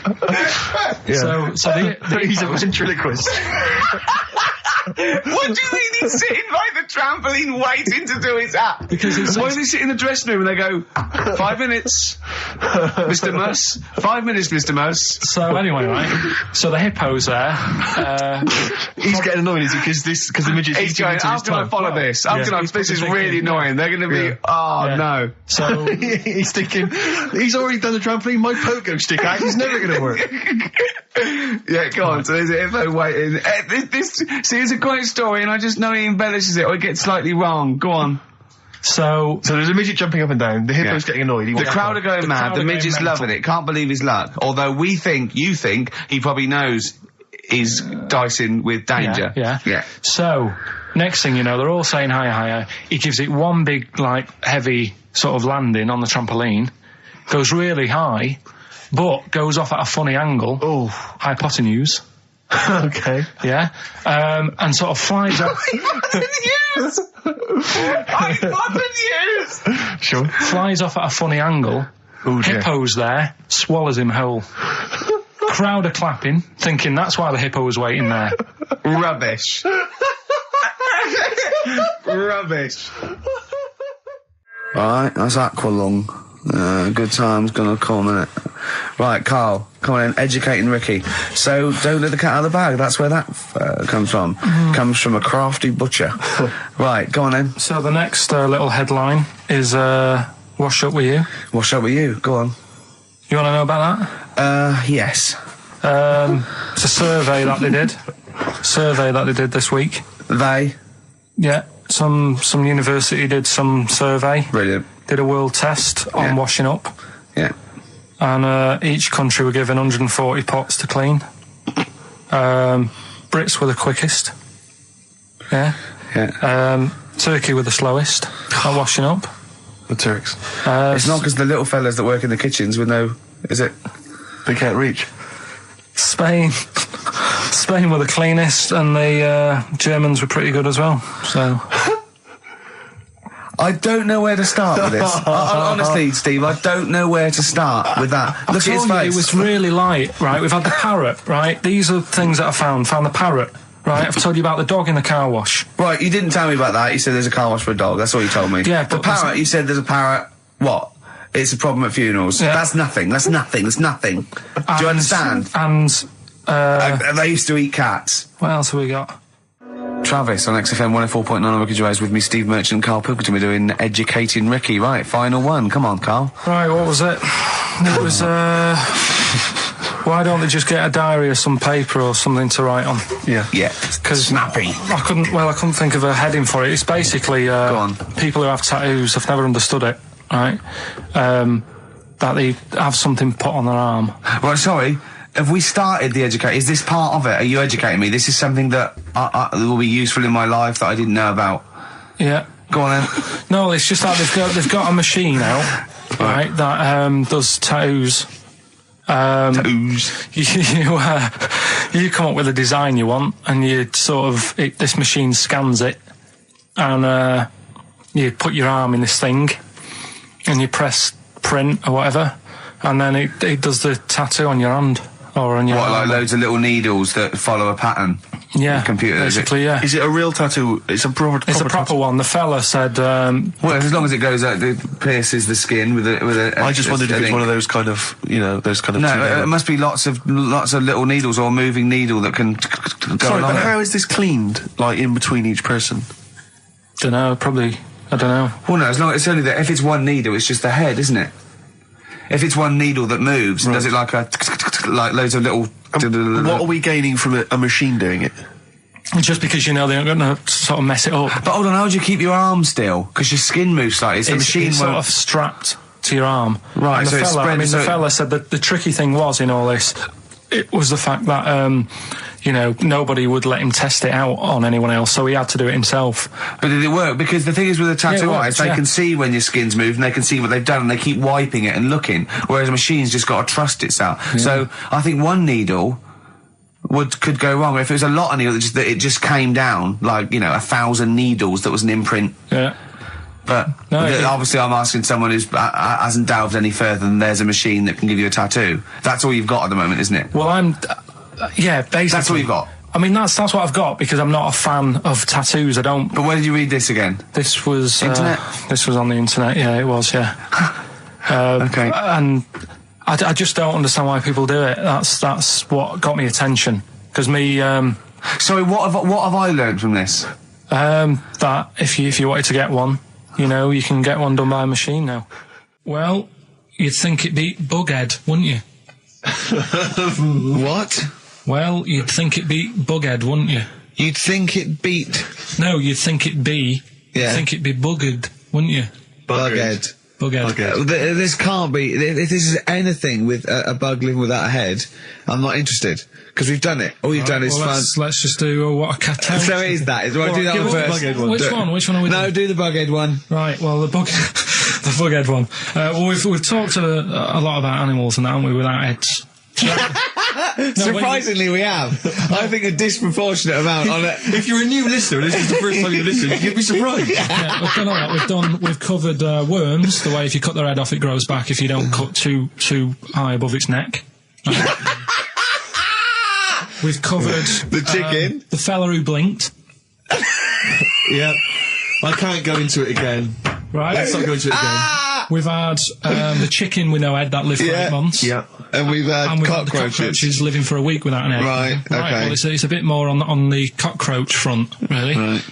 They've found, right, that if you get a cockroach and you cut its head off, right, and then you find a cockroach that's still got its head, but it hasn't got any legs. Right. Right, it's not over for both of them, right? Because what you can do, you get the one that's got the legs, right, with no head, sort of running around. Get the one with the head, sit it on top of it, right.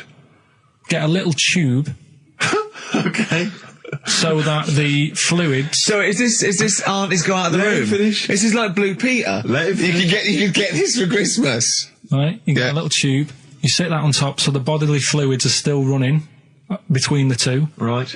The head of the one on the top will control the feet of the one on the bottom. Okay. What about that? Good.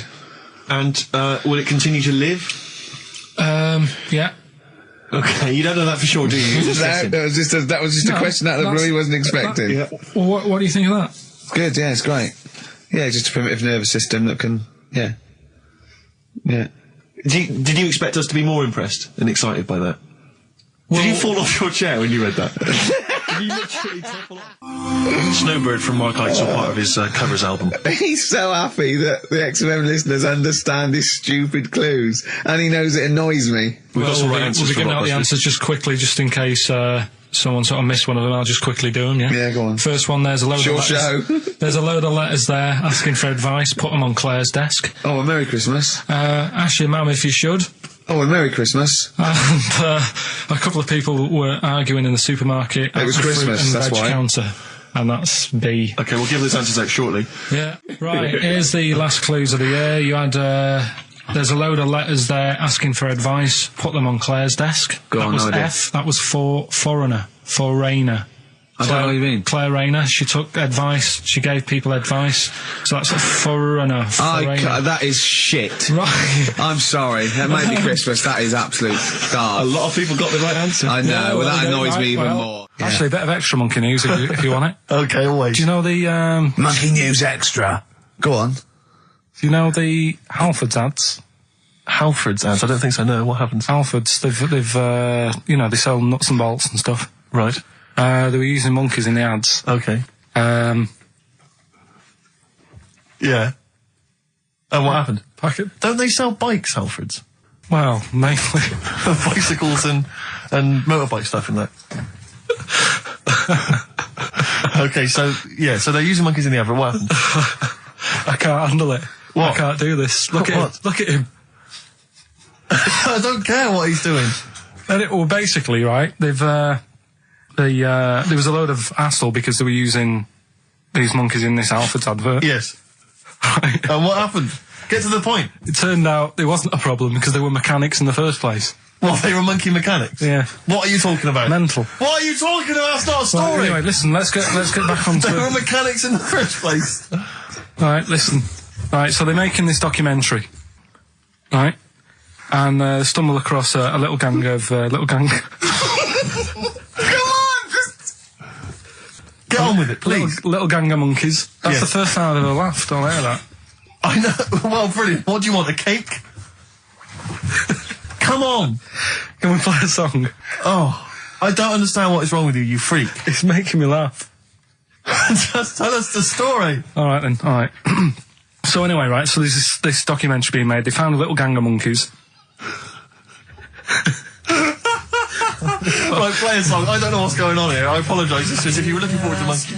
Oh, chimpanzee that monkey news. Excellent. Okay. Right, where were we? We were just start again. There's some people making a documentary.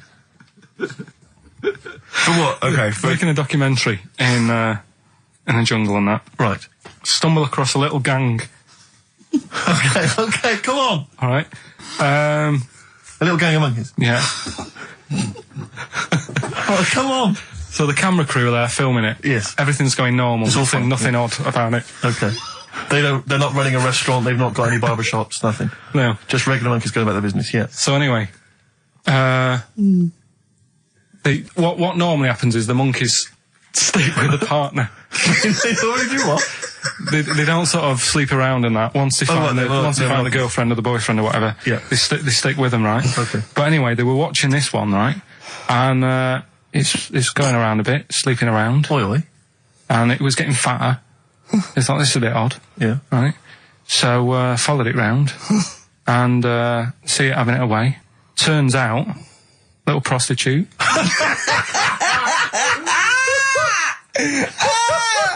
Oh, God! It's a little monkey prostitute. And it was getting fatter because it was charging them bananas. What a load of old rubbish. It's charging them bananas! What was it, a boy or... It was a... Woman. Little woman monkey. That's the most extraordinary monkey news I've ever heard. Oh! And another bit, this was the best one, right? Grab it! Right, there's this fella, and he was on his bike, right, cycling to work or whatever, and he sort of sees this thing in the corner of his eye. Right? Literally in the corner of his eye? Or you mean he saw just said he saw in his peripheral vision? Okay, and thought, what's that? Yeah. So he thought, oh, doesn't matter, whatever. And he stops off at a cafe, right, get a little scone, a tea or whatever, and he goes in there, and he's sat down, and the waiter comes over, he says, yeah, what do you want? He said, I'll have a scone and a tea. He goes, all right then. So he goes to get it, comes back. As he puts the tea and the scone down, his face is like, what is that? Right? Like a look of frightenedness on his face. Right? Drops the tea and legs it. So the fella's going, what? So he legs it after the bloke and goes, what? And he says, oh, something came out of your nose. That was massive. Sorry, something came out of the guy's this is all true because people would have watched it, so don't start saying it didn't but hang happen. on, I just need to clarify. The guy on the bike... I don't believe he ran away. I don't believe he legged it. I don't believe he had a look of frightenedness on his face, and I don't believe he said something massive came out your nose. And I don't even believe he had a cup of tea and a scone. These are the things that I think are embellished. But who had something coming out of his nose? Was it the guy serving the scone? The one who was on the bike who ordered the scone. Yeah, but what was it? Came out of his nose. What was it? Came out of his nose. Right. So he goes home and he thinks, I've got to sort this out because it's not good and that. So he sat. But what? No, it was out of his nose. So you mean it poked out of his nose? It didn't come out. It just said hello and then it. It was like the maggot in the head. Yeah, he just popped his head out, had a look around, and went back in. Why did the bloke drop the tea and run? Well, it's weird, isn't it? All right, so he goes home. He goes home and he goes, oh, God, you know. So he sits in front of the mirror and he's sat there waiting. This thing comes out. Again, sort of looks round, goes back in again. So he goes, oh. No scones. right? So he goes, I've got to sort this out. He goes to the doctor's, says to the doctor, I've got something up my nose. It just keeps coming out and having a look round, going back in. Didn't say that. The doctor's like, oh, I haven't heard of that before, right? Didn't say that. So sat there. It does it again. The doctor looks, frightened again. Runs away? Yeah. He's got a look of frightenness on his face. He had a look of medical frightenness. He dropped his stethoscope and legged it. Got a great show. Went shopping yesterday. Oh, right, yeah. Got Wesley Willis. Oh, it's beautiful to have him back. I can't believe it. Wesley Willis, Rock and Roll Will Never Die. I'll be playing some of my favourite. I don't know whether to play Hootie and the Blowfish, Kurt Cobain, Rolling Stones, Pink Floyd. They're all the same song. It's interesting because, Gervais, in the time that we've been on, we've had a lot of new listeners join us, and they haven't perhaps heard Wesley Willis. No. What a treat they've got in store. Well, I'll explain that a little bit later. I've also... Wesley Willis is here. Once again, I was struggling, as I don't plan the show, obviously. Of course. But my book exchange... In the courtyard of my house. Of course, it's come through again. Brilliant. I've got a little book here. What was the last book you got from the book exchange? How to Beat PMT by Diet. How to Beat PMT by Diet. Which I could give away. I've got that at home. That would be a great prize one day. A wonderful prize. A lot of women would look forward to that. It's a little paperback here. Go on. Doris Stokes, Voices in My Ear. I'm intrigued. The autobiography of a medium. A medium what? I don't know. But I've got to read you the bit off the back.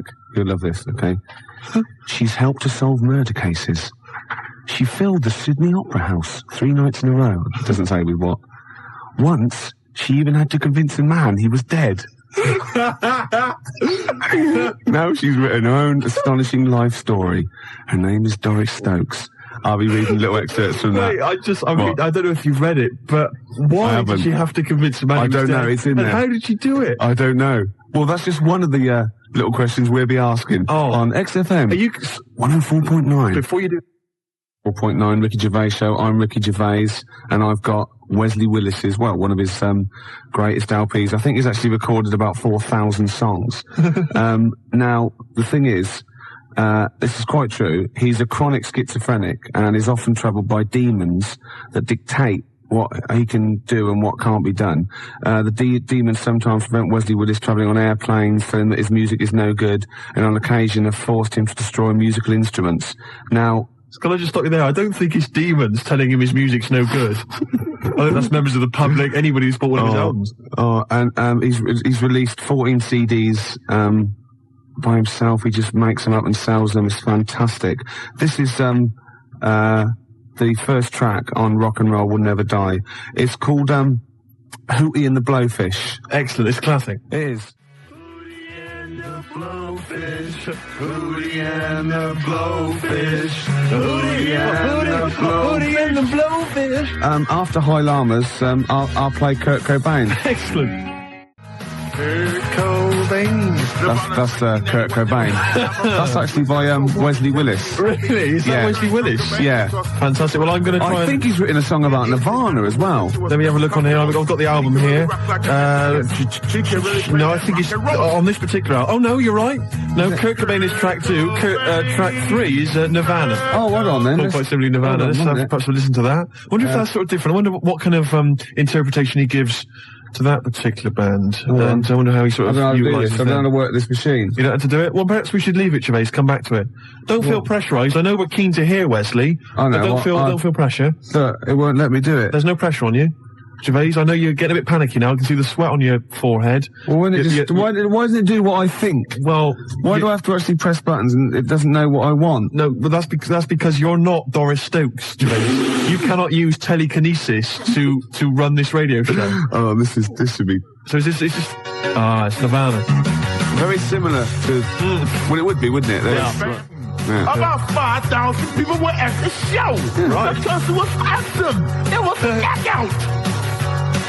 Nirvana. Yeah. He gets about, mind. He sees a lot of gigs. And he seems to know how many people were there. Well, it's 20 past 4. It's Ricky Gervais Show. And next is Travis!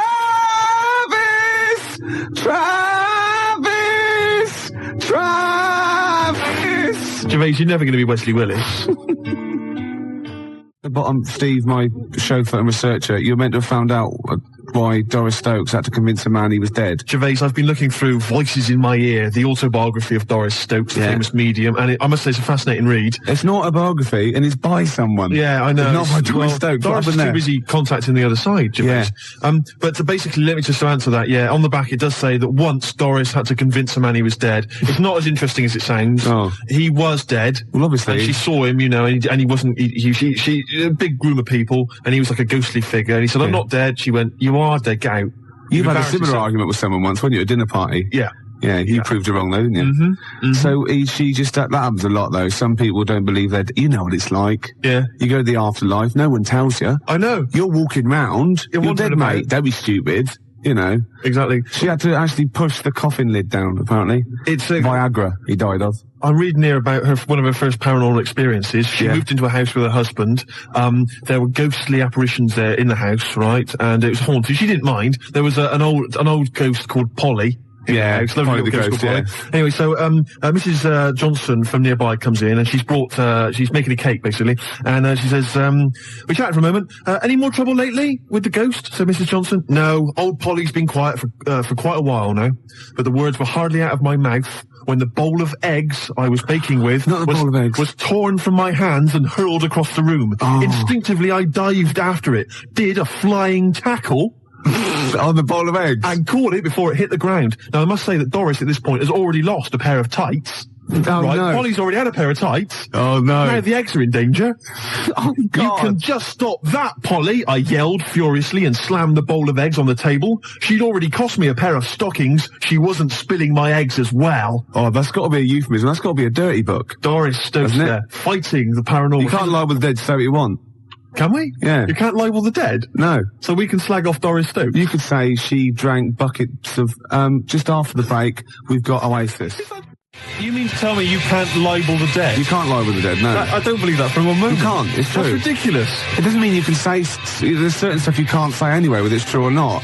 It's taste and decency, and you couldn't say Doris Stokes drank copious amounts of horse spunk, because you couldn't actually say that on the radio, because that would be offensive anyway. Could I say, I mean, Catherine Cookson died recently. Yeah. Can I say that Catherine Cookson used to bend over the sink and her husband would, I mean, can I... Well, again, taste and decency. I mean, you know, you couldn't be sued for it. Like, let's see, you could say Doris Stokes was a smackhead, for example. Right. You know. It's not very interesting, though. No, because it was true. Yeah, exactly. She used to jack up all over the place. Yeah, and she used to, I mean, the trips she used to take. Oh, all that God. nonsense about seeing and speaking to people on the other side. That's rubbish. She was off her tits. LSD. I know. My love. Yeah. Hello. Hello. Hello. Did you listen to it? Oh, listen to it. Yeah. And you told me you don't swear. What did I say? You said bastard. No, that's all right. That's not swearing. And it? No, it's allowed. It's an illegitimate child. No, that's what you called that, Steve. What did I say? You bastard or something. Why did I say that? I can't remember. No, can I, eh? Oh, I know, because his uncle bought him something and he told him he didn't like it. And he didn't appreciate it. No. Ain't that nasty, though? Old bloke, he's got wooden teeth, apparently. He got what? He's got wooden teeth. Oh, that's his granddad. His granddad's got wooden teeth or something, and he's got 3 left. And he said they have to cook meat for 8 hours so he can suck it. You're blinging terrible. I better start thinking of some things that happened to Bob, hadn't I? So I can get him involved. Well, he was a horrible little git. Who? Bob? Bob was. What did he do? I remember he had you up the hallway with Peter Miller teasing you and dropped you on your head. I was dropped on my head when I was a kid. How old was I? He must have only been 2 or 3. Dropped you up the hallway. And what did you do? Belted him. What did he say then? Dunno. What did I... You only playing. I landed on my head, right? And what did I do? Was I unconscious or did I cry or... No, you thought it was funny. Good job I landed on my head, isn't it? Are you going to continue to exploit your mother on the radio for cheap laughs? Yes. You are? Yeah. That phone call, a lot of questions are raised. What? The first one, obviously, that springs to mind, you were dropped on your head as a child. Yeah. It answers a lot of questions. Yeah. Gervais. You know, I don't even know who Peter Miller is. Where is Peter Miller now? Who is he? Let me be honest with you. Can I just be honest and confess something to you? Yeah. I have been making inquiries because I thought you had Creutzfeldt-Jakob disease. I did. I thought you had CJD. I'm absolutely earnest and serious about this. Right? Because my dad once, we thought he might be ill, and we had it checked over, and it was terrible. It was a terrible moment. I felt sick. Yeah. And that's exactly what I felt like with you. Really? No. But I did think you might have CJD, and I've been making inquiries. The symptoms seem to be there. Gervais, you can barely string a sentence together. You're slovenly. You look at you. I mean, do you know what I mean? You let yourself go. You forget to wash. You forget to brush your teeth. You stagger home every night. Yeah. You don't finish sentences. Yeah. Do you know what I mean? It's pointing in that direction. So do you think I've got CJG, BSc, right? From the Agricultural College. 3 BScs. 0171580. 2000. Remember how it works? 0171580 Please, can somebody who knows about these things analyse Ricky Gervais's symptoms and find out... there's got to be something wrong with him. We think maybe now that he was dropped on his head as a child, that's perhaps a clue. If you're a medical person, if you've done some research into this, please give us a call, find out what's wrong with Gervais before it's too late. Perhaps it is too late, Gervais. You know, you're not a young man anymore, you're 37 plus. You're a goner. And so, yeah, give us a call, 0171580. Oh my God, it's catching. Remember the tent you built at the back? Yeah. And I remember I didn't get it till I was 18 that Marsha had put the caption in the photo album, Ricky's Camp. Oh, yeah. You know I'm taping this, don't you? Oh, not again. Yeah. Good job I ain't swearing then. You did. You said at the beginning. See, I'm going to take that out of context. It's just going to be you going bastard. Just like I've got you saying arse. Listen to that, Muttley. Listen to that. Well, mathematic, can I? I'm mathematic, can I? Oh, listen. Oh, I'm going to shut up. Just laugh a minute. Just laugh. I can't. What did you call me? I said I can't. So you can't say that on the radio? What? That word you said. I can't. Just stop it. You can't swear on the radio, and that's I'm not saying what you think I'm saying. What are you saying? I can't stop it. You're disgusting, you are. Oh. Rick Dastardly. Remember that time when you were coughing and you coughed up that and you killed next door's cat? Oh, you liar. There was a little bit of hard lung that shot out. They reckon. Oh, I've never gone that far. You're disgusting. Right, I better go then. Right. All right, then I'll see you later. Cheerio. Bye.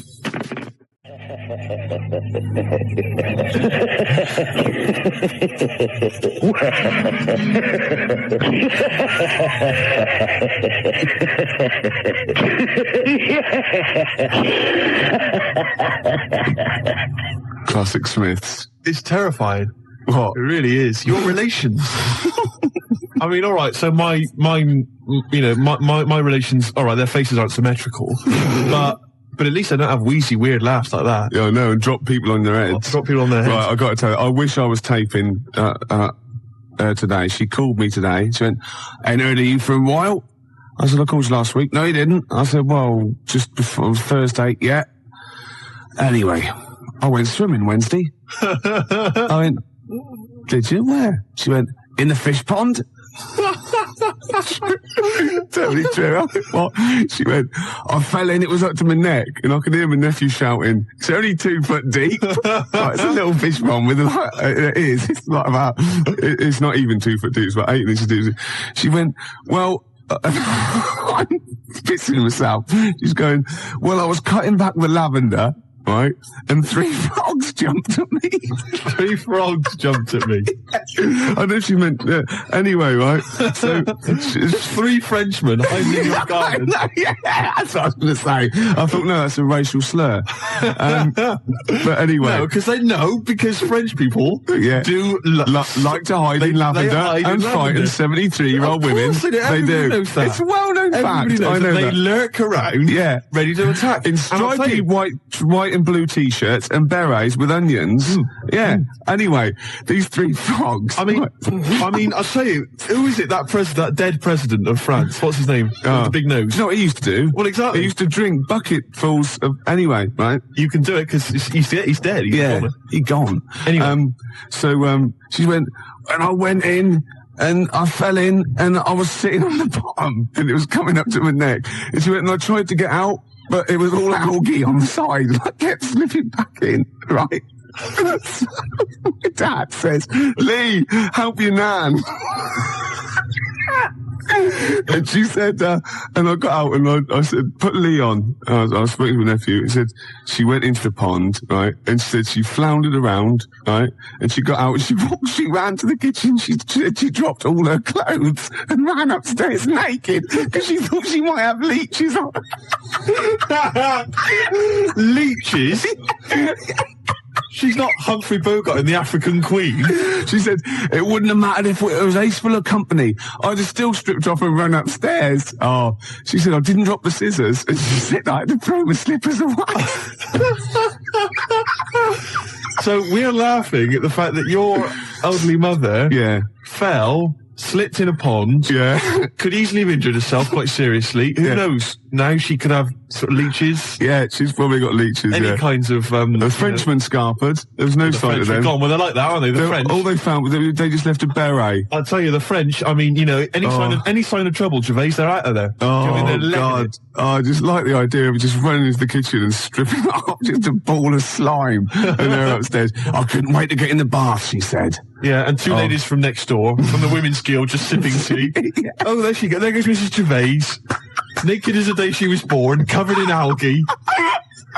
Oh, God. That's a Gervais for you. Oh, it's one of my... Blood on the Tracks. And that was for, Doris Stokes. Oh, the late great medium Doris Stokes. Yeah. We play that for her. Yeah. Who apparently, Doris apparently was a prostitute. She was a whore. She was a whore. Yeah. You can't libel the dead. You can't libel the dead, that's not libelous. No. No. Yeah. She apparently went at it hammer and tongs. All the time. Anybody that had a check. Oh, yes. Gervais, maybe I won't. We've had a good 8 months in radio, haven't we? We've had a bit of fun. We've had a bit of fun. I was going to tell you about something, but what I'll do is I'll tell you in a minute. It's a short one, that. Is this the one? Yeah.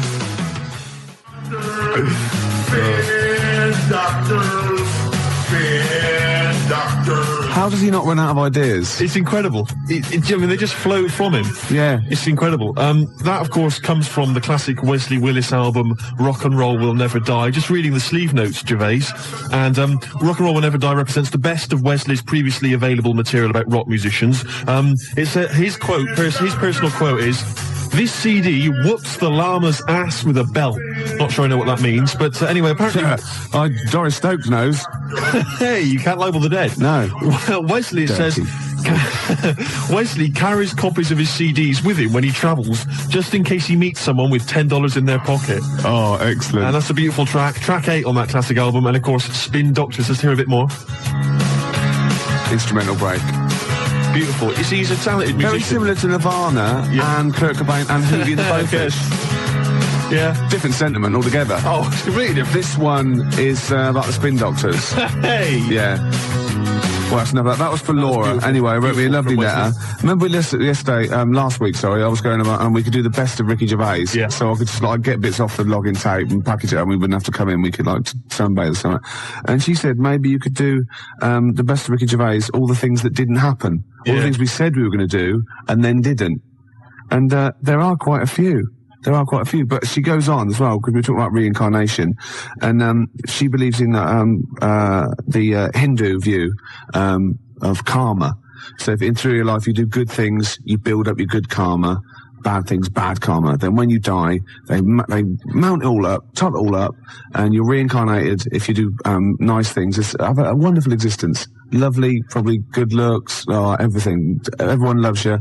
And if you're really bad, then you come back as something hideous, like a maggot or a fish, and you have a horrible life. And the idea leads to wonder what you did that was so bad in your last life. I'm not rising to it. No. You're not baiting me. You're not baiting me. Gervais, can I just say, you know, we've had some fun, we've had some laughs over the last couple of months. Yeah. But I'm a little bit, I'm a little bit sick and annoyed about all this slagging me off, claiming that I'm some ugly, grotesque freak of nature or whatever. Because, you know, we're getting loads of faxes coming in saying, Steve, you're a freak, you're an inhumanoid. Yeah. And all this sort of rubbish. And, you know, it's not true. And you've perpetuated this myth for a long time, and it's getting a bit irritating. It's winding me up. And as I've said to you before, I got into radio. I got into this broadcasting thing where the chances of becoming a celebrity are fairly strong. Right? I got into this in an effort to meet women, to get a lady. To get a lady. Yeah. Do you know what I mean? And it's not helping me out with all this. Well, I told you shouldn't pick careers based on whether you can get a woman. Well, like the gynecology thing. That's why that fell flat. Yeah, but that was going all right. I mean, I overstepped a few times. You know, just sort of remember I mentioned to that woman that we should just go back and sort of like a The first thing you say, exactly, and the other thing is someone could just say, "Way!" That doesn't put women at their ease. Right, yeah. You know what I mean? Would you, Mrs. Johnson, would you mind just taking your clothes off? Yeah.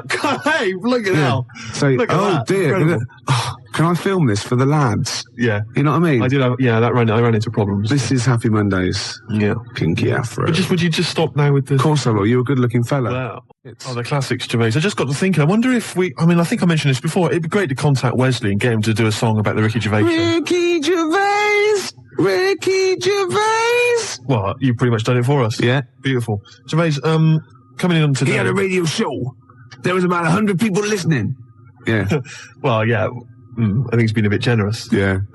Gervais, I was on the tube coming in, and I got to thinking about, my lack of success with the ladies. And I could trace it back to something. Right, trace it back to a moment when I was in the last year of my junior school. Well, I don't know how to be. 11, something like that. We went to. You're only about 6'2", then, weren't you? Yeah, and we went to this sort of place in Cornwall, sort of an adventure camp. We stayed there for like 3 days. That was like the Riviera to you, wasn't it? Exciting stuff, and we had lots of, all sort of climbing frames and like adventure courses and abseiling and all the rest of it. And in the evening, what they'd do is you'd go in and they'd have like a little disco every evening, a little disco, right? And I remember they played that tune, that theme music from do do do do do do do do do do do do do do Jan Hammer, whatever that was called. No, it was Axel. Beverly Hills Cop. And then remember that one? It was we're only bugging. Bug. It was that as well. That was a big tune. And also Living Doll by Cliff. And the young ones. And we'd all queue up before we went on the dance floor. We'd all queue up, and they'd give us little cups of soup. Don't know why. Little oxtail soup. I remember it was quite nice.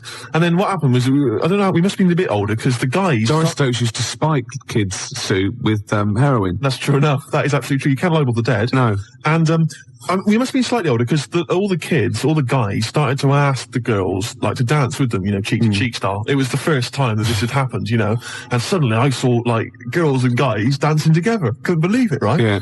But instead of going perhaps asking a girl to dance, like any normal human being, every other guy was asking a girl to dance. I went round with a notepad, right? I went round with a notepad pretending I was a brain surgeon. How? I went round and said, I'm a brain surgeon.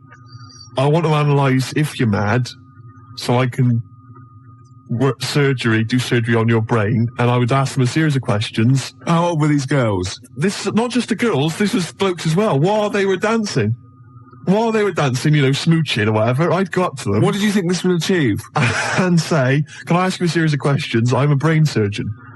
And I thought it was funny. I thought it was being charming. wacky? I thought it was charming and funny and wacky. I know I'm meant to go, who's that funny 11-year-old freak, right, in the clogs and overalls? I wouldn't mind dancing with him. That's what I was thinking. Yeah. That's what I was thinking. Even sadder. I thought that kind of wit and zany charm would somehow...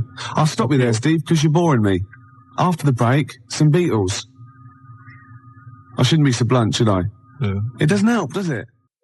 Doris Stokes, right, is dressed like a dominatrix, right, and she's dripping hot wax onto the naked torso of Arthur Millard. Yeah, of course he is. Right, yeah. And he in turn is being pleasured, right, by Dusty Springfield. Oh, Dusty Springfield's not dead.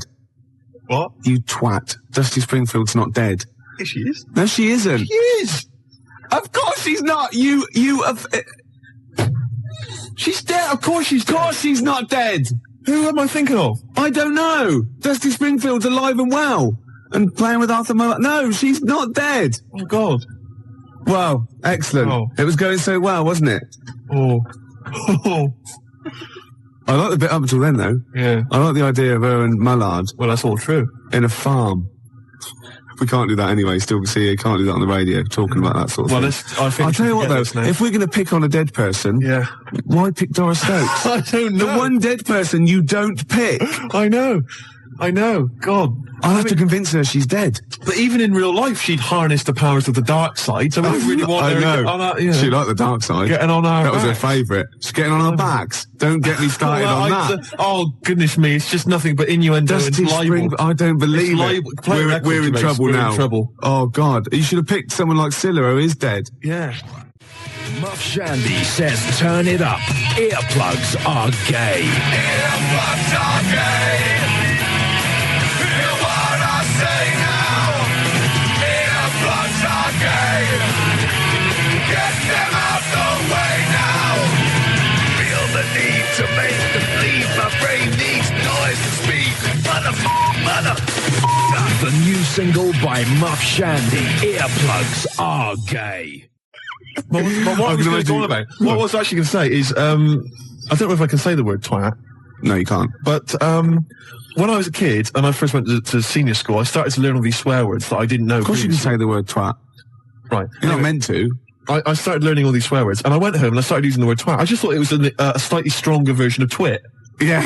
Just it's a bit tougher for some reason. Yeah. And so I used to go around saying that, and I'd go, my sister would say, "Stop ruining my Lego," and I go, "You twat."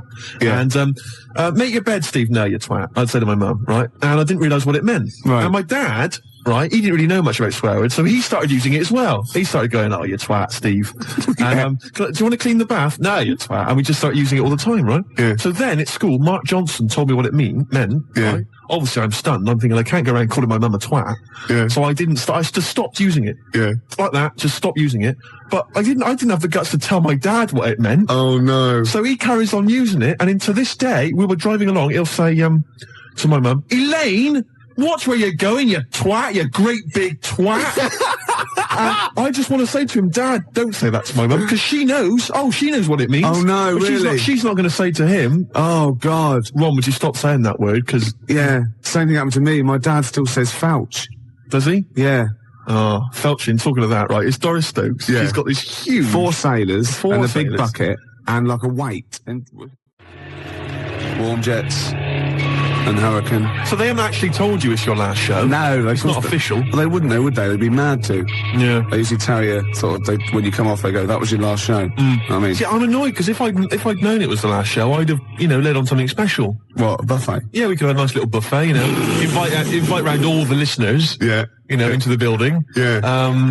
Could have probably squeezed him in the studio, in fact. I'd have thought so. Yeah. Got them all in, I could have put on something nice, probably like a ball gown or something We special. could have prepared the show.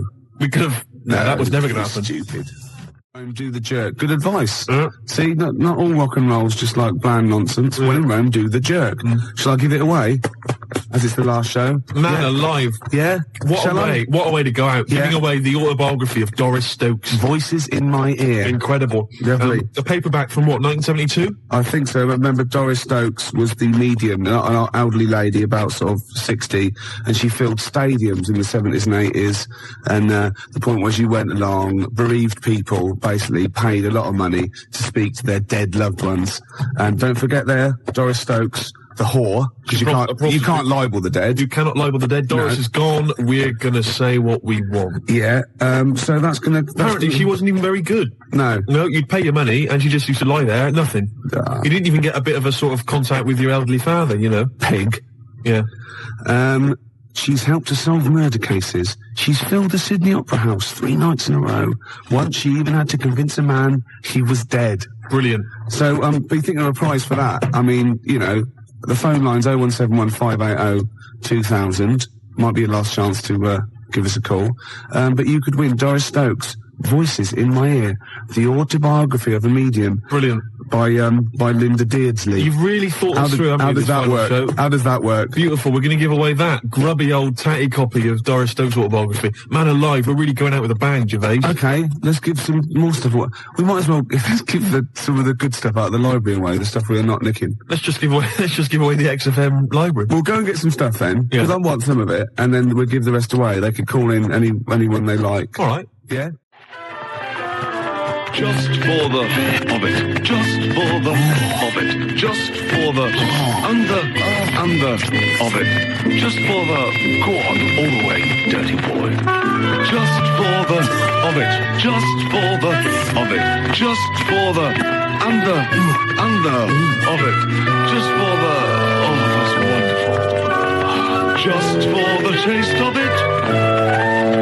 Diet Coke. Idea there. What? You played Nirvana, so I went in the library. I've got a load of Nirvana stuff. Yeah.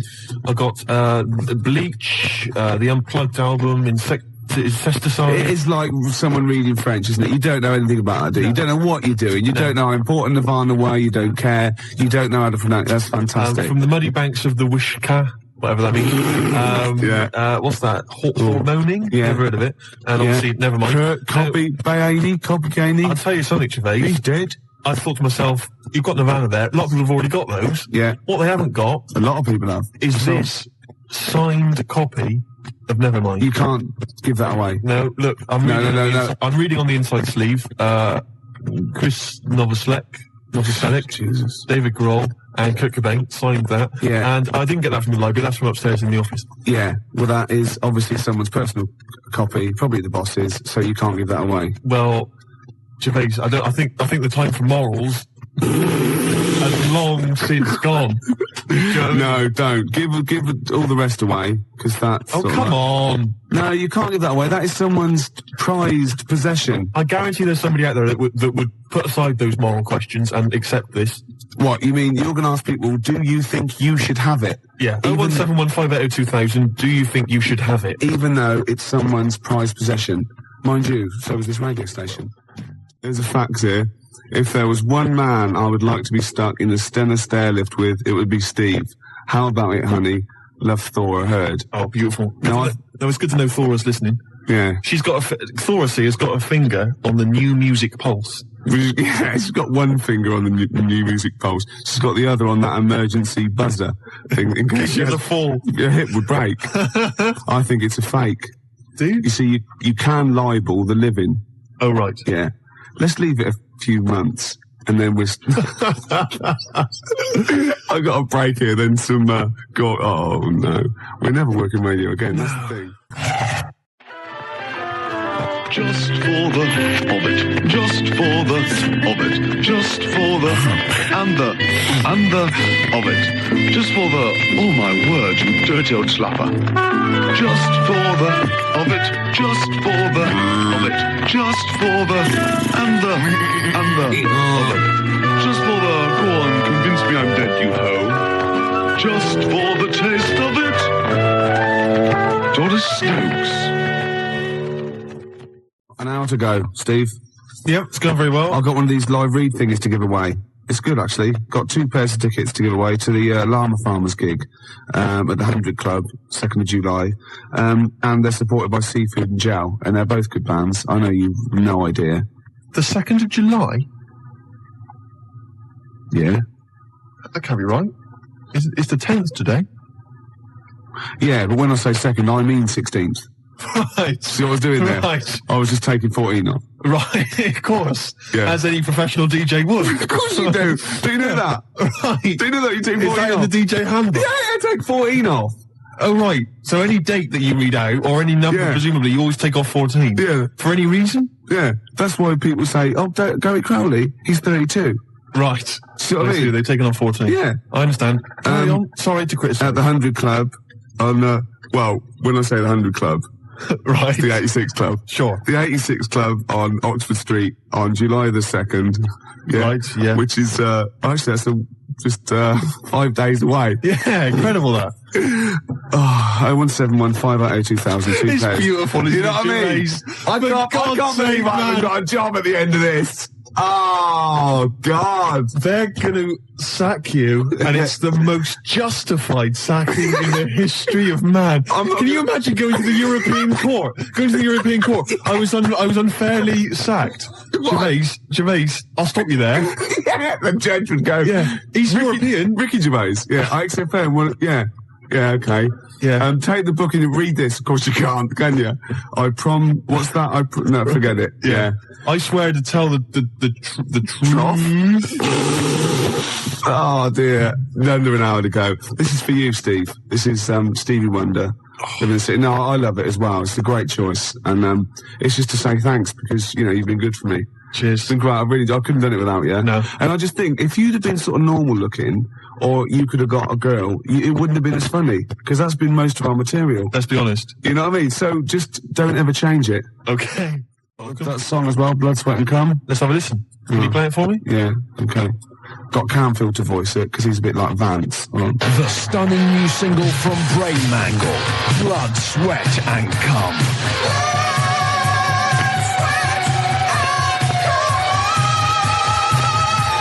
Blood, Sweat and Cum by Brain Mangle. Out now. It's a change of career, isn't it? Be beautiful. Do you know what I mean? That'd be great. Keep the profile up. You'd be something for you in it, I reckon. Oh, really? Well, I don't know. Drummer? Well, a lot of those heavy metal videos have people sort of, kind of ugly creatures. I was going to say, like Metallica, they have like things that sort of like morph into you.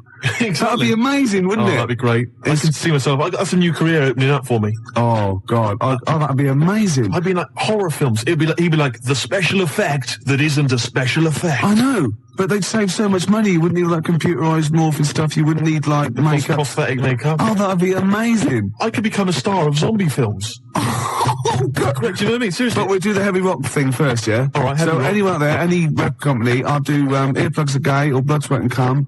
Just whack down a verse, right? And Steve's in the video. Yeah. We're laughing. Thanks for the card. Oh, you got it then. How old am I then? 37. Yeah, I know. 37. Yeah, soon be 40. Yeah, alright. You're cracking up the hill then, boy. Always begins at 40. Yeah? Yeah. What happened when you were 40 then? I started going out with Joan Johnson after I've been locked in for 20-odd years. Well, thank God she was the youngest. Eh? Why? The last one. Who knows what the next one would have been. Well. It's been catastrophic. No, go on, keep going. Catastrophic. One more go. Catastrophic. You haven't got your teeth in, have you? No. Oh, you filthy animal. Oh, you haven't got your teeth in. I'm just eating my dinner. You're eating your dinner with no teeth? No, I've eaten my dinner. Oh, that is disgusting. So why did you take your teeth out for then? We have to wash them. There's nobody here. Only your father and he ain't anybody. Oh. Do you still crimp the pastry with your false teeth? Because that is disgusting. Oh, no. Darth Vader.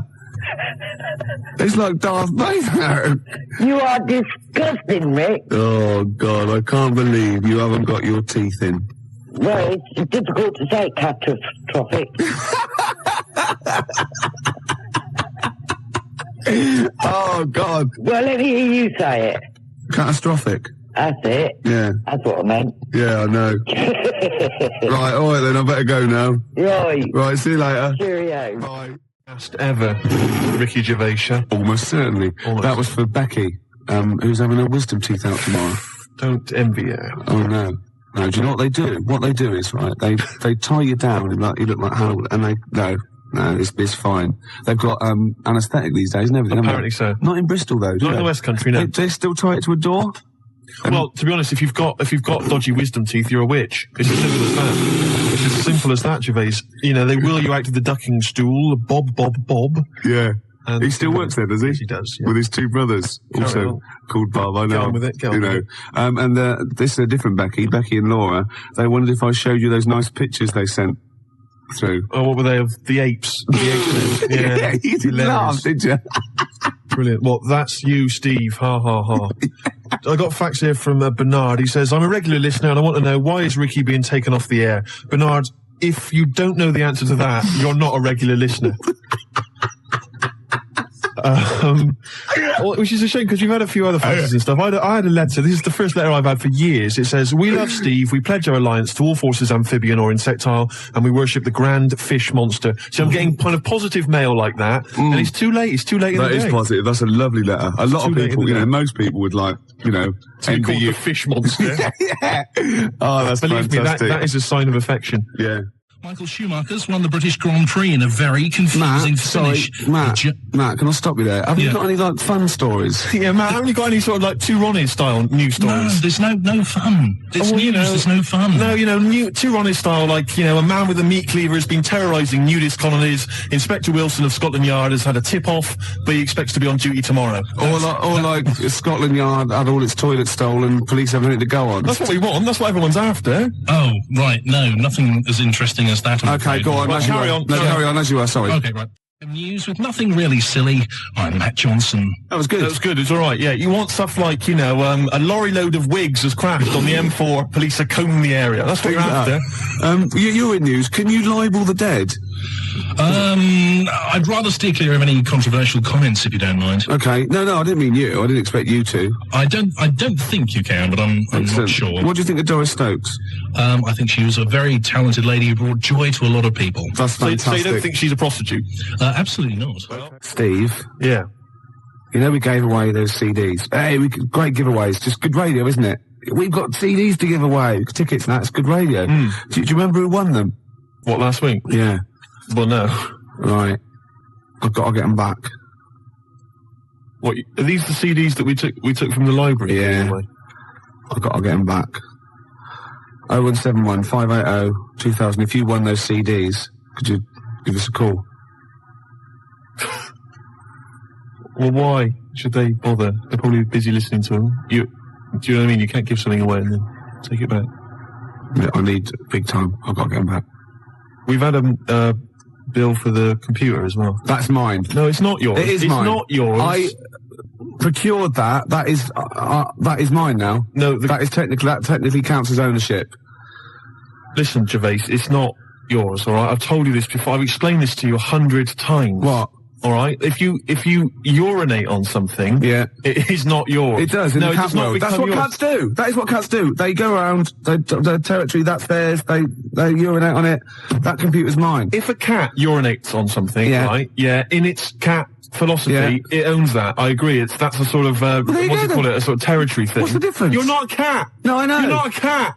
That's discrimination. No, you're not a cat. You can't live life by cat rules. Well, I've got loads of stuff like that. My flat's full of stuff that I've got like that. What? Yeah, I've got 2 telephone boxes. Right. I've got a cash point machine. Yeah. Glyn was furious. He was getting out money. Right. Side of a church. That's yours. Yeah. 2 BMWs. Well, I had 2. I've got 1 now. What happened? The second one, the owner caught me and he started doing the same.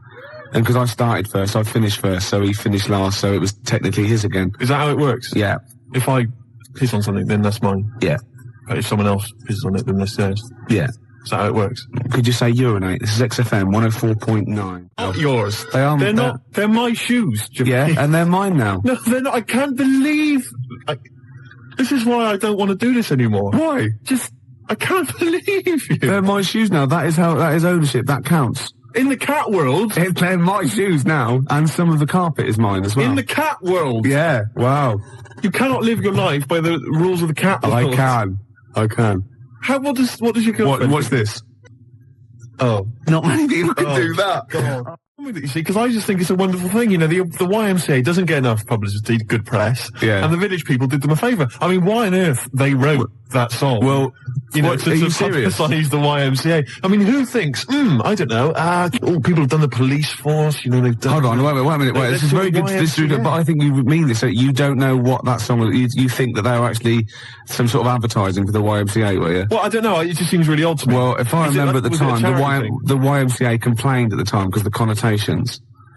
What kind of? It's just a PR thing for the YMCA, I imagine. It's like the one that in the Navy. In the Navy. Yeah. Do you know what I mean? The sort of PR thing for the Navy. It's just bizarre. When they were dressed up as sailors and stuff. Yeah, well, whatever. Whereas usually they sort of like construction worker with a nice moustache, aren't they? Yeah. Traffic cop. Yeah. Jumpers. And, what? I don't, it's just... I'm worried about the Red Indian chief. Am I supposed to be reading... I supposed to be reading between the lines or something? I don't understand. I mean, I don't really understand. I mean this seriously. Okay, I don't right. understand what you're talking about. Okay, this is fine. Well, that's it. Obviously, there were gay connotations. It's like a gay icon record, isn't it? YMCA in the Navy. That was the point of it. What did you need? One of them dressed as Judy Garland. What? I don't understand. What was your problem with that? What? But there's no. I don't understand why that suggests that people are gay. I don't. It doesn't necessarily. It's like it's high camp, isn't it? It's been adopted since as well. But the four of them, there's a guy dressed as a motorcycle cop. There's no reason why he should be gay. There's no reason why anyone should be gay. There's a builder. Yeah. All right. So no builders are gay ever. There's another one. I can't remember what the other one is. Right. And then there's a Red Indian. Why on earth the Red Indian is supposed to be an icon? I don't know about that. I have no idea. I'm flummoxed on that one, I'll be honest. But so what I'm saying to you, Gervais, is if you're going to if you can talk about gay people, then why don't they use the cliches? Why isn't there a hairdresser? Right. And because it's probably the sort of cliches that even scene gays want to get away from. Also, you're confusing camp. ITV gays with real homosexual people who live normal lives. If I'm going to write a song about gay people, I'm going to have a hairdresser. Yeah, you are. In order to appeal to a gay community, I'd have a hairdresser, John Inman, Larry Grayson, obviously, and I don't know. You wouldn't have Jason Donovan then, obviously. Because he's not. So you wouldn't have him, would you? No, I wouldn't have Jason Donovan. No. Well, I wouldn't have Philip Schofield. I wouldn't have Andy Peters. Right. I wouldn't have Andy Peters. Okay, I'm getting scared. Shut up! I would not have Andy Peters. I'm getting scared! I would not have Andy Peters! I've been watching a lot of telly over the weekend. All right, go on. Yeah. Been fantastic. One of my favourite. I don't know if you heard in the week, I was briefly telling Claire about it. 321. Forever Lost. The magic numbers, and the magic number is 104.9. XFM. I'm Ricky Gervais, with me, Steve Merchant and Karl Pilkington. Right, 2 more shows. Till we're off air for don't know how long. Is that 2 more including this one? Yeah, no. 2 more after yeah, no. It's this is one, and then there's another one. Right, 2 more. And that's the last one. There's 2 more shows. Yeah, including this one. We'll start in now. If I'd have said this at the end, it might have been ambiguous. But I've said it at the beginning. There's 2 hours. That's a whole show. Right. So there's 2 more shows. 2 more shows, including this one. Yes, well, obviously. So 1 more show. After it's only 1:05. After this show, 1 more. Yeah, 1 more. Yeah. Next week there's 1 more show. That means 2 altogether. Oh no, it's only 1 more show. Good night. Okay. Now, it better be a good one, Karl. Have we got, Rockbusters? Yeah. To win those prizes? Check. Have we got Monkey News? Check. Is it a real Monkey News, or is it something that's slightly made up that you... What? Always is. Check. Okay. Knob News? Yeah, we've got a bit of knob news, yeah. I'm worried that knob news, because it's only about penises, is a little bit sexist. Have we got any fanny facts? Can we sort that out for next week? I don't want to alienate our female audience. Welcome to Minge London. Good, I'm glad that's that. Well, brilliant. We've got a song with a story? Yeah, doing that. What is it? I don't want to sort of tell you what it is yet, because the song isn't that great. Do you know what I mean? It's not a song that's like an XFM song, but every time I hear it on, say, like Magic or whatever, yeah, I have an argument. 105.4. Yeah, I have an argument with Suzanne that, you know, what I think it's about, and she says, don't be stupid, it's not about that, and I'll say, no, it is. And so we're going to decide who's right. Yeah, yeah. Well, I don't know what song you're talking about, and I don't know what the argument is, but Suzanne's right. Definitely. No doubt about it. Yeah. We'll have a listen, but I'm hoping that once people sort of listen to it again with my thoughts every time. Well, this song sums up what people should think of you. It's don't believe a word. All right? That's the sort of links I'm capable of. If that doesn't bag us of Sony, then nothing will. Thin Lizzy, don't believe a word on XFM 104.9. I'm going to miss this show. It's been good. You won't be the only one. No, well, you know, so we'll come back again. We've got a lot to do over the next few months, but maybe for Christmas or just after. But I still call Karl every day anyway. Oh, sure. I called him a couple of days ago. Of course you did. And I went, it was the weekend, I went, what are you doing? He went, oh, just in Regent's Park and that. I said, just going for... oh, Jesus. I went, what? He went, a caterpillar just fell out of the sky. I went, what? He went, a caterpillar just fell out of the sky. God, it's there, it's wriggling around. I went, sure a bird didn't just drop it? He looked up and went, oh yeah. It was a bird. Of course he did. Yeah. For a moment he thought caterpillars were raining from the sky. I thought I was in chicken licking. Yeah. Unbelievable. Why did you think a caterpillar had fallen out of the sky? I don't know, it just startled me a bit. I love Carl being startled. I like the idea of him straight on the phone to Trevor McDonald. Look, Trevor, there's caterpillars, insects falling out of the sky. They're falling out of the sky now. Put it on the news, quick. Are you sure there wasn't a bird? Oh, there was a bird. Yeah, sorry, Trev. Bye. But it was after, like, I hung up the phone and that from you. I sort of sat there for a bit watching it.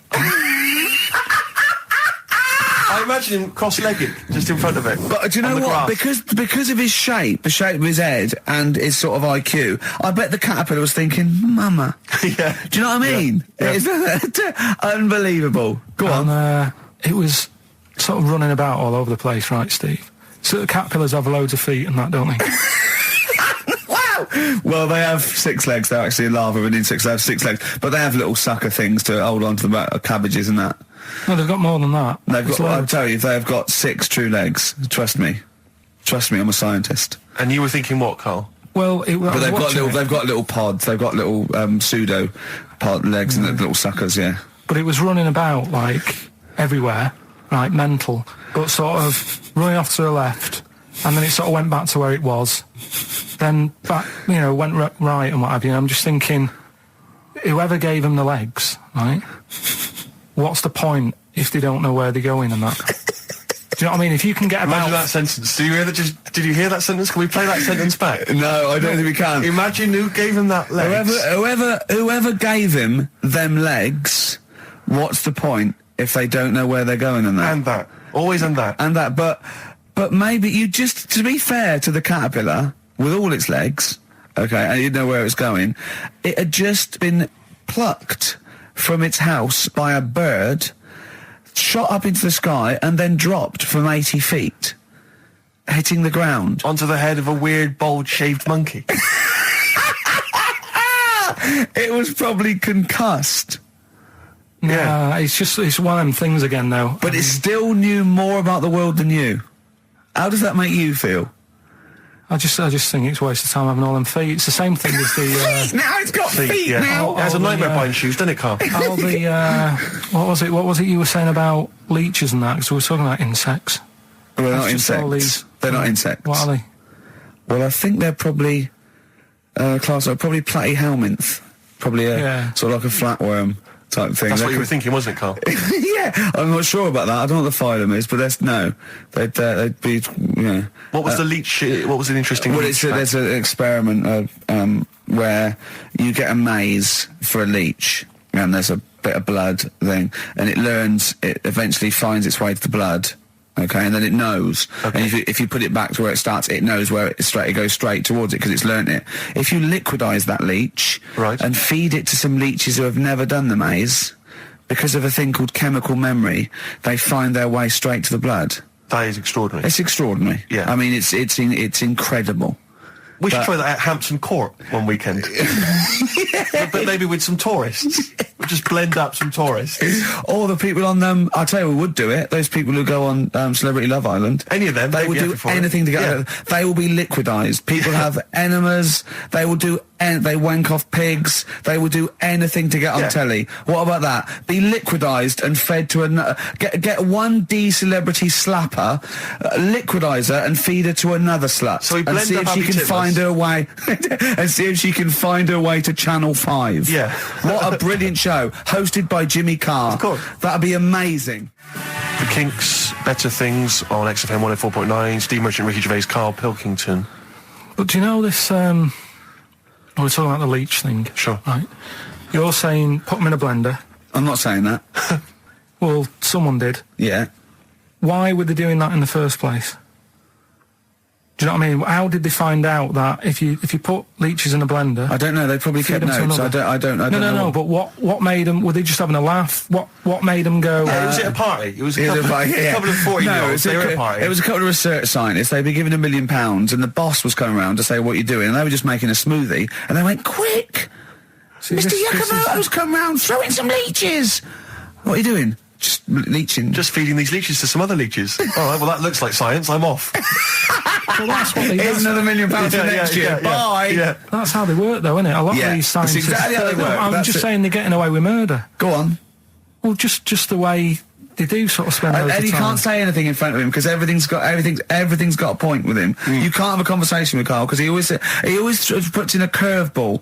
You tell him something, and the question comes back that you never could have expected. When I told him that story about the monkey who'd run away because he had an argument with his father, he said, "What was it about?" Now, no one in the world thinks that. No one in the world would ask that question. The leech thing. Do you know how you said? Show the leech the way to its better food, whatever it's eating or whatever, in the maze, right? Yeah. It makes its way, right? It eats the cheese or whatever. Right? Blood, right? And then you give it... Everything's a cartoon with Carl as well, isn't it? Everything is a cartoon. It's a leech with a little hat and a little baby bell at one end. But what happens if you got another one and move the bit of blood, right? So, feed those two leeches to one, then what? So is it going to get confused or... Do you know what I mean? Which way will it go if it's eaten two leeches? Yeah. That have done two different ways. Yeah. Is it sort of stressed out? I don't know. It probably knows both routes. It probably goes, well, there's one over here. Oh, there's one over here as well. I'm happy. I've had two for the price of one. Right. And I'm full of leeches. Then what's the best that can happen for? What are you talking about? What do you want out of me? Because I'm just saying, if by doing that, they can go right. We can do this. We're humans. What do you mean? What do you mean in the name of Christ? What do you mean? All I'm saying is, what's the point in doing it? What do you mean? If you could do it with humans, I'd say... What? Right, Carl, think about what you're saying, man. Yeah, I'm saying... If you could do it with humans, do what with humans? Say if Einstein, right, didn't do all that maths that he did, right? Say if he got to E equals and then he died. Squash his brain, give it to someone else, say, right, eat that. And they go, right, it's E equals MC squared, isn't it? What I'm saying is... But they wouldn't. They'd go, E equals... Oh. Wouldn't they? If it was chemical memory, they go, oh, E equals... Oh, yeah, same as Einstein said. Yeah, I just ate his brain. What am I saying? What have you made? Carl, think what you're saying. It's unbelievable. The thing is, right, you are what a scientist does. You just keep saying why, and what, and why, and what. But nothing's ever enough for you, which is good. It's nice to have an insatiable... I get annoyed with all the amount of time and effort that's put into stuff that's useless. What's the next stage to squashing that leech? If it's not going anywhere, forget it. Work on something else. It's the same way in some science magazine I was reading about... Is there anything smaller than a quantum electron or something? Yeah. It's like, if it's not getting in the way, don't worry about it. Why are they worrying about things we can't see? If you blended up Carl's brain and fed it to someone, would it make any difference? They wouldn't even notice, would they? You fed it to a leech, and the leech would go, oh, I don't know what I was doing. I don't know what... Where was I going? I'm even more confused. I don't know. Talking of leeches, did you see the dregs that they put into Big Brother last night? I've not been watching it. It's bad enough anyway. It's a house full of people you wouldn't cross the road to save, right? Yeah. But there's three. They've put in three more to spice it up a little bit. They've put in a low esteem model. Sure. Right? They've put in Mr. Bean, who is the whitest man I've ever seen. Mm-hmm. I mean, it's like a new race. Yeah. He's nearly see-through. And this thing that looks like Matt Lucas in a bikini. Wow.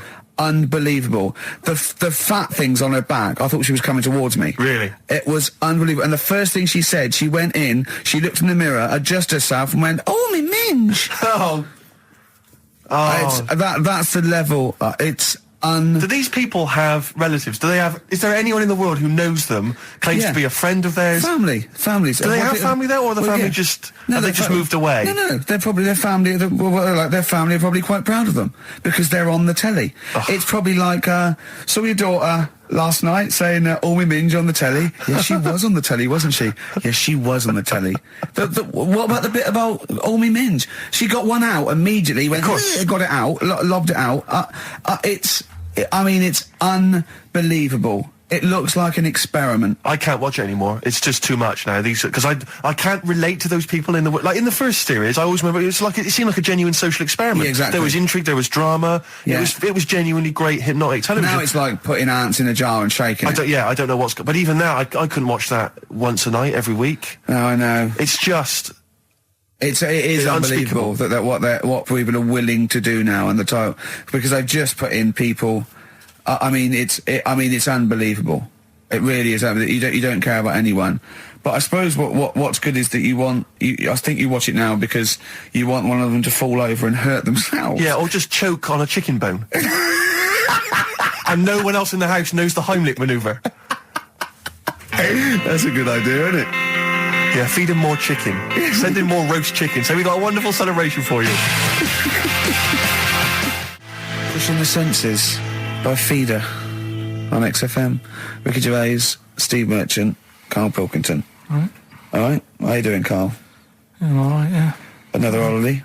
Well, it wasn't holiday. Wasn't holiday. Well, it was. You had 5 days off work. Why isn't it holiday? You had 5 days not working for a living. You know how many days holiday gets a year now? 29. Oh, that's more than teachers, isn't it? It makes me sick. It makes me sick. Well, I know the kind of hours you work, Rick. It's mad. I mean, if you're not in work by midday, you're furious. No, but I mean, I'm always... 29's normal for the normal working person. Yeah, but, you know... And anyway, it wasn't a proper holiday. I went to see my mum and dad. It's nice to see them and everything, but it's not holiday, is it? Why? It's not going away. It's not getting on a plane, is it? Going away. Oh, is that definitely a holiday? What happened before 1950? I don't know. People used to go... Yeah, exactly. People used to go to Blackpool or Brighton. That was holiday. Yeah, but I didn't Where did you go? Went to Wales. There you go. Lovely holiday. Lovely holiday. Have a holiday in Wales. That's what they say, innit? Come to Wales and have a holiday. That's what they say, innit? So come to Wales and meet your parents. Come to Wales and have a lovely holiday. Right. Well, anyway, it was good and that. It's always good to see him. Right? Yeah. But week off work. Do you know, like my mum likes gnomes and stuff. Yeah. Right. Of course she does. She's lived with one for 30 years. She said, get your dad to take us to this park where they've got 6-foot gnomes and stuff, right? Have a walk about. Sounds like a nightmare. Yeah. Sounds like a living nightmare. Keep an eye on Karl. So anyway, he stood still for 2 minutes. Someone bought him. No. You can't buy them, and that. It's like a little exhibition thing, right? And it's part of a hall, right? This big hall that you have to pay to get in. But we didn't want to see the hall. I just wanted to see the gnomes. Of course you did, yeah. So anyway, my dad says, yeah, well, we can get in there for free. Of course he did. Clever. Right? So we parked up on this little country lane, right? No one about. We walked How much down, did it go in? Like £2? About £3 each. Yeah.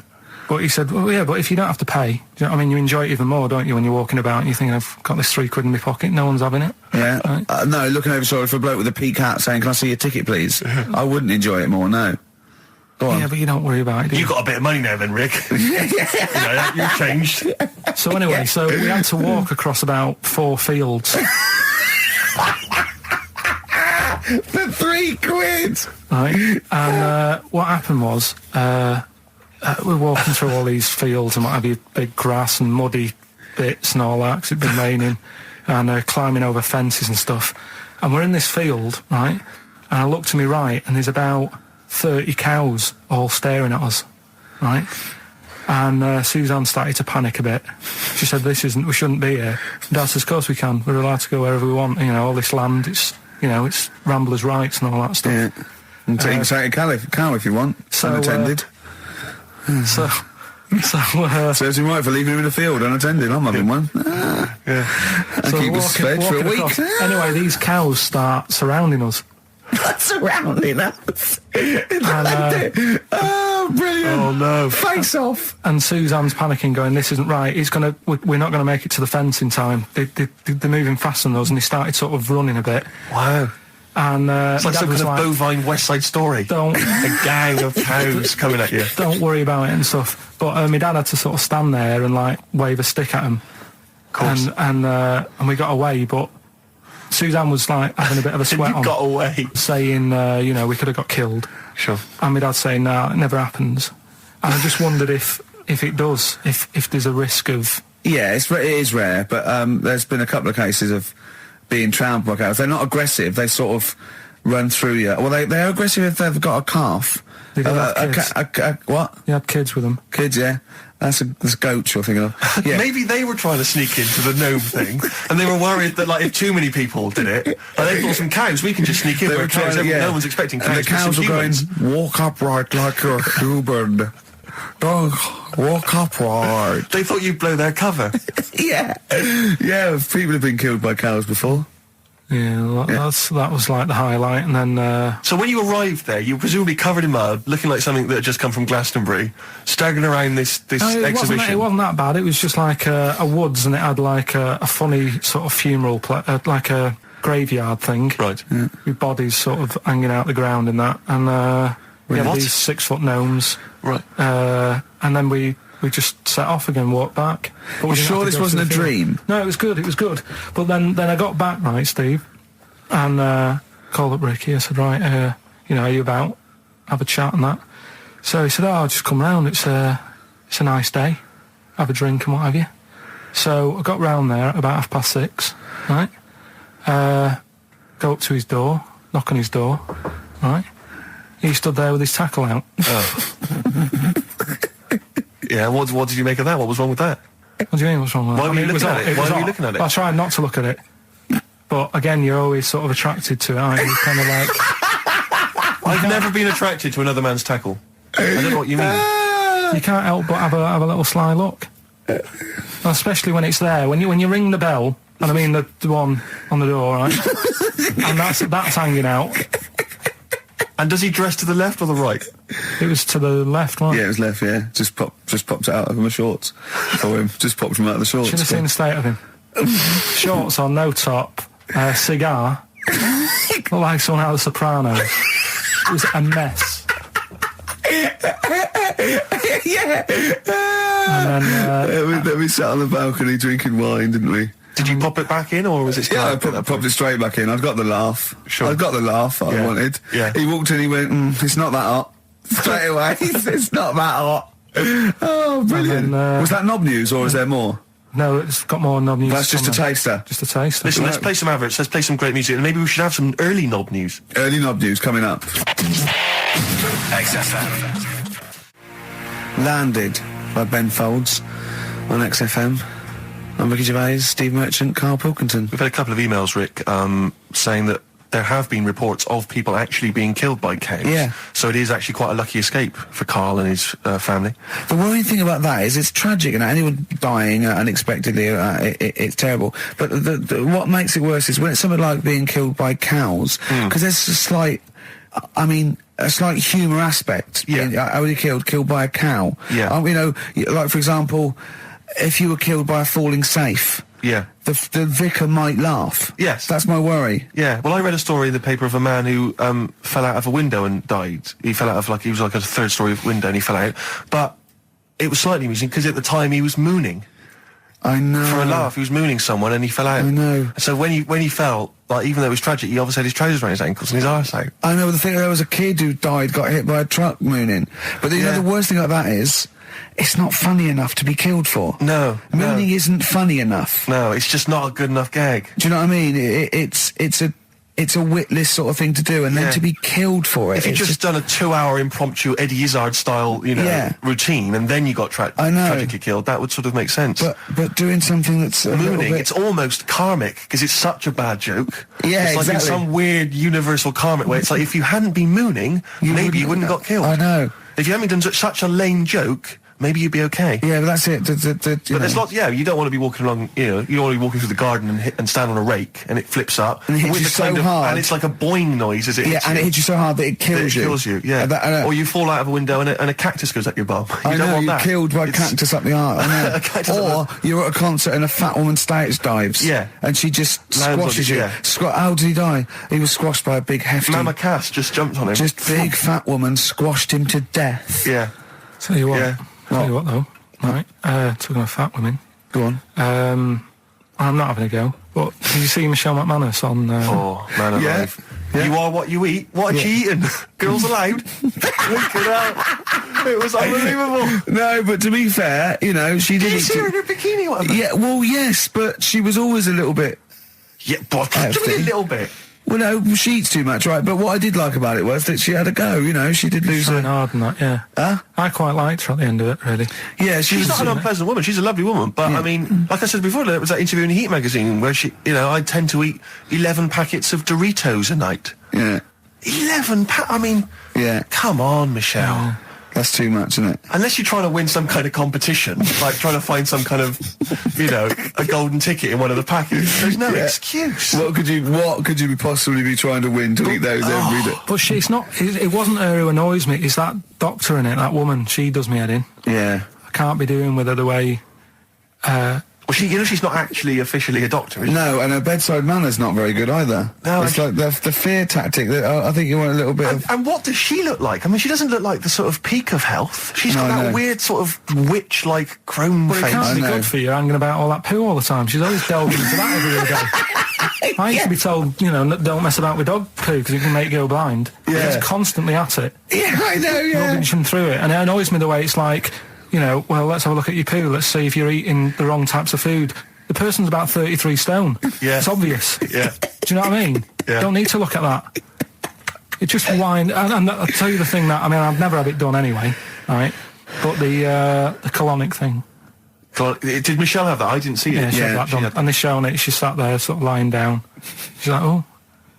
But I don't understand why people have that done anyway, unless you are sort of bunged up. Yeah, or you've got a cactus up there. Yeah. But the other thing is like the way, like it's a clear tube. Why do you need to? You know what I mean? Why do you need to see what's whizzing past? You know what I mean? Yeah. Like it's some sort of generation game. You've got to remember what's going past. Everything, then you win a prize. Why can't they just look at it in the bucket after and go, right, yeah? Well, why look at it at all? Why do you need to look at it? Well, it's... out of interest, isn't it? See what's come out, I don't know. So yeah, that's where that went. Oh, that's what I've been looking for, that. Remote control. How does it work? I don't want to go into graphic detail, but they just send water up there, don't they? No, caffeine. Caffeine? Yeah, so it's like it's like a gallon of coffee. Wow. It goes up there, and it wants to come out immediately, obviously. And then it percolates.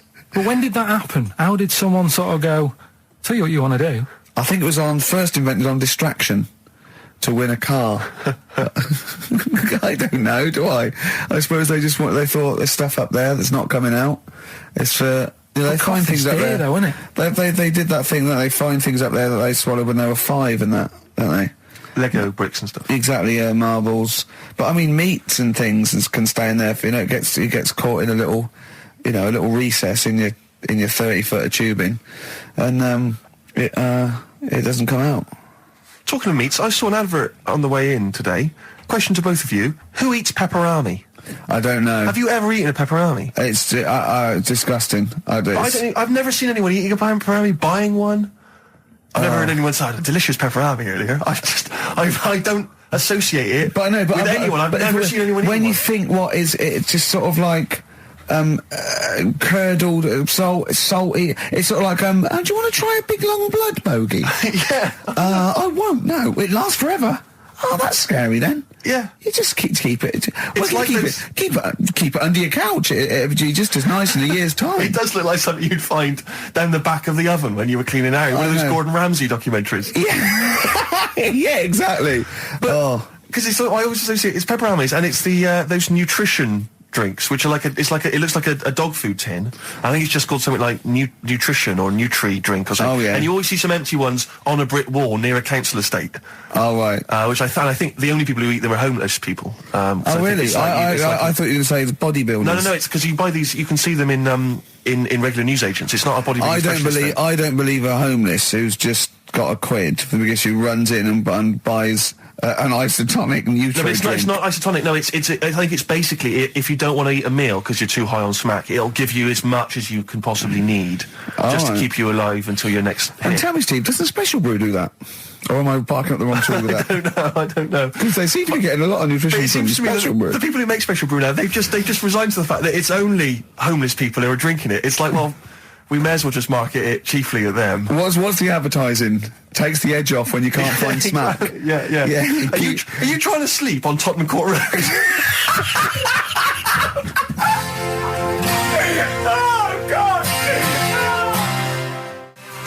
Tom Petty and the Heartbreakers on XFM, Free Falling, Ricky Gervais, Steve Merchant, Karl Pilkington.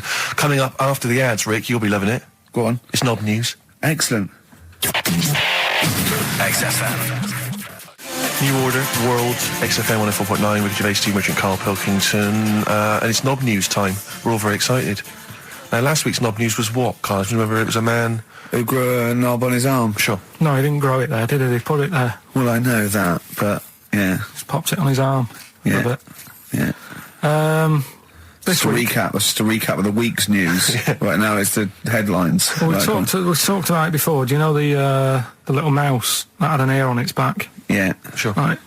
Well, you thought he had a bad time, right? Listen to this one. Mouse walking about with us, sort of wearing a monkey's testicle. They're just having a laugh. This is what I mean about a lot of scientists. What are they doing? When's that going to come in handy? I don't know what you mean. Well, they were seeing if, say if a fella loses one, right? Yeah. Hitler or whatever. And they go, well, don't worry about it. We can sort you out. I don't know what the monkey's going to do. I don't know if they keep passing them on or whatever. But the actual monkey testicle was put on the mouse. And it worked. It worked for the mouse. But isn't it... I mean, isn't a monkey's testicle quite large in relation to a mouse? Would it not look like the mouse was on a space hopper or something? Oh, yeah, it didn't look good. Well, they didn't put it where its testicles would be. No, they did. They put it... Well, how could it walk, then? The ear was on his back, so he could just get about. Well, I don't know. But well, you don't know, do you? You just guessed. Did they grow the monkey's testicles where the mouse testicles would... Well, it looked stupid anywhere else, though, wouldn't it? Oh, whereas a mouse with monkey testicles, that's fine. You'd be showing off. You'd be all right. I'd prefer that than the ear. When that mouse gets put back in with the other mice, do the other mice go, George, you look different. Have you had anything done? but the weird thing is, as well, apparently it still works as a monkey. What? So, like, what are you talking about? Like the sperm and that was it was still sort of monkey. Of course it was. What are you talking about? Well, that's weird. But what, Karl? What do you? It's only a thing to give it nutrients. That's all the thing they're testing. It's like grafting at that level. Right. What's your question? Because I'm right. What do you think? It would change eventually. It would have changed into a mouse testicle because it had been hanging round a mouse for so long. No, I thought the actual sperm of it though would be a mouse's. Why? Because it's hanging off a mouse. No, but your sperm is actually created in the testicles. So that's why it has to be outside your body. Otherwise, we put them in a nice little cage. But I'm guessing then that they've done this operation so that they can do it to humans. Yeah. Why would I want a monkey testicle if my kids are going to be monkeys? What use is it? No, think. That's no. That's going to happen anyway, Karl. Yeah, but think. Think of what you're saying. They've grown a monkey testicle on a mouse to see if it would still function as a monkey's testicle, okay? So they can do that to humans. So think, Karl, what they'd do is they'd grow a human testicle on a mouse and it could still be used as a human testicle. So what? To give you a testicle that you've lost. From a mouse? No, from another person who it was kept alive on a mouse. Because it's kept the nutrients alive, as opposed to keeping it in a deep freeze. Maybe bollocks go off after a week. I don't know. Maybe they get accidents. He had a little a card. Do you donate your testicles? Yeah, I'll tell you what. No one needs testicles yet. Let's keep them on a mouse. You have yours ripped off in some sort of bizarre skiing accident. You go, well, you're in a Battersea Dog Town. You pick the ones you want. They can grow them on anything. They can grow them on a Dachshund. Bulldogs are growing them usually that's where you see a bulldog. Usually that's waiting for an operator. What don't you understand, Karl? Hang on a minute. I thought this was knob news, not testicle time. I don't understand why. Yeah, testicle time's not for another 10 minutes. Yeah. No, it's all sort of linked and that, though, isn't it? Well, sometimes it's linked to a mouse. But what do you think about, like, I don't know, testing stuff out like that? Is it worth it? Could you not just go straight from... But listen, Karl, I'm getting this information from you. No, it's if this was on Question Time and someone said there were, Dimbleby and Paxman or whoever said it, I'd think about it as a moral dilemma. You've just said you saw a mouse with a monkey testicle. What do you think of that? I don't think any of it. I don't think anything of it is the answer, Carl, because I can't trust the info. I cannot trust anything that comes out of your mouth. Well, it's true, but it's just all this. It's the same thing, innit? It's the leeches in a blender. It's the fella looking at an electron. Yeah. It's the mouse with an ear on its back. Yeah. I don't know what the point is. But you don't read on. Because I've seen you read something and you're going, look at that. Man survives on eating knee. And I go, what else? You go, I didn't read on. I didn't read on. You look at the mouse with the ear on the back and you just think, that must be murder at a concert. You don't think. You don't think. No, anything I else. just You don't think, read on. is it worth sort of wasting You think he swallowed someone's ear? He gnawed it away and swallowed it and it's just in his system? Yeah. No, I just get a bit sad about the mice and that. I agree. I mean, that is sad, yeah. Of course, anything like that is awful. Well, saying that, I remember ages ago, they have a load of people on Oxford Street. Don't know if you've seen them, where they get you to sign stuff. Yeah. And the woman got annoyed with me, right, because she was saying about, drugs with animals, testing them out and stuff like that, which is bad. But, and I was saying, yeah, it's really bad, and I was looking at the pictures and that.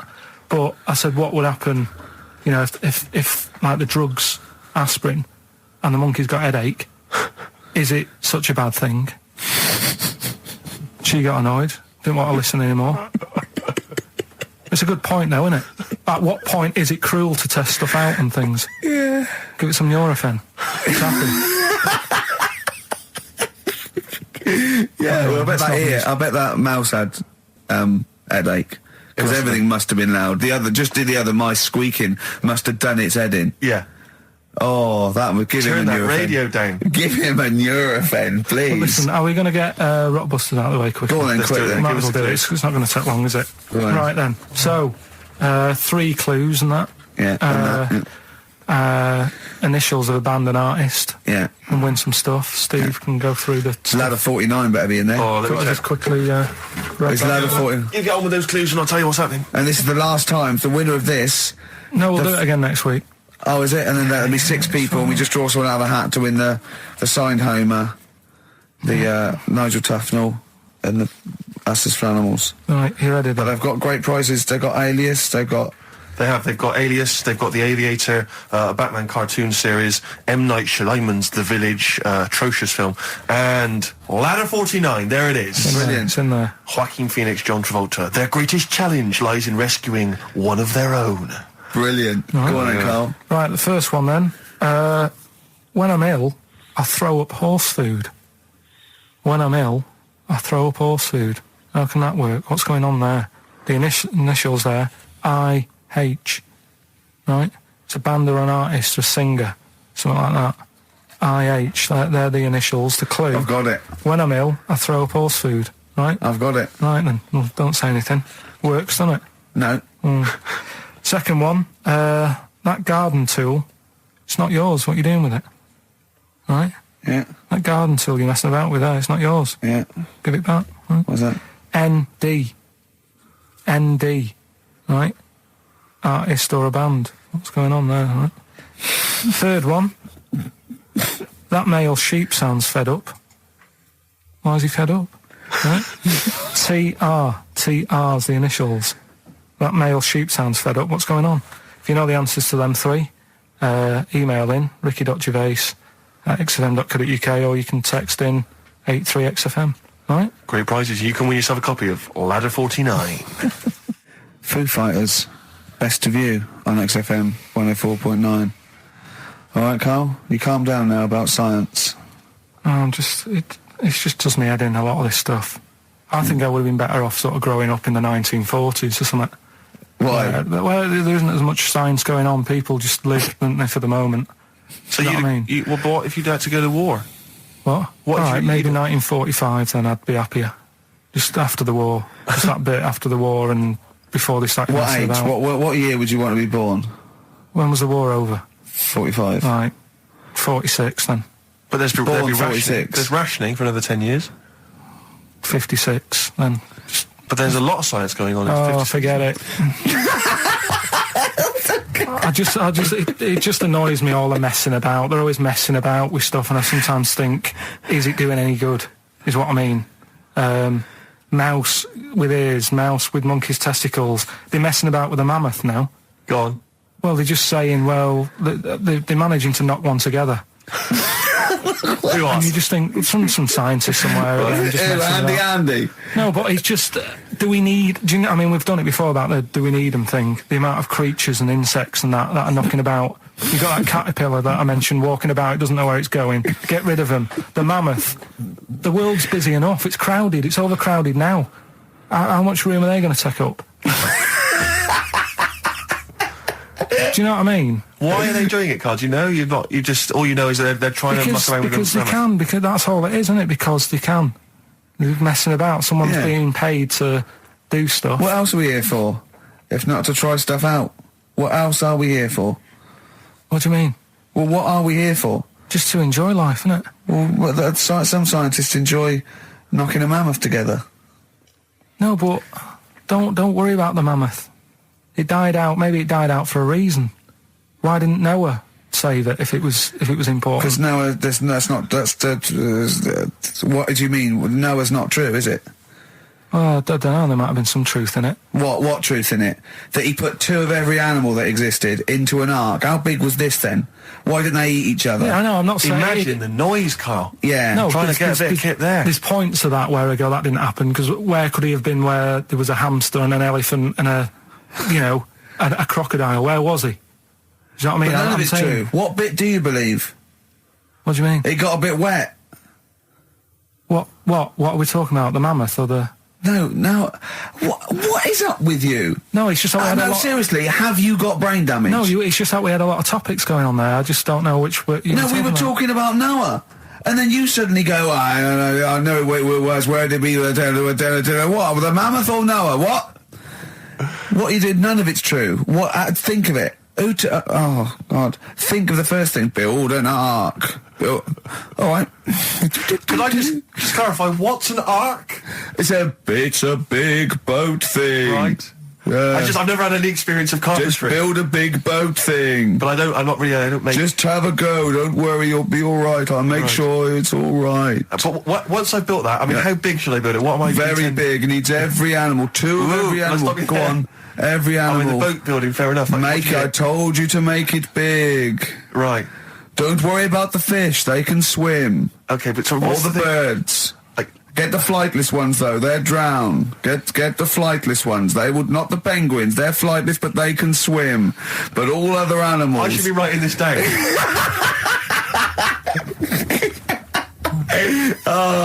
Why? I mean, wouldn't you have took that opportunity to go, right? You know, forget the, whatever.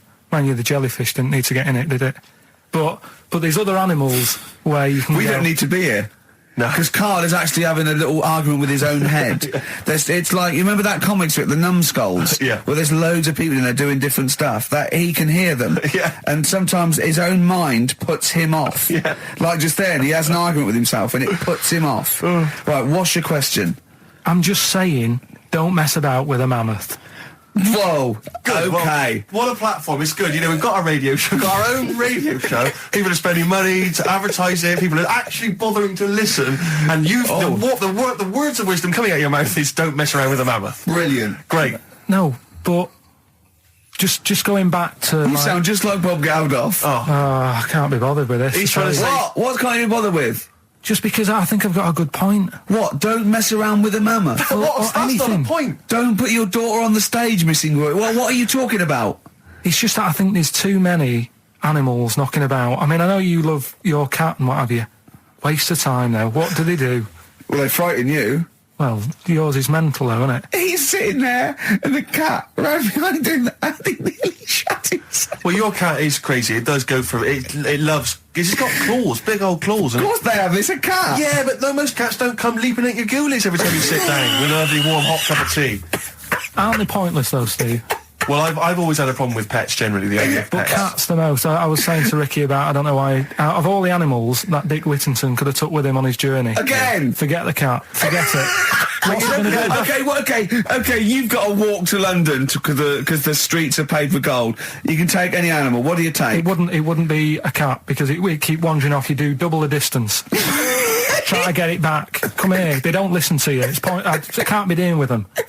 I agree. You don't get enough affection back from a cat. A dog, it loves you, it can't get enough of you. But cats, they're very snooty. Well, they're cool, aren't they, cats? They're cool, independent. I like dogs as well. I like all animals. What would you take with you? What, if I was Dick Whittington? Yeah. And where's he walking from? Like, I don't know. Wasn't it Bristol to London or something? I don't know. Again, it's a bit hazy. This isn't well documented. But couldn't he? I mean, why is he taking a pet and not a mate who? I'm not interested. I try and learn, and you don't help. That's a track from the new Amy Mann album, The Forgotten Arm. It's called She Really Wants You. XFM 104.9, Ricky Gervais, Steve Merchant, Karl Pilkington. Brilliant. Talking about technology sometimes being a waste of time. Yeah. You know, when you came round the other night, before you came round, I'm sitting there, just at the computer. It's a hot day, wasn't it? As you know, I was in my shorts. I was tucked in. I didn't get them out till you came round. Just my own business. Jane got some wax strips, and she went, "Oh, let me just do your back." I went, "No. Right? I haven't got a hairy back. I've got a couple of wispy hairs on my shoulders, probably about 20 either side. Nothing to worry about. It's not like I look one of those people that's like a gorilla on the beach." I assume your back looks a little bit like Carl's head. Exactly, yeah. And she went, "Oh, let me just do this." I know. She put it on my back, and she ripped it off. I went, "Forget it." She went, "I've got to do the other side now." I said, "Forget it." Right? And, oh, God. I let her do the other side. It's ridiculous. It's so painful. And I've hardly got any hairs on the back, right? So, it made me think of something that I'd heard about. There's a thing that you can do, and I don't know why, for people with really hairy backs and people who are hairy all over, okay, called back, crack and sack. They do your back, and there's some people that do look like little monkeys. Yeah. Right? Yeah. They do your back, they do your arse crack, and they do your balls. Oh. In that order? Again, always a question that doesn't matter. No, it does, because what I'm saying is it done from the top all the way down? It's not done in one. What do you think? This is huge 30-foot Band-Aid type thing that you're wrapped in and then pulled.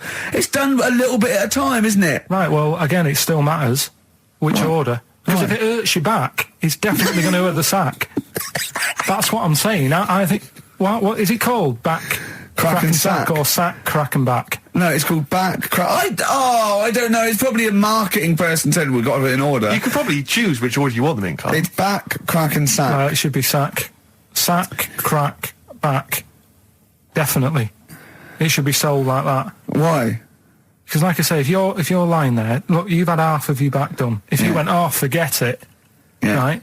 There is no way you're gonna have the sack done. Is it? No. I'm sorry, I wouldn't have the crack and sack done anyway. I don't know why people I'm not going to have the back done. It doesn't need doing. Where are people going where they've got to worry about the condition of the sack? At what event do you go to and you go, "I've got to look sharp. I've got to look the part today"? I don't know. The sack done. Nudists? No, because they're about being natural and that, isn't it? Normally they are hairy, like that woman on holiday. Yeah, the women are, the men aren't. I don't know. Yeah, they all are sort of pretty hairy. They believe in just leaving the body as it is. I think little gay fellas love it, don't they? Why are you looking at me? I don't know. I don't know. If you're a little gay fella and you've had it done, just text in. What's the text thing? 83 XFM. Just text in. Tell us what? I don't know. Is there any information that we're missing? Is it painful? I assume so. Of course it is. Why did you get it done? That's the question. Why did you get it done? Yeah. Why is it important to have a hairless arse? XFM. Touring breaks on XFM. Ricky Gervais, Steve Merchant, Karl Pilkington. Karl, are we doing your story with a song? Is that what you want to do? Yeah. Well, excited about it. Like what was it the other week? We did Babushka. Did Babushka. Yeah.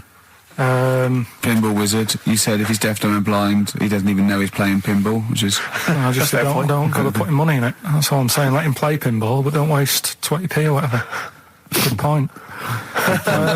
This week, right, do you know how I was saying... It is a good point, actually. It is a good point. Again, though, it wasn't a documentary. It was just, it's not, didn't really happen. Yeah, well, do you know how I was saying sometimes I listen to song, I like a song to be obvious what it's saying. Pinball Wizard was a good story. You need a song to be obvious. In the ghetto, you know, it's a kid growing up and all that rough area, gets killed for nicking cars and messing with guns and that.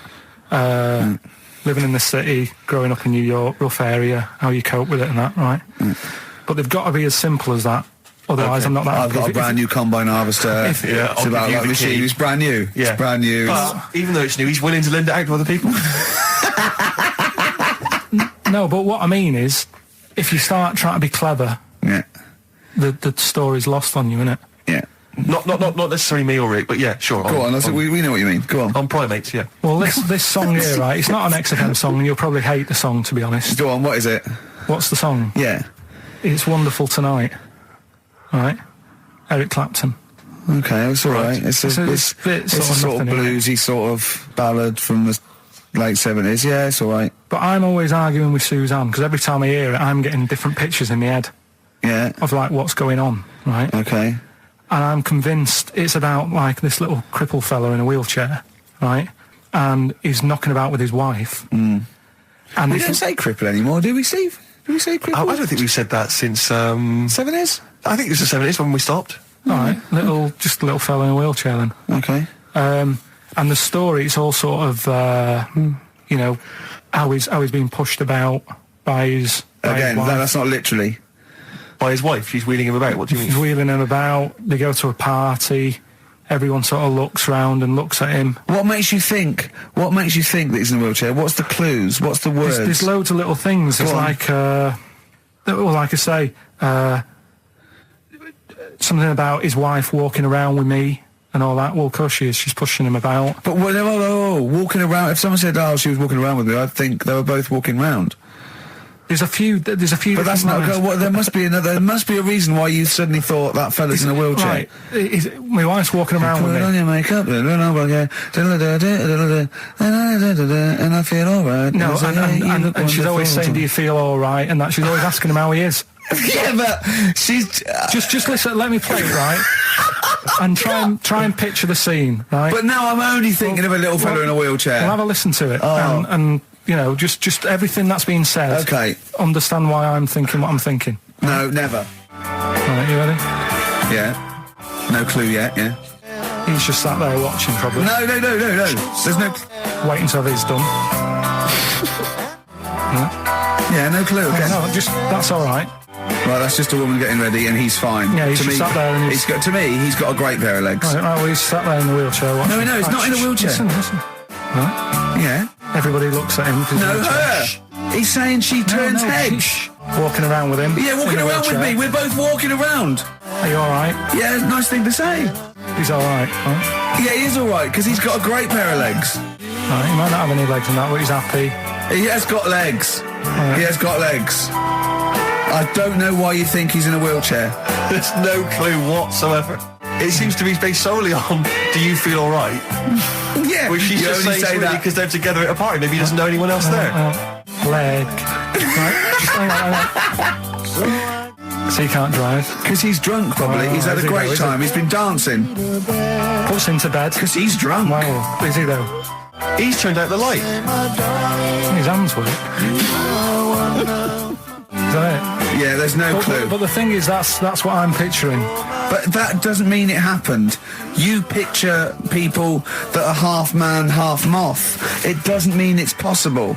Do you know what I mean, Carl? What you think is usually not true. Suzanne is totally right. There is no reason. I have never, ever thought that Eric Clapton was singing about a little fella in a wheelchair.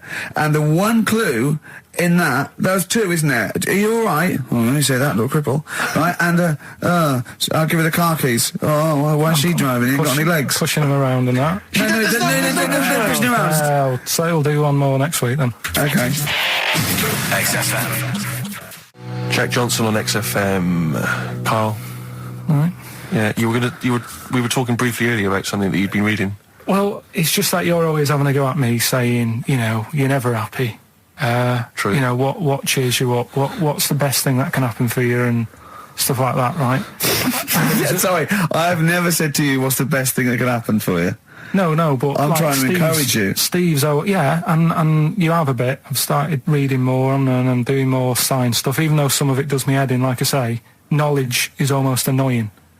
Right, knowing about that mammoth is annoying. Think about being a quote. Things like, if I have seen furthest cluster on the shoulder of giants, we will fight them on the beaches. E equals MC squared. Knowledge is annoying. Yeah. That's an amazing one. Karl Pilkington, 2005. No, but it can get you down, can't it? Right. Knowing stuff that's going on. Yeah, knowing stuff. But sometimes I don't want to have stuff in my head. When I read a horrible story or someone tells me, I wish I didn't know it. Yeah. Yeah, that's all I'm saying. But at the same time, there was something in the paper about things to do before you die. And it was just stuff that I sort of looked at. I thought, don't want to do that. Cross that off. Not bothering with that. At number one, you always know what's at number one. It's the same thing every time. Swim with dolphins. Yeah. Don't know why. Do you want to do that? What's going on down there that it's so good? What do we not know about? I mean, yeah, it'd be fun. I'd love to sort of encounter most animals, to be honest. I mean, there's be a few animals on the top of the list. I'd rather hang out with a bunch of chimps. I wonder if it's you're down there with dolphins and you're swimming with them, and then they sort of click away, click, and they tell you a secret. You go into they lead you into a cave, right? But down there, it's like being at like Rolling Stones' house in the 1970s. It's they're like smoking. There's drink, there's women, there's bars. There's like they're eating tuna. They're loving tuna. They're loving it, but they can speak. They go, all this clicking stuff. It's nonsense. We're having a wild time. Then they go berserk, go crazy. It's 24 hours of non-stop debauchery. I think it's spiritual, but isn't it? never mention it to anyone else. It's incredible because they're so intelligent, and do you know about dolphins though? That how intelligent they are. Well, people keep saying that, but what have they done? Do you know what I mean? Why? What's someone done that they've gone? They spoke. I've read a book by a dolphin or whatever. What have they done that makes them so bright? It's the same way they go, they look after you, they save you and that. There's got to be one bad un in that bunch. Of course there... Sorry, I wasn't suggesting they're all flipper. I'm not just they're constantly going around the oceans trying to save people. I mean, they're intelligent, In what way? What do you mean in what way? Well, what do you mean? Why because why they pass tests? Keep saying they're bright? Because of the things they can achieve and learn. Like what? Well, they can tell shapes, objects, colours. Sorry, Carl. I mean, they're no match for you. They're not as clever as you. They're way down the list. But it's all relative, isn't it? For a non-human, they're doing okay. They're up there with chimps, So what do you want to do before you die? Any achievements you want to have? Well, if I'm ill, I'd prefer to go to the doctors than to go with the dolphins. Yeah.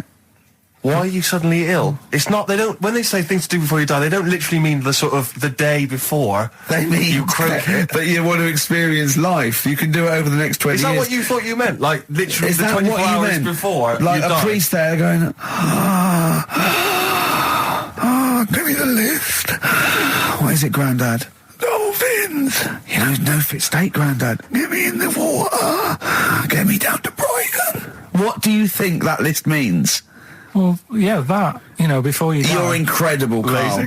You're all this time. Things to do before you die. That's why he doesn't want to do any of them. Didn't you think it was a bit extraordinary that you had to try and swim with dolphins and visit Disneyland and climb Mount Kilimanjaro all in the same afternoon? That's why I said to you, I would be in no mood for a dip.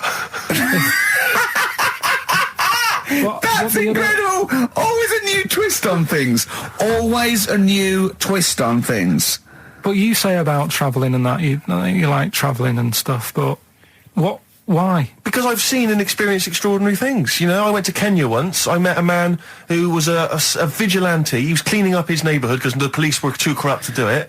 Carried a sword, and he was extraordinary. He'd been attacked, but he didn't care. He fought them off. He was trying in this little slum area to try and instill some law and order. He had to arrest his brother-in-law once. It was a fascinating story, and he was an extraordinary man. I went to Manchester and I saw two lads with big heads and webbed feet looking at a house. There was a horse in the living room. I mean, that's living. Leave it then. Listen, I didn't realise it's like 7 minutes to, right? Well, come on then. Well, let's do Rockbusters on do Rockbusters. And you got Monkey News. Well, we'll see if we've got time. No, we got to do Monkey News. Listen though, Justin, if he's out in the office... Oh, look, just quick, do the Rockbusters answers then. Have you got a winner? No, I don't even know the answers, we'll pick one. All right, then.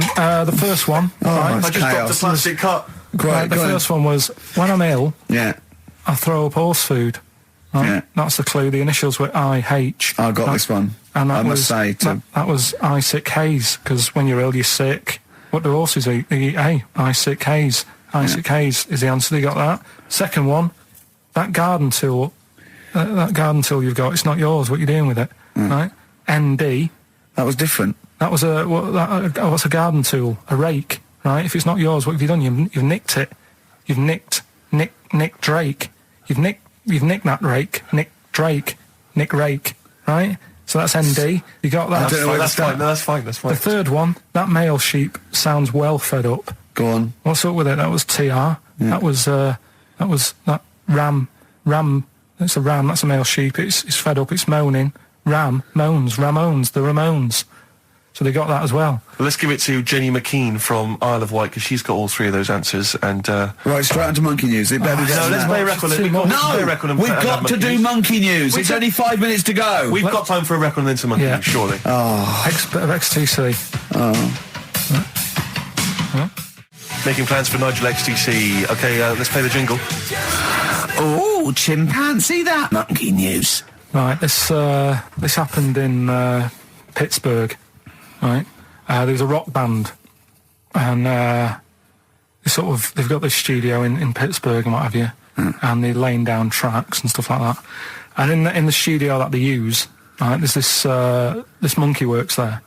Right, I love the way he throws that in. Like he throws that in. This monkey works there. No, it's just got a little gig there. He sort of he carries the equipment in, guitars, stuff like that. He doesn't. He does. No, he doesn't. He just sort of cleans up after the bands. No, he doesn't. Emptying the ashtrays. Doesn't that happen. Sort of stuff. He Doesn't does. happen. That's the gig it's got. Anyway, right. Gets women out of the crowd that they want to go visit with one arm. Drag them back. So anyway, right. So the band's in the studio, right? And one of the band members brings some A&R fella to the studio to have a listen to the latest track. Right? Yeah. So they hit play, and they're all there going, "Yeah, brilliant, this is good." Oh no. Anyway, so the fella says, "Yeah, I like the track. I especially like the bass on it." Right. Right, this is bullshit. So this is rubbish. So and they hadn't laid down a bass track. So this is. Have you heard it? So Carl, please don't do this to so me. The A&R fella goes, and it's like the band members have stood about, and they're going, "That's good that you liked it." And they're saying, "Yeah, but what's he on about with the bass?" So this is rubbish. This is absolute rubbish. Where did you get this from? Please, because we never get to the end. This is absolute nonsense. So they played it back. Yeah, right? and it's the chimp playing bass. Definitely not. So they were like, "That's weird. We haven't got a bassist." Anyway, so they go, "Well, whatever, right?" So we haven't got a bassist. So they go, "Whatever. Let's go home." Forget it. XFM.